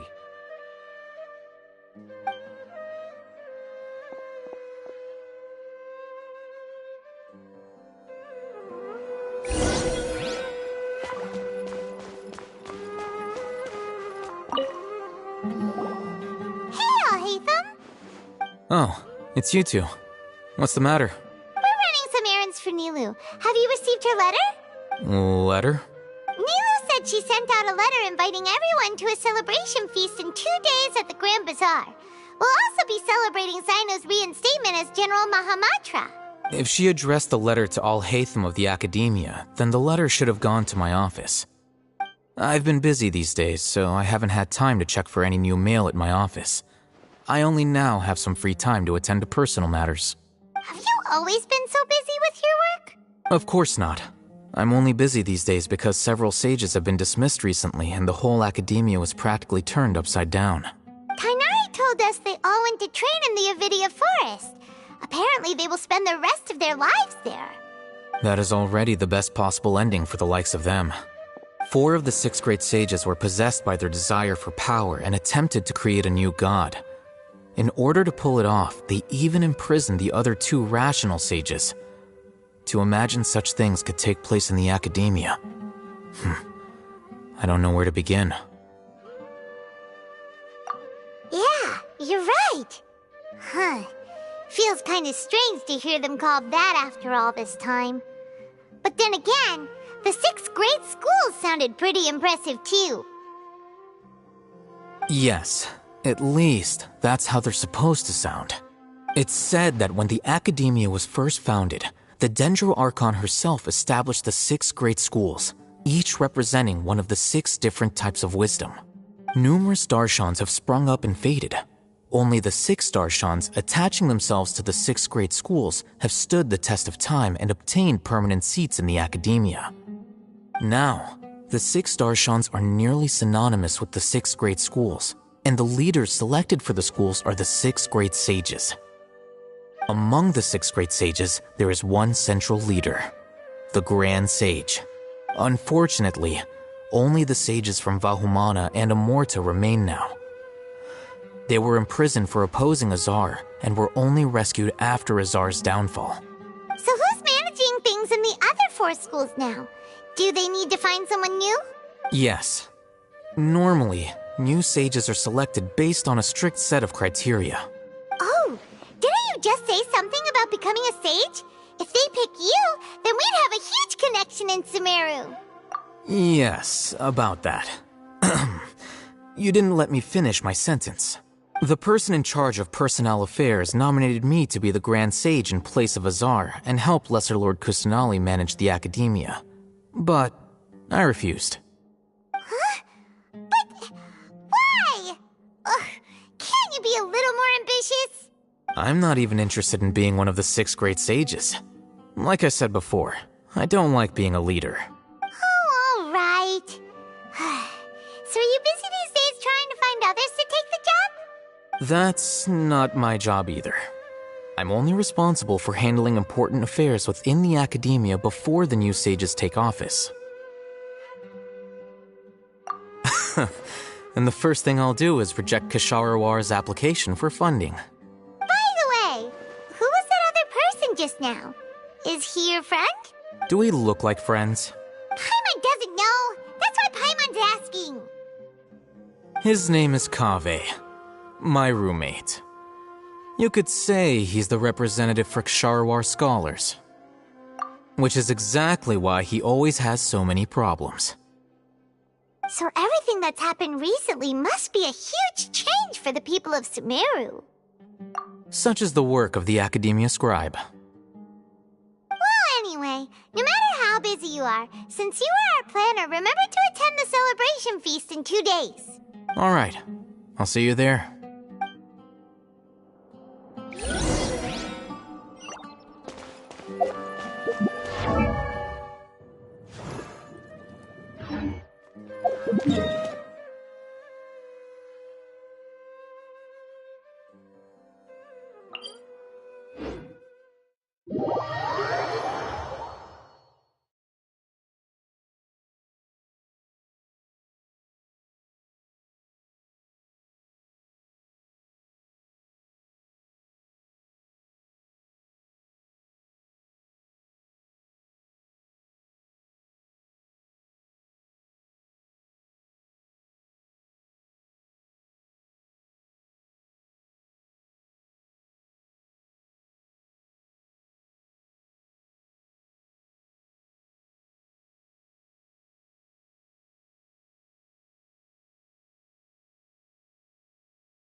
Is that Paimon I hear? Huh? Oh, it's been a while. How are you doing? Junior Dad! It's been so long since we've seen you! I'm doing well. I can go as far as saying I have never been happier in my entire life. I don't know if you've heard, but Elazar has completely disappeared, and all the patients have recovered. You kidding? Knowing them and the connections they've got, I'm sure they've heard about it. Yeah! That's right. My lady is feeling better now, so I'm accompanying her for a walk. Why do you still call me that, Dia? You've already informed my father of your resignation. I guess I'm just used to calling you my lady. Old habits die hard. Resignation? You mean you're quitting? Yeah, I might start losing my edge if I keep being a bodyguard for the Homayanis. You know that my parents and I are fond of you, and that we appreciate you very much. It wouldn't be a problem if you wish to continue to be our bodyguard. I'm not a woman that's easily persuaded. You should know that by now, my lady. When I took this job, I had already decided that I'd quit as soon as you'd recovered. It's time for me to get back out there and chase that horizon. So what are you gonna do now if you're not gonna be a bodyguard anymore? I want to take a risky job and put my body to the test again. Huh? But we literally just finished one of the most dangerous jobs ever. Are you getting bored already? I know. If I hadn't joined in that plan with you, I wouldn't have come up with this idea. I guess I still get fired up by that feeling of going all out in a fight. It made me realize that I'm still a mercenary through and through. Life is short, and I'm happy that I got to be a part of that operation. But the whole thing also made me realize that there are still many problems in Sumeru. And as a desert dweller, I'm still not completely ready to settle down on this side of the wall. Well, I remember a friend had someone bring you a message. You mean I'll hate them? I didn't expect him to still remember that. I thought he was joking. We just came from talking with Alhaitham at the Academia. Did he tell you that he suggested that I come work at the Academia? What? I heard that Azar and his cronies fell from power, and Alhaitham told me that now was a good time to find a job in the Academia. But only if I wanted to. Whoa. Paimon can't see you being anything other than a mercenary. Me neither. But I think Dia would look great dressed up as a scholar. Ugh, forget about it. I wouldn't last 10 seconds in there. Alhaitham probably just liked the way I worked and knew I'm good in a fight. So he suggested I find some work in the Academia. But you know, if you take him up on the offer, Sino might actually agree and let you become a Matra. Because you're super amazing. The Matra have all the talent they need as long as they have Sino. I prefer to be free to live however I choose. In fact, I chose this job from the very start because I knew it'd be right up my alley. Even if being a mercenary means facing all kinds of danger. A lion has to return to the wild sooner or later. If anything, being your bodyguard has been unfamiliar territory for me. I don't want to see you go, but I'll respect your decision. I'm glad to hear you say that. Come on, no need for the sad face. It's not like we'll never meet again. Once the whole Dendro Archon thing is settled, everything in Sumeru will take a turn for the better. That makes me happy too. But a peaceful society will probably mean less demand for mercenaries like me. Before long, we'll be a dying breed. So I'd better get to work while I still can. Huh? But wait a second. You make it sound like you're leaving now. Well, no, not yet at least. I promised my lady I'd stick around until next week. So, have you been in Port Ormos this entire time? We were wondering if you had received a letter from Nilu. Oh, did Nilu write to us? She heard that you were seen in Port Ormos, so she sent the letter here. Huh. It was probably sent to the inn that we're staying at. My lady has been very energetic lately and keeps taking me on hikes, staying out even into the night. By the time we get back, the receptionist is usually off napping on the job. Right, and we tend to leave quite early in the morning, so the old man on duty is also usually dozing off. So what it really sounds like is that the person on duty is always asleep. I bet the letter's at the reception desk. I'll go check later. No wonder there wasn't a reply. You never received the letter. Good thing Nilu asked us to come and check on that. Sorry to make you two come all the way out here. It must be something important for Nilu to specifically write to us like that. Yes, she said they were preparing a victory feast in the Grand Bazaar, and will also be celebrating Sino's reinstatement as General Mahamatra. She was hoping you could come. Great! I'll be sure to attend. Count me in too. But is there some sort of dress code or anything for the feast? Can I just show up looking like this? Since it's being organized by Nilu, I don't think she'll be too picky about that. If anything, I think she wants to see us as our most natural selves. All right, then this is how I'll show up. The feast will be held in 2 days, so don't forget. Sure. Thank you so much for letting us know. We'll see you there. Oh, by the way, do you happen to know where Sino and Raman are? The General Mahamatra always comes and goes without a trace. Normally no one knows his whereabouts. Oh. But last time we met, he mentioned that he had something to do in Aru Village. You can try your luck there. As for Raman, your guess is as good as mine. I only remember he said that he had something to discuss with Sino. You can ask Sino when you meet him. Don't mention it. You better get going. All right, on to our next stop.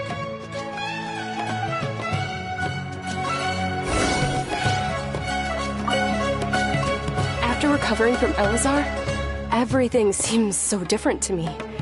When I look at the scenery I've visited before, it has a completely different feeling. Yeah, you need to be stronger than an ox to take life by the horns. I think I've heard you say something like that before. But today, I finally understand what you mean. Is there any place you'd like to go? I can accompany you. I've got time. What if I tell you that I want to go to the desert? Fine by me. If we go to the desert, I can introduce you to my friends there. But we should prepare and get everything we need before setting off.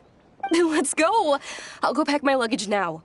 After we're done with the feast in 2 days, we can go have fun in the desert. You can count me in.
It's been a while since we last visited Aru Village.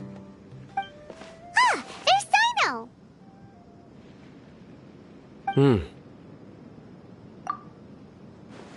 What brings you here?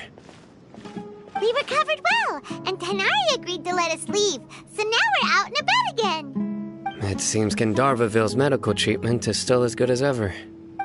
And Tanari is recovering well, too. That's good to hear. Yeah, you're the one who brought us to him when we lost consciousness, right? Thanks for that. You're welcome. Tainari has excellent medical skills, and Kale is quite attentive. It was the best place for you. But why are you just standing here like a dead tree? I'm meeting some people. Oh, you mean Candace? I've already talked with Candace and the village chief. They're still at the usual place. You can go there if you'd like to see them. But you know one of the people I'm meeting as well. Oh, by King Deshret's blessing, my friend suddenly appears in the desert.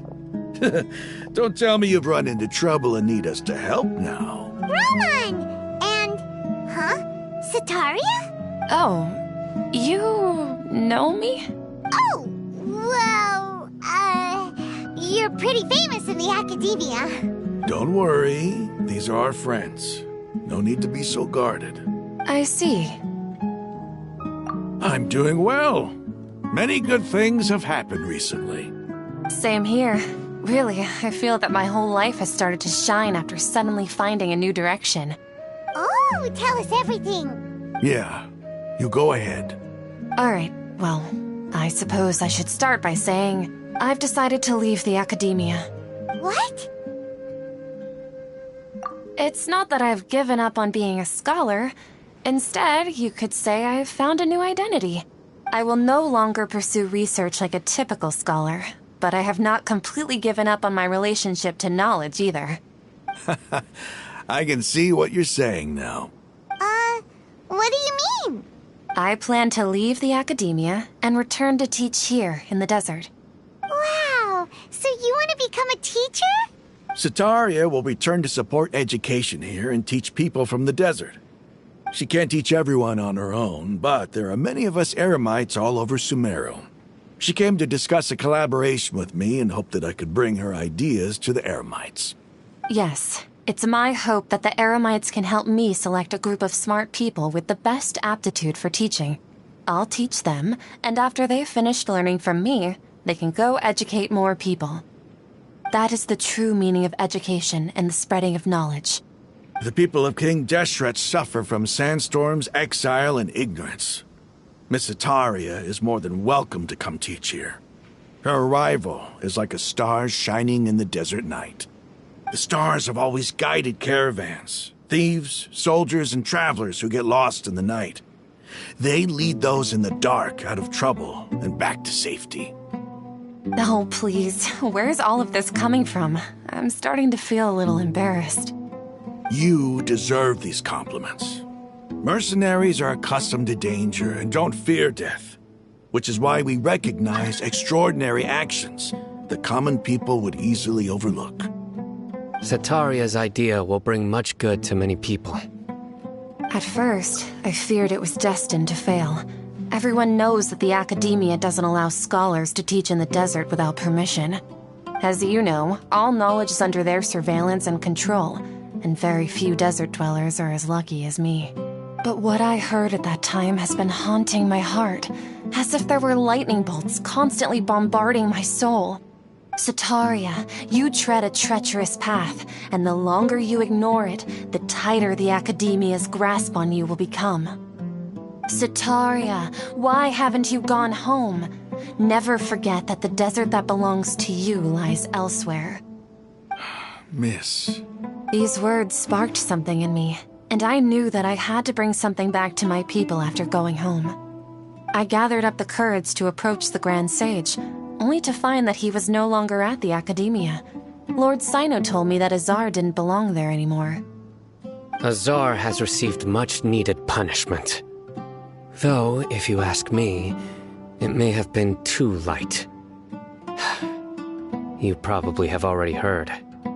Lord Sino helped me obtain permission to leave the academia for the desert, and accompanied me here to discuss collaboration with members of the Eremites. My plan was able to go smoothly thanks to him and Rahman. You're all doing so much for the desert. Aside from that, I also have some other business to discuss with Sino. Lesser Lord Kusanali has allocated many resources to support and develop the desert. I've done some business for her, and part of it required the assistance of the Eremites. I applied for a few batches of educational materials from the academia, and sent them to several groups in the desert, as instructed by Lesser Lord Kusanali. I believe the people will make good use of them. That's exactly what the people here need. Physical books and other related items. If it weren't for Sino and Lesser Lord Kusanali, I'm afraid we'd never be able to get our hands on them. Apart from this, the academia is also recruiting scholars that are willing to teach in the desert. I'll let you and Sataria know as soon as I have any more news. We must be persistent about this, and maintain these resources to ensure long-term effectiveness. This is the first time in hundreds of years we've had a glimmer of hope. I think this may be the turning point for the desert. Remember these words. Here lies our faithful priest, Kasala. His wisdom is a miracle among the people, deserving of high praise and admiration. I hope people with wisdom like that priest will rise again among the desert dwellers. Then we'll once again see the wisdom and glory that once shook the world. Enough about us. Are you here to discuss some business too? No, not at all. We're actually here on behalf of Nilu. Nilu wanted to write to everyone, but she wasn't sure where the letters should be sent, so she asked us to come find everyone personally. A celebration feast will be held in 2 days at the Grand Bazaar. She hopes that all of you will be able to attend. At the feast, we'll also be celebrating Sino's reinstatement as General Mahamatra. Although, judging from your appearance, it seems you've already been reinstated.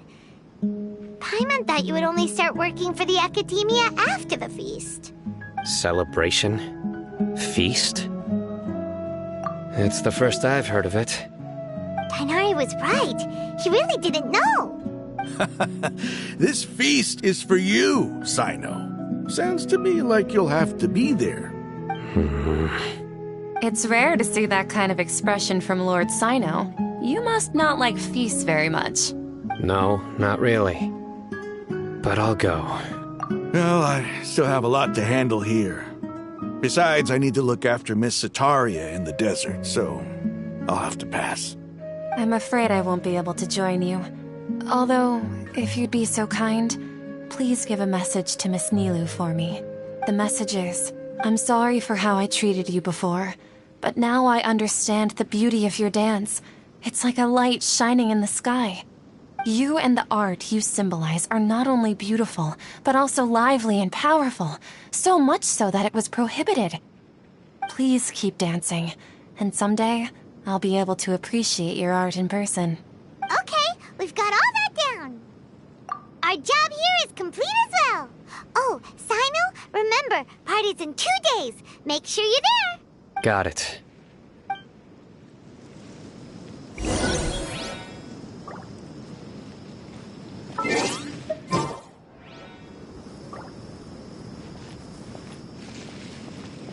Anyway, our preparation has been going smoothly these days.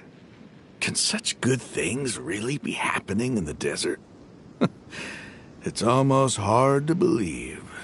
Yes, even if you can't bring yourself to believe it, you should at least believe in those of us who are working hard to make it a reality. Indeed. Take it one step at a time. There is still a long journey before you. What heartwarming words.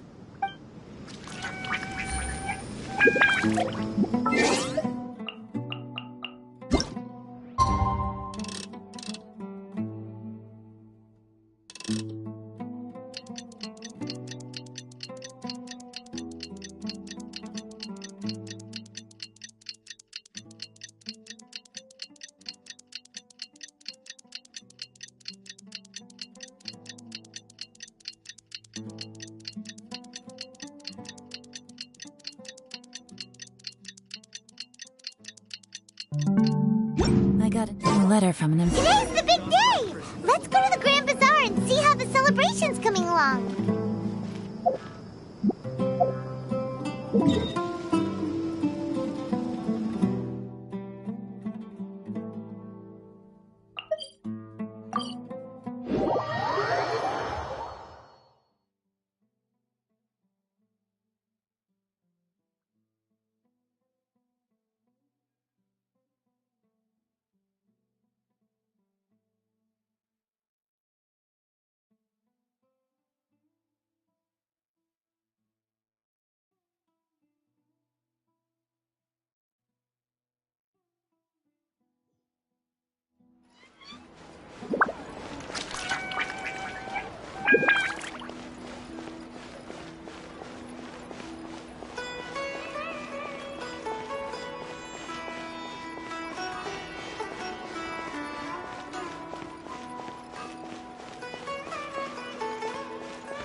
Everybody's already here. Looks like we're the last ones to arrive. I'm here. Ah, there you are. Well, look who finally decided to show up. You look like you came here immediately after finishing up some work. I'm very happy to see you here. But we're not late, are we? It's just that everyone else arrived ahead of time. I propose that the last one who arrived be put in charge of today's speeches. Nah, there won't be any speeches today. Oh, really?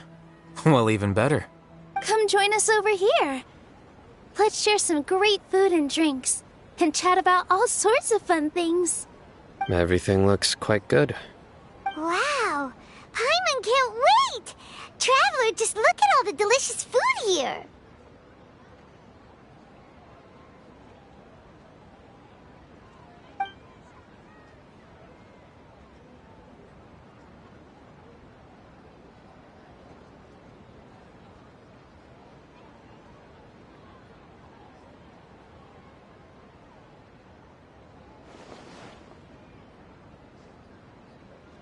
Whoa! It's so delicious! Oh, this grilled meat tastes amazing! The food was specially prepared for you by everyone in the Grand Bazaar. And we have gifts that were sent by the residents of Sumeru City when they heard we were holding a feast. Everyone that came said that you saved Sumeru and wanted me to thank you all on their behalf. Ah, feels kinda nice to be seen as a hero. I could get used to this. Being a bodyguard is also a hero's job. You've always been amazing, Dia. My lady sure has a way with words. Thanks. I'm glad to hear it. And I'm happy to meet everyone that participated in the great plan. Don't mention it. Come to think of it, we've really done something impressive together. We owe it to our abilities. And luck. Really?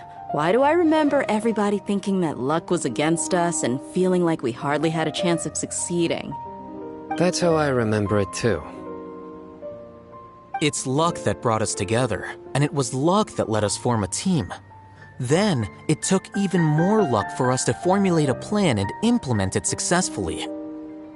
Moreover, judging from the results, everything worked out well. Yeah, everyone gave it their all when it mattered most. It was almost like a performance. We took the stage and put on our best show. Everyone played their part, and thanks to everyone's efforts, the performance was a great success. So, would you say we're good actors too? It's such a blessing that Lesser Lord Kusanali was able to return to power at the Academia. Yes, even after being abandoned and neglected so many times, she's finally returned. Uh-huh. Lesser Lord Kusanali once used all her power in a great disaster, which resulted in her losing all her wisdom and memories of the past. The Academia basically abandoned her because of it. This should be something everybody should remember. Huh? You look surprised. I didn't say anything wrong, did I? No, everything you said is correct. That's good. Something wrong? Yeah, what's with that face? You knew all of this already.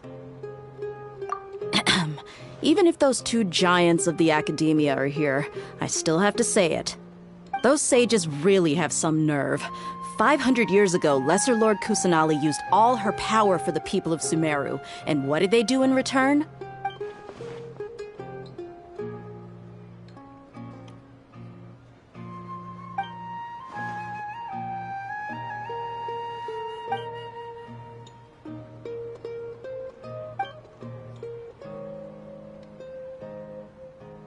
If you bite the hand that feeds you, don't act surprised when it turns into a knuckle sandwich, right, Sino? Perhaps I shouldn't say this, but their treatment of Lesser Lord Kusanali calls for a more severe punishment. You could simply tell Lesser Lord Kusanali that you wish to have Azar and his accomplices severely punished. I respect our deity's decision and won't interfere in any way. While we're on this topic, why didn't you accept the Academia's invitation to become the Grand Sage? Are you trying to say that I'm fit to be a sage? Not at all. but every person handling the selection process has said that you are the most suitable candidate to lead the academia right now. Why? Because he dethroned Azar from power? Could you try to put it another way? This is a good thing, yet you're making it sound like I overthrew Azar for my own personal gain. But seriously, though, I always wondered if you had some personal motives behind it. I did have my own motive, but it had nothing to do with being a sage. If the rules of our nation were suddenly cast by the wayside, then it wouldn't be long until chaos ensued. I had no intention of letting their dreams disrupt my life. By that, you mean your life working as the Academia's scribe? Precisely. Wait, is that all? So, that's the only reason why you joined us and came up with all those plans? It's reason enough. You've certainly got quite the personality. You flatter me. All right then. How about you? You've already resumed work as the General Mahamatra, right? That's right. Will you be happy with that life?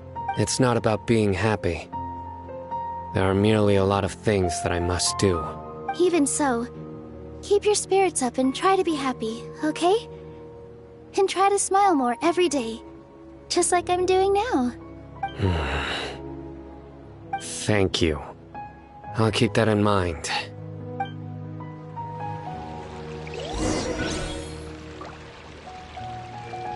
Everyone hold hands!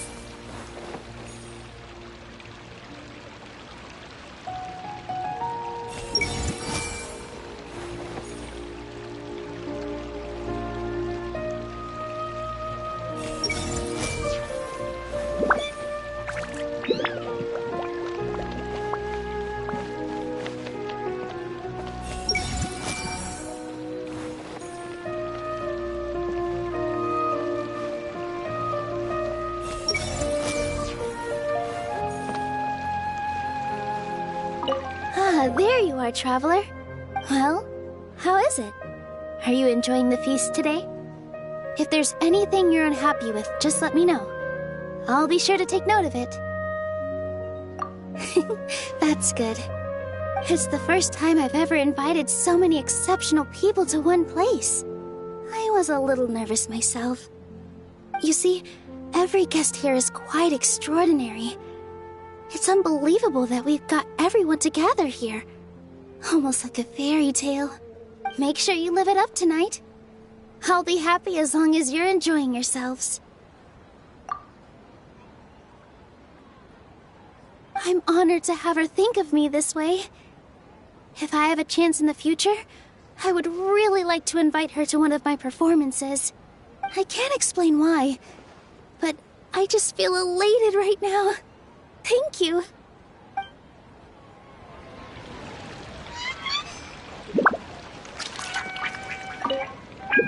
The atmosphere here is good, and everything is delicious. Yeah, I don't often come to such places, but it feels quite good. I have a lot to handle these days. Otherwise, I could show you around. There's always next time. We're friends after all. This feast is pretty good. I like it.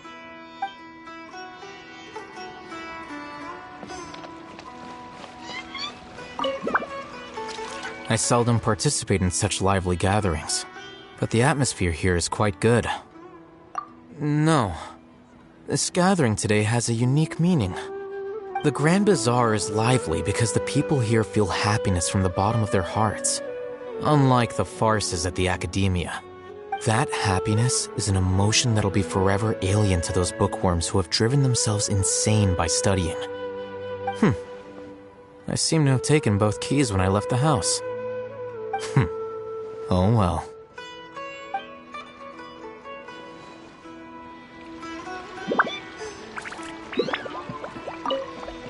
My lady, the grilled meat over there is delicious. Have you tried it? Yes, I also tried some fruit just now. Oh, they're very sweet. What an amazing place to relax. No wonder everybody likes to rest at the Grand Bazaar. You said it. Oh, look who else is here. Hello. Oh, I'm so happy Nilou invited everybody. Oh, now I have the chance to meet all the heroes. Hey, less of that polite chit-chat and more eating and drinking. The feast is about having fun, not stuffy formalities.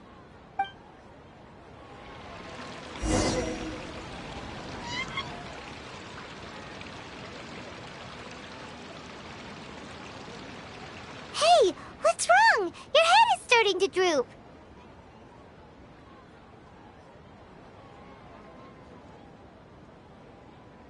Hey, you can't just fall asleep here. Paimon will go find something delicious for you to eat. You'll wake up once you've put something yummy in your tummy. Of course, just wait here for Paimon.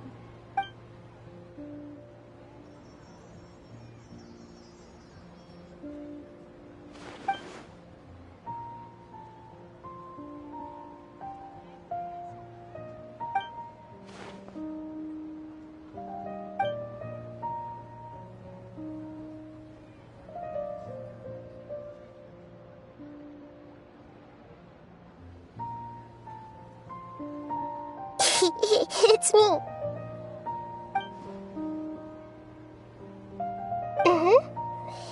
You may blame me for being a bit too self-indulgent. I was thinking about talking with you, and the next thing I knew, I had made a connection with you. The connection between us is amazing. It's like flora and the fence it grows upon. I heard there's an amazing celebration feast today at the Grand Bazaar. I wanted to have a look for myself, so I snuck in. Lately, I've been so busy dealing with all the fallout from recent events, so I really haven't had any free time. Although you've already helped me with a lot, there's still one more thing I hope you can help me with. Please say thank you to everyone for me.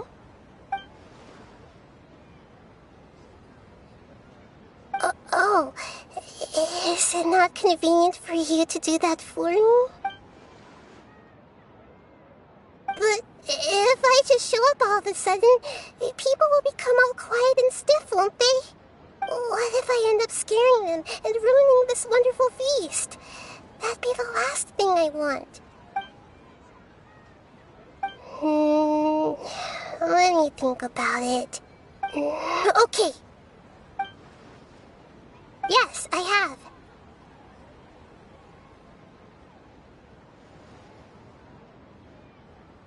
You said I should go thank everyone as myself, right? So... I've decided to borrow your body for the time being. Please don't blame me. The flora also climbs up to the fence to get closer to the sky.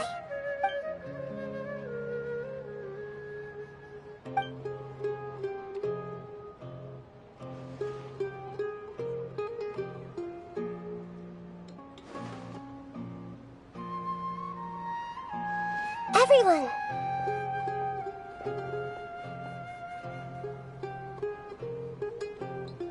Are you awake now? Paimon was just about to bring you the food. It's me. Huh? That voice. Nahida? Hold up. What's going on? I didn't expect to have a conversation with the consciousness of Lesser Lord Kusanali in the Grand Bazaar. Interesting. Is this also a part of the feast? No, of course not. Are you... Lesser Lord Kusanali? Hello, Nilou. You know who I am? Yes, I already know every one of you. Nilou, Alhaitham, Sino, Dia, Paimon, and Dunyarzad. Lesser Lord Kusanali? I took the liberty of occupying the traveler's body so that I could thank all of you in person. Thank you so much for rescuing me, even if that meant placing your own safety in peril and taking the risk of becoming enemies with the Academia, the sages, the doctor, the balladeer, and even the entirety of Sumeru. Without you, without any of you, I would have been in a much more difficult situation. Had you not helped me to resolve the crisis, not only I, but Sumeru and even the entirety of Tevat would have suffered great misfortune. People refer to you as the heroes who managed to rescue a god. I'm quite fond of this name. It not only explains your identities, but also bears witness to your relationship with me. Please, allow me to present to you my most sincere gratitude. Lesser Lord Kusanelli, you have done so much for Sumeru, and I didn't even have a chance to do anything for you. You don't... Dinyarzad, the suffering you endured during your illness is also proof of you being with me and praying for me. Thank you. You don't need to be so ceremonious. It's always been my duty to protect you. This is how the relationship between the Academia and Dendro Archon should be. We just did what was necessary and set things back on the right path. You're an Archon, but you act so humble. You really don't need to be so polite with us. I'm honored to have been able to take part in this plan. I hoped you liked the dance I dedicated to you. Thank you, all of you. Thank you so much.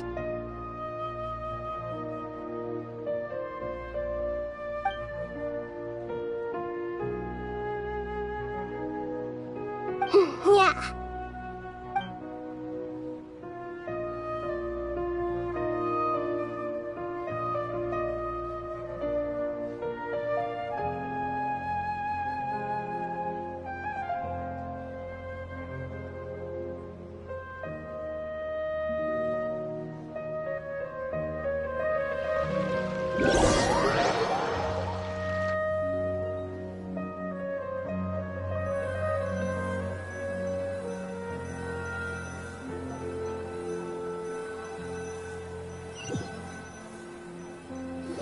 Are you awake? Did you rest well? After Nahida left, you ate a lot of food. You've become a glutton. That just means you still have a lot to learn from Master Paimon, the Sage of Gluttony. All right, since you're awake now, should we go and have a chat with Nahida? She should be in the Academia right about now. If you have any questions, now's your chance to ask.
I see everything.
fantastic night.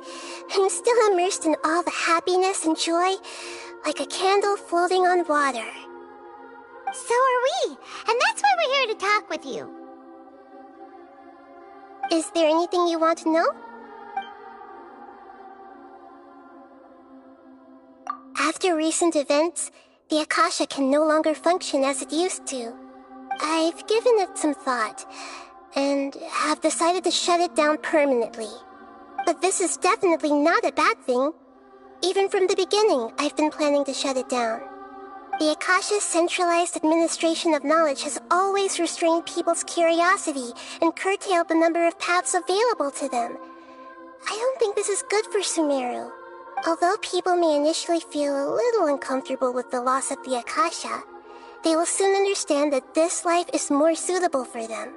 And as for the future of Sumeru, I'm preparing to regain control of the academia. The former sages have received their punishment, but the new sages have yet to be selected. I will oversee the process personally. I hope that the new 6 great sages will be more focused on academics. Sumeru needs such leaders more than ever. The other big issue is the people of King Deshret. All the residents of the desert, in fact. They have been mistreated for far too long. I've already taken some measures to address this. It will take some time to rebuild everything, but no matter if it's culture, friendship, or trust, we will rebuild it.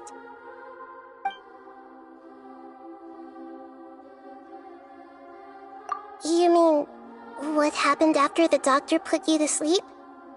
Not exactly. The top-ranked Fatui Harbingers, up to number 3, possess power comparable to that of gods. I was no match for him in that kind of situation. However, in spite of the bad situation, I still managed to make a fair deal with the doctor. I'm sure you remember the entity that changed your fate, the Heavenly Principles. In fact, the Heavenly Principles has been quiet since the Conria disaster 500 years ago. I used this point as leverage against the doctor.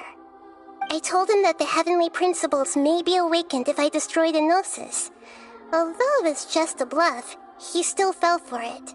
I assumed that the Heavenly Principles wouldn't just stand by and let such extensive damage to its laws take place. And as for what I exchanged for the Gnosis, the exchange served as both punishment for the doctor as well as a boon of new knowledge that I couldn't refuse as the God of Wisdom.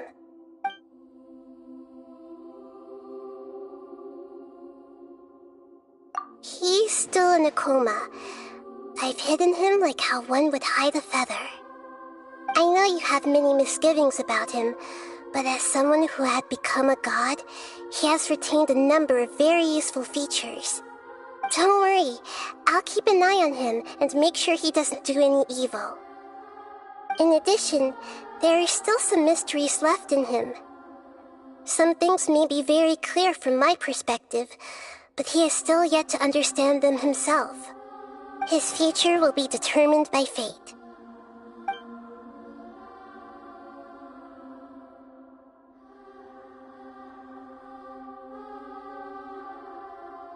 Is that where you're headed next? Fontaine, the Nation of Justice? As far as I know, that nation operates in a judicial system. Does their archon personally judge people? No, there's a Chief Justice in Fontaine. Generally speaking, the Hydra Archon, Focalor, won't preside over individual trials. However, even then, Focalor will still make herself present at just about every trial. It seems that she just likes to immerse herself in that sort of atmosphere. As Archon, she still reserves the right to influence the final verdict. Anyway, let's just say she's got, a very unique personality.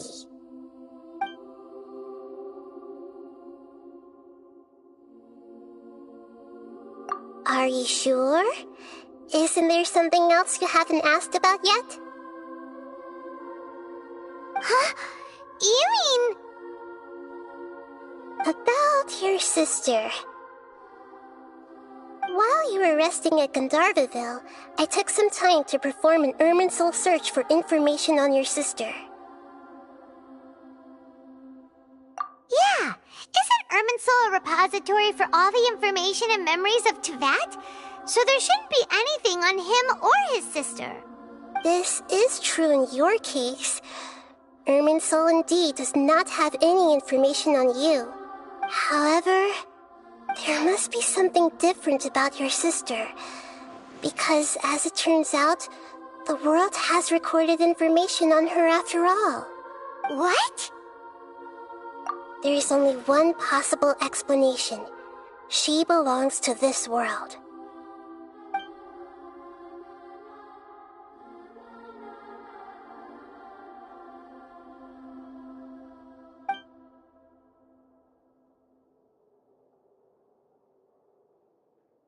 But nothing about this makes any sense! Wasn't this your first trip to Teyvat?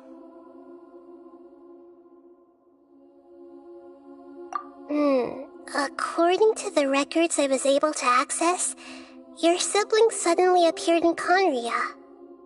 After the Conria disaster, she began her journey through the 7 nations of Teyvat. But just as her journey was about to reach its conclusion, the Irminsul records on her suddenly become fuzzy. What do you mean, fuzzy? Did something happen to her? All I know for sure is that somebody, for reasons only they can know, is deliberately obfuscating her fate. And whoever it is, if they can do that, who knows what else they're capable of. But even that wouldn't explain how she somehow comes from this world.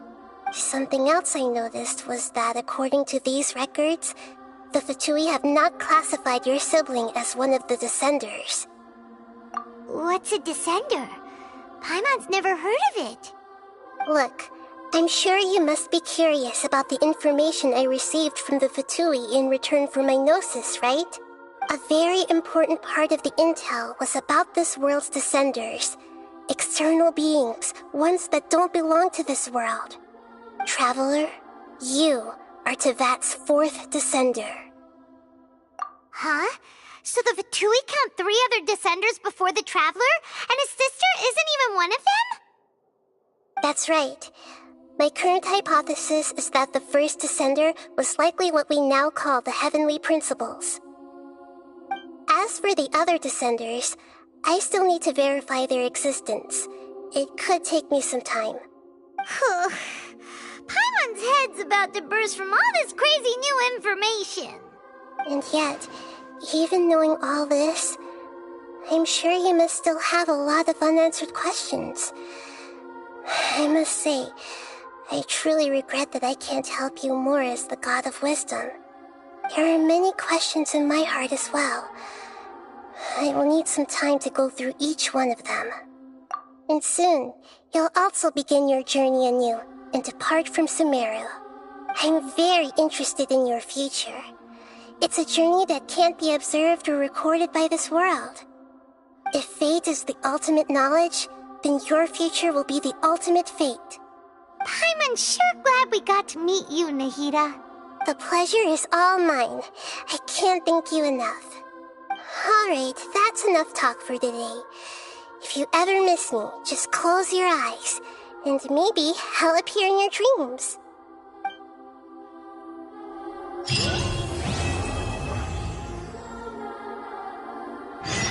Things in Sumeru have settled down now. Paimon bets people will be coming up with new and interesting ideas at this time. How about we take a walk around Sumeru City and see if anyone needs our help? Paimon has a sneaking suspicion that it just might pay off.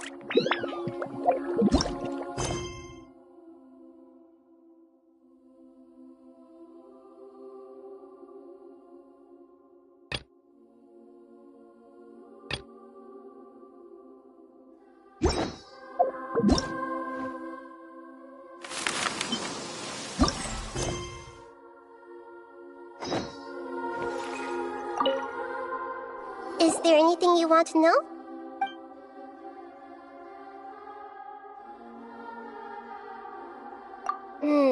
According to the records I was able to access, your sibling suddenly appeared in Conria. After the Conria disaster, she began her journey through the 7 nations of Tevat. But just as her journey was about to reach its conclusion, the Irminsul records on her suddenly become fuzzy. What do you mean, fuzzy? Did something happen to her?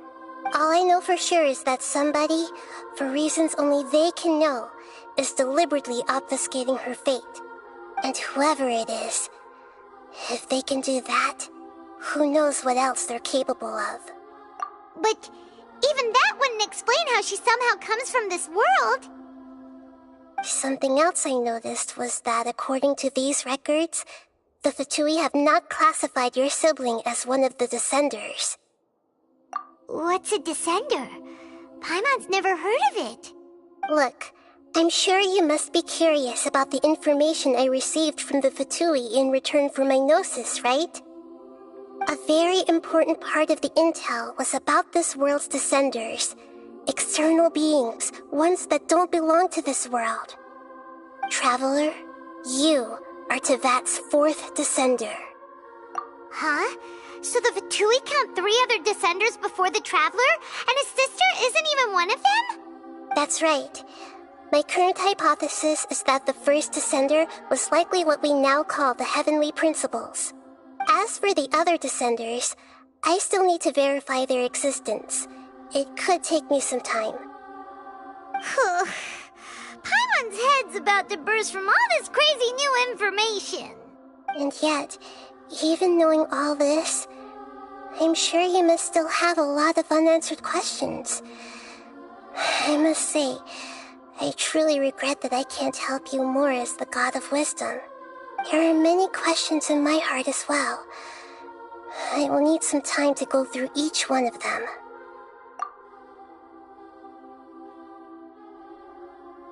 And soon, you'll also begin your journey anew and depart from Sumeru. I'm very interested in your future. It's a journey that can't be observed or recorded by this world. If fate is the ultimate knowledge, then your future will be the ultimate fate. Paimon's sure glad we got to meet you, Nahida. The pleasure is all mine. I can't thank you enough. Alright, that's enough talk for today. If you ever miss me, just close your eyes, and maybe I'll appear in your dreams.